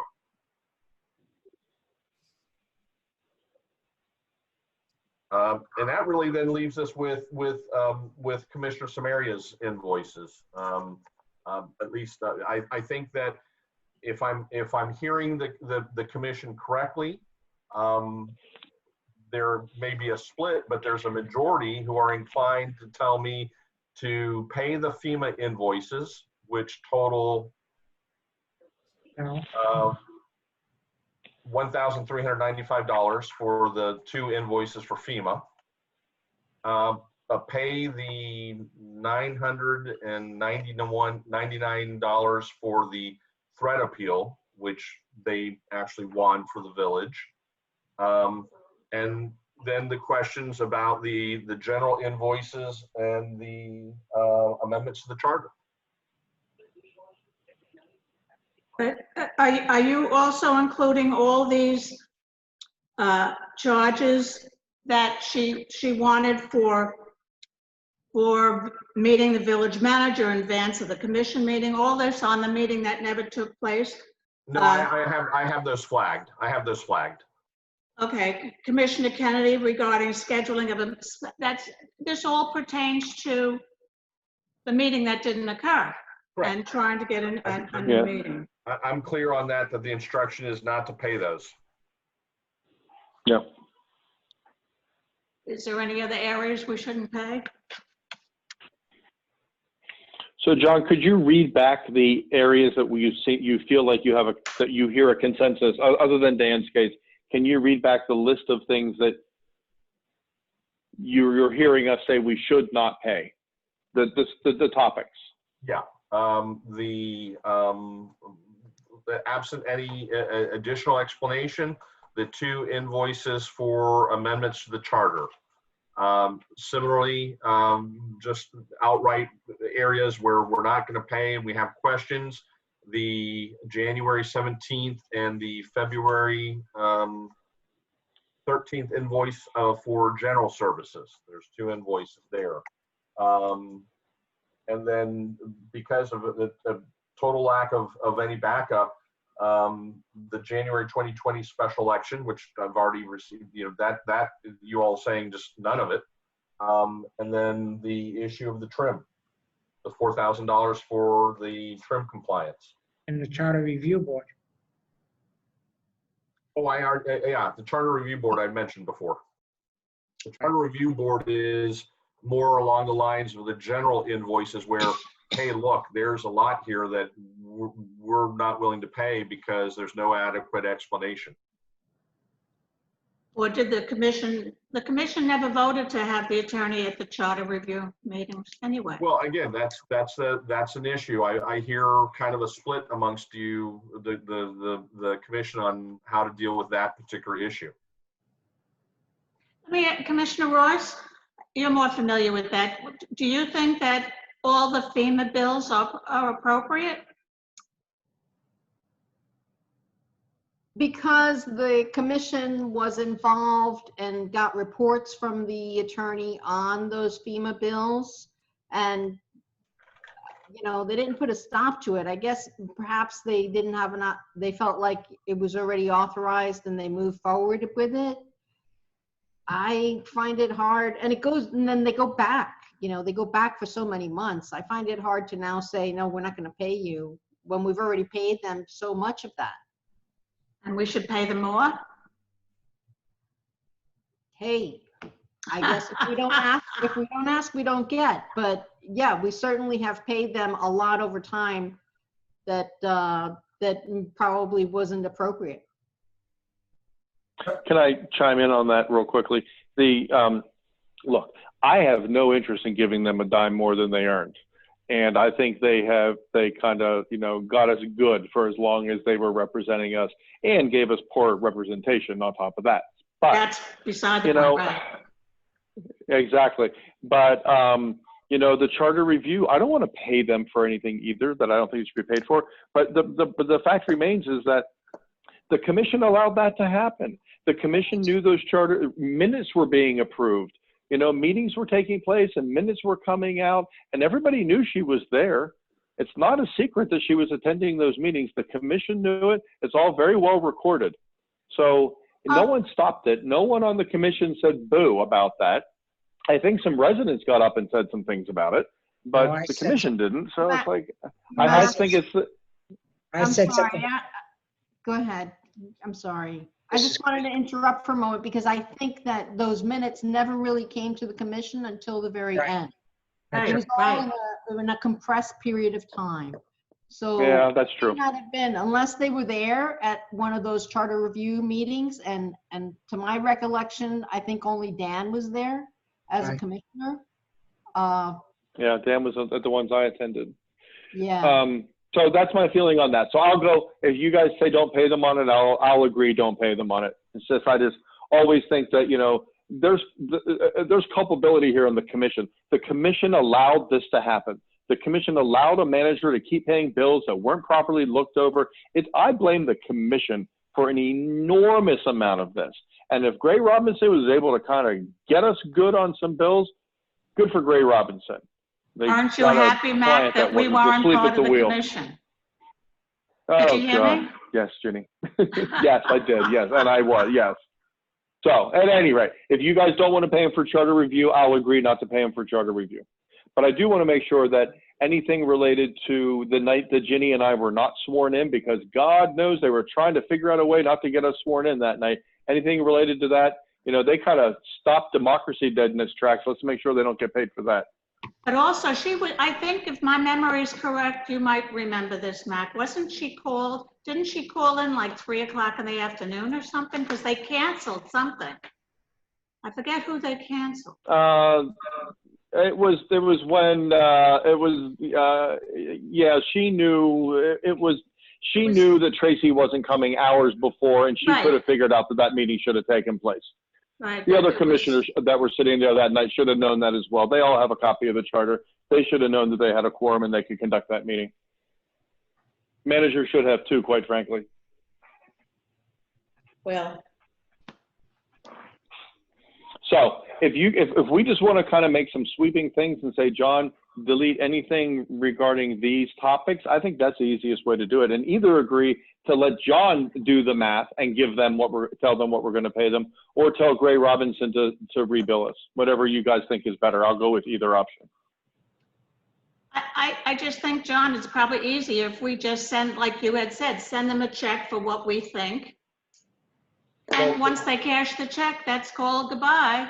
And without going back and forth of, you know, I think they'll be very happy whatever we decide to pay. I think that I've received enough direction to proceed. And what I'll say is I will do that. And with the manager, we'll get back to each one of you and tell you what we're going to do before we, sign the check. Okay. I'm cool with that.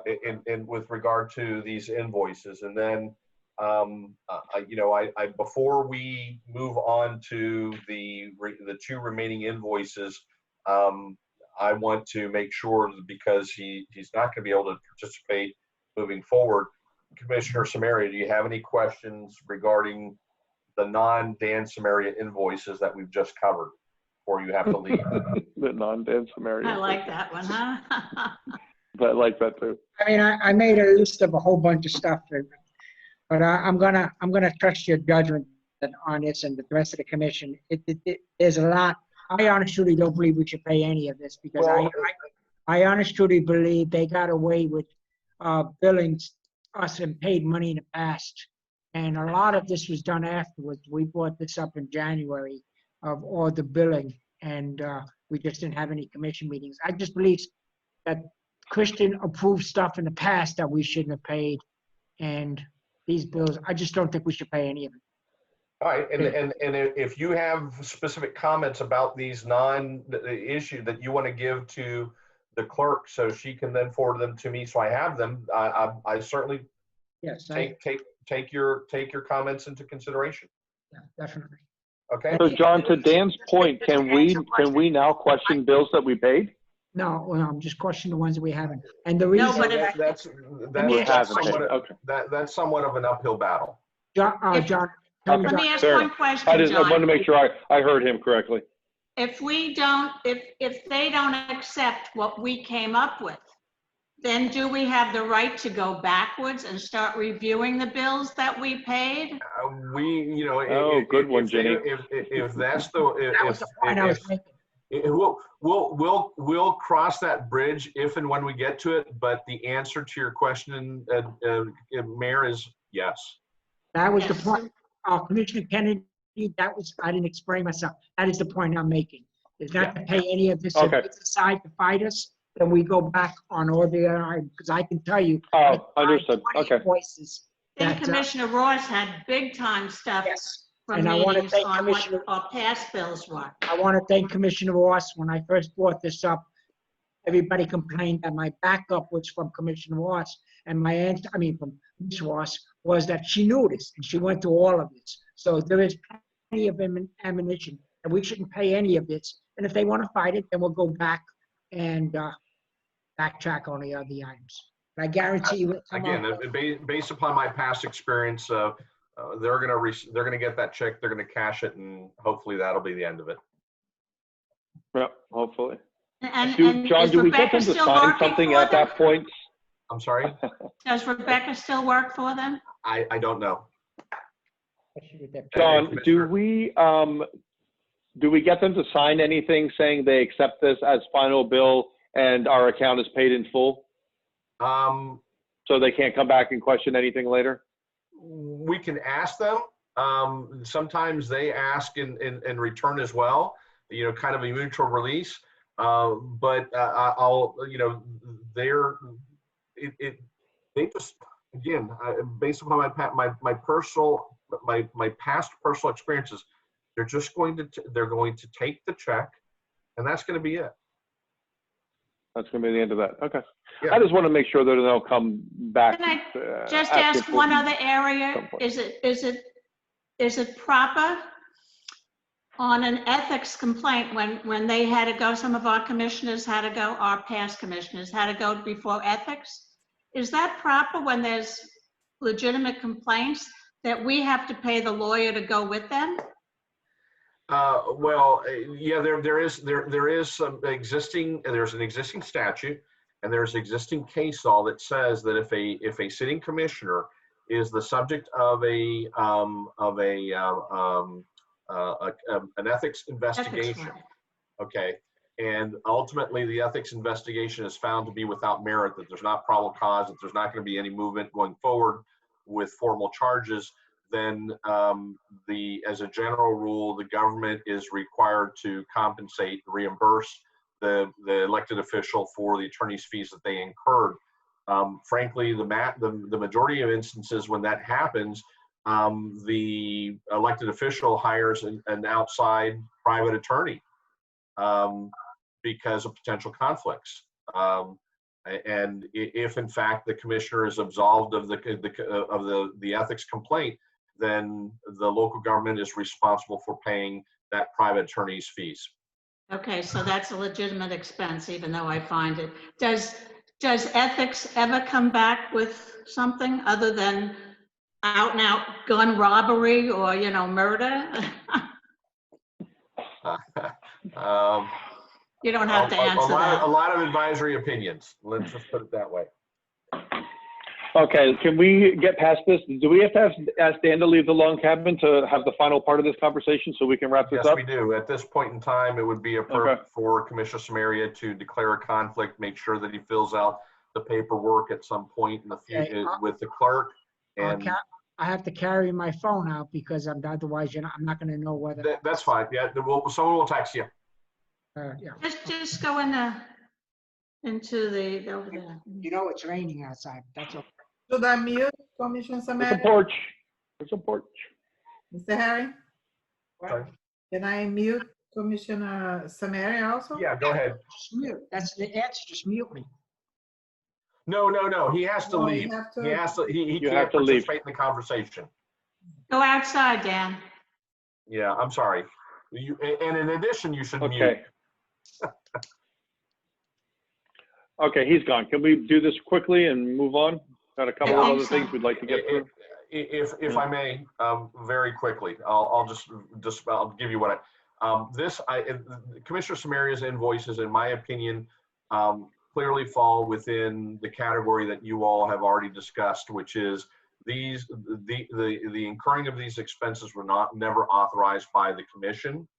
I can tell you, and I've said to you all publicly and privately, to all of you, that I would never initiate, and I don't believe it's appropriate for an attorney, notwithstanding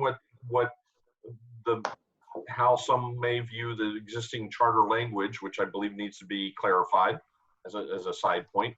But I would never initiate, as your attorney, any action in your name without the commission's approval. And therefore, I believe that the incurring of these expenses lack the requisite authorization from the commission and are inappropriate. All of them. Then don't pay them. Don't pay them. Not one nickel. I'm in favor of not paying any of that. And I think that's like $9,473.59. Is there any additions on that? It totals $10,186 when you include some costs that they've included in their invoices. Oh, okay, right. I want to make it absolutely clear as I've taken this position publicly as your current interim village attorney. You all are free to disagree with my assessment, but that's my position, and I take this position based upon the fact that in my close to 30 years of practicing law for local governments across the state, I have never, ever initiated a lawsuit on behalf of one of those government agencies or entities without first seeking the approval of the elected body to do so. That's good to hear you're not going to take a case against one of us. That's very good, without authority. And not unless we tell them to. Well, you got to vote on it. I'm familiar with the background. You know, I've looked into it. I know that there were issues raised by the judge who heard the case that said, well, you know, all parties could have and should have done things differently. But in that, to me, still doesn't excuse the fact that council authorization to file the lawsuit and incur these expenses were never obtained by Gray Robinson before doing the work. Well, I think Can we just do a quick? If you recall, Christian said that was Rebecca Rodriguez telling him to do that, and in court, Rebecca Rodriguez said she was following the orders of Christian. So, I mean, it's okay. We shouldn't have to pay any of that. I agree. Okay, so I agree we shouldn't pay any of it. Let's go around the room real quick and knock this one off one way or the other. Do we do a roll call on this? We didn't get a motion, so we didn't have. Do we need a motion to do? I've gotten direction unless there's not a majority. I think I was pretty clear with the direction that you're giving me by your comments, and I can take it from here. But does anybody disagree? No, but I'd like to say I think it borders on malpractice if that attorney actually gave the advice to go ahead and file that suit without the approval of the entire commission. I think so we're all clear, and that there's so we don't get accused at some point in the future of not having a proper record.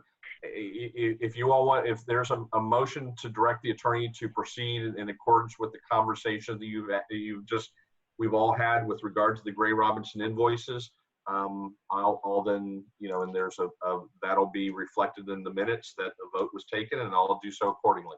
I'll be happy to make that motion. I want to make a quick comment real quick. I'll second it. Oh, go ahead, Will. Got it.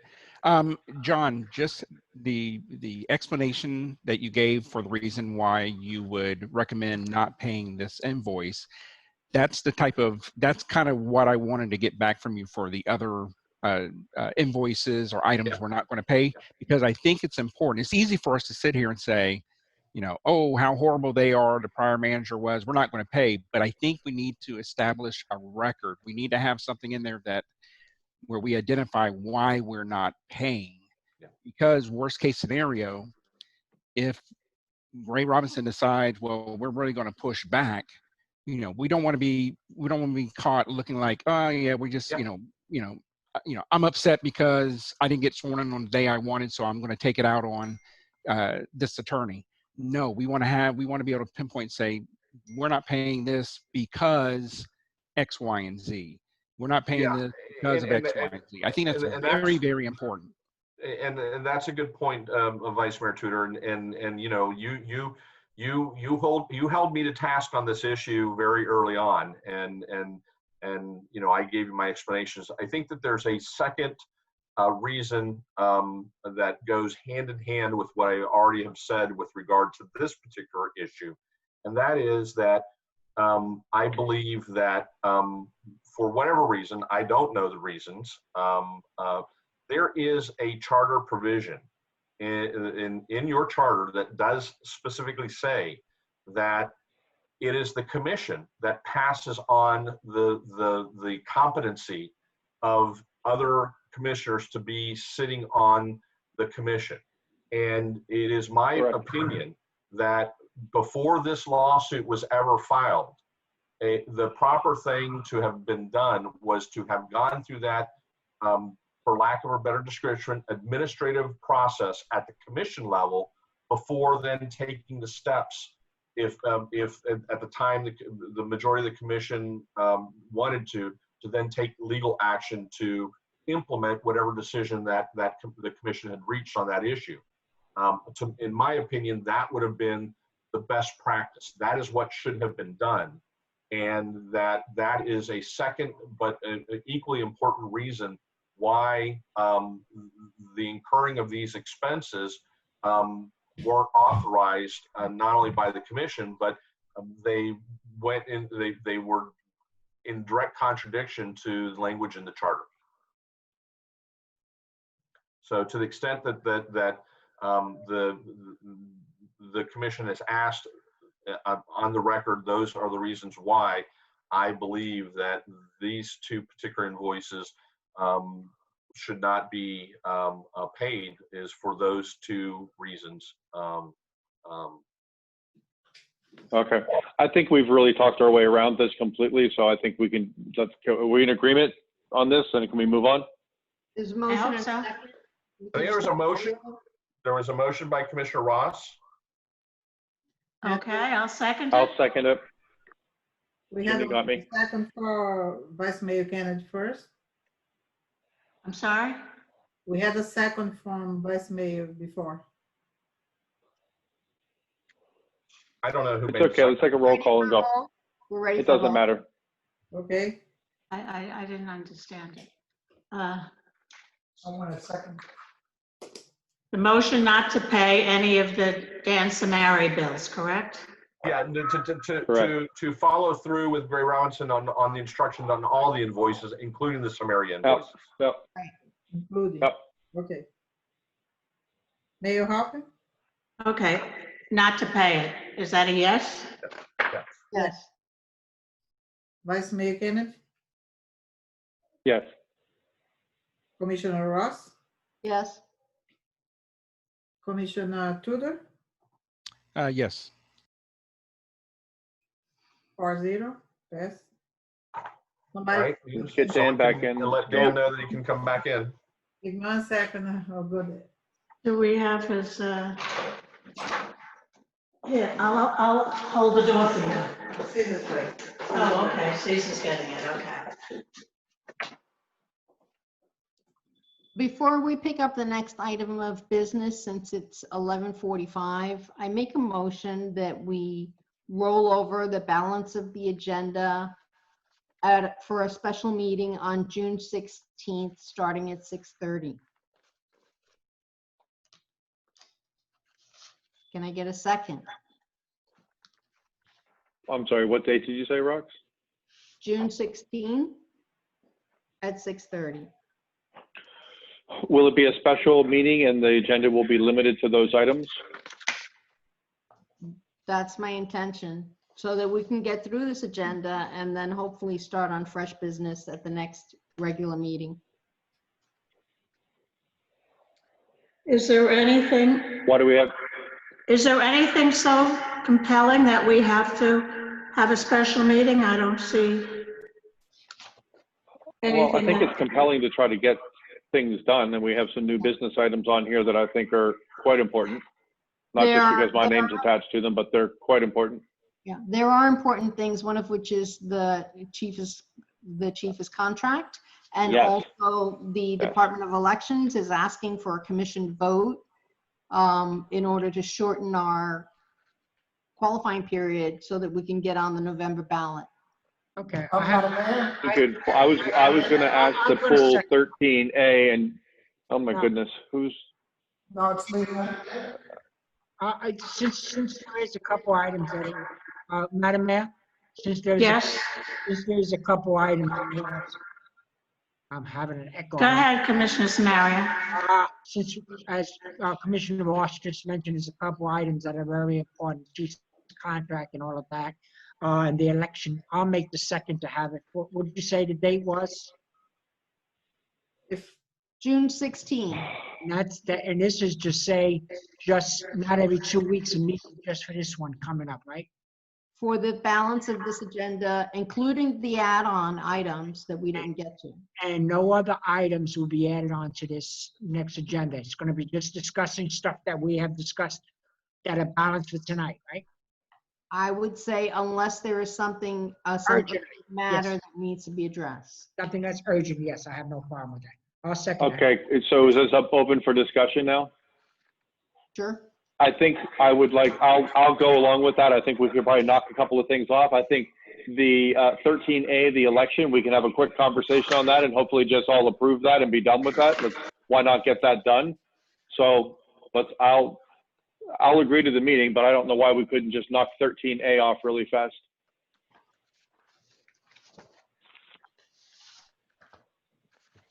Any objections? Yeah. No problem. I don't think there'd be any discussion on, wait a second. There's a motion, but I would like to discuss. Oh, I think we can knock off 12D also. There's no discussion. I want to say something. These can come here. That doesn't work. I think we can do mine without a discussion, because I think that's, I don't know what anybody wants to discuss on that. And the election. Can we make- I actually, 12D is in dog, the change of compensation for commission. I do want to discuss that, please. Can we just do the election really fast, guys? It's 11:46. Can we agree to talk about the election and just approve that? We've got to do it. We have a motion already on with a second. We already have a motion. So we need to settle this issue and then we can get to the Okay. next. Okay, so we got a second. Let's vote on it. Okay, call the roll, Roseanne. And the vote is for, the motion is for transfer everything on the rest of the agenda to the The next. general election. We're voting on Except for 13A. 13A. Roseanne, 13A. I'm sorry, we're voting on the 13A only? I understand that the motion No. was to transfer everything to the next meeting. No, Commissioner Ross, please make your motion Hold again. on. Hold on. We have a motion and a second Okay. to roll the balance of the agenda to 16. Oh, 16, to the, 6:30. Once we Okay. vote on this motion, we could decide to pick something else off of this agenda if we want to and deal with he's it. gonna come here. Okay. Okay. Okay, can we, We've got a motion and a second. Okay. right, take a on vote, discussion, I think David Hernandez wants to talk. He's moved. I really want to talk right now about the Chiefs, because I think that that's the most important one that we have coming. So I'd rather discuss now just the chief, and then on the, and not moving on the other stuff, because we have other stuff that we need to talk about. So I want to talk about the Chiefs. David, you only have 12 minutes. That may But be. the Chiefs, You have 12 but minutes. hold on. The Chiefs thing has been dragging and dragging and dragging and dragging. Agree. Why don't we talk about the Chiefs contract? That's what we need to talk about right now. We have 12 minutes. You have 12 Right, minutes. so- 12 Okay, minutes. I think the chief deserves more than 12 minutes. I understand. I think so too. So, but I think we could do we've already dragged the Chiefs thing long and long and long and long. But we're gonna have to push that Because- over, David, look. till June 16th. We got a motion in a second. Can we please just have a vote and move on and try to get that other thing done? My goodness, folks, we have 11 minutes left. Let's go. Okay, Mayor Halpin, Make a vote. Yes. Vice Mayor Kennedy, Yes. Commissioner Ross, Yes. Commissioner Samari, Yes. Commissioner Tudor, Yes.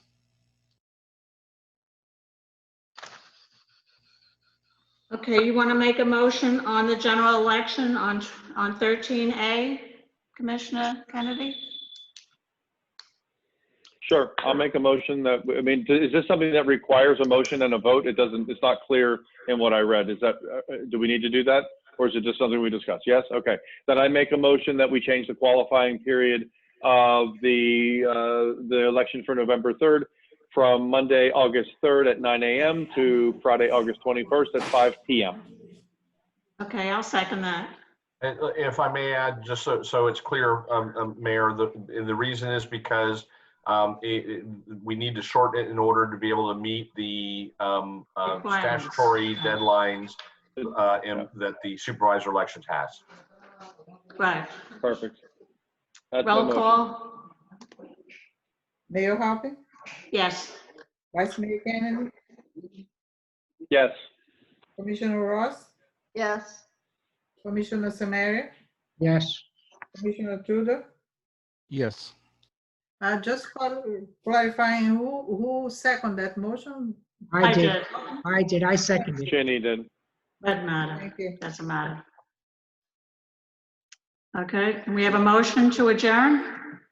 We need announcements. Well, we have 9 minutes. Is there anything else done? Anything else? Okay, then do the announcements. Announcement. Yeah, we just, I have the announcement of the next commission meeting on Tuesday, July 7th, 2020. Now we have next special commission meeting on June 6:30 p.m.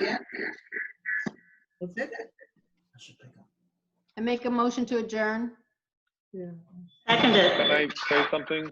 I have a question before we adjourn. What time is the special meeting on June 16th?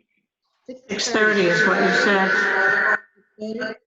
And So 6:30 p.m. on Tuesday, June 16th. So in other words, we just set a special meeting to try to get through some more items after just a few meetings ago. We couldn't agree as a commission to meet more often to try to get more done. So I'm glad we're actually reversed that ourselves. No, that's only reverse for this meeting. That's not reverse. We're taking baby I steps. got it. We're gonna knock a bunch of stuff off. I'm asking to announce the next Saturday sweep from Waste Pro on the June 13th, Saturday, from 8 to 5 p.m., 8 a.m. to 5 p.m. I didn't understand that. I'm sorry, Roseanne. I'm asking to do an announcement of the Waste Pro Saturday sweep on June 13th, Saturday, from 8 a.m. to 5 p.m. I still didn't get what you're talking about. Waste Pro's doing a Waste sweep Pro through the is having village. a special pickup. Oh, okay. It's a special pickup. Yes. Okay. She wants, Anything else? Good night. I need an adjournment. Motion to adjourn. Did we adjourn? We did. Motion I'll to- second that. I'm sorry. Second motion to adjourn. Okay. I'll All in second it. favor? Say aye. Aye. Aye. Good night, folks. Good night. Good night, everybody. Night. Good night.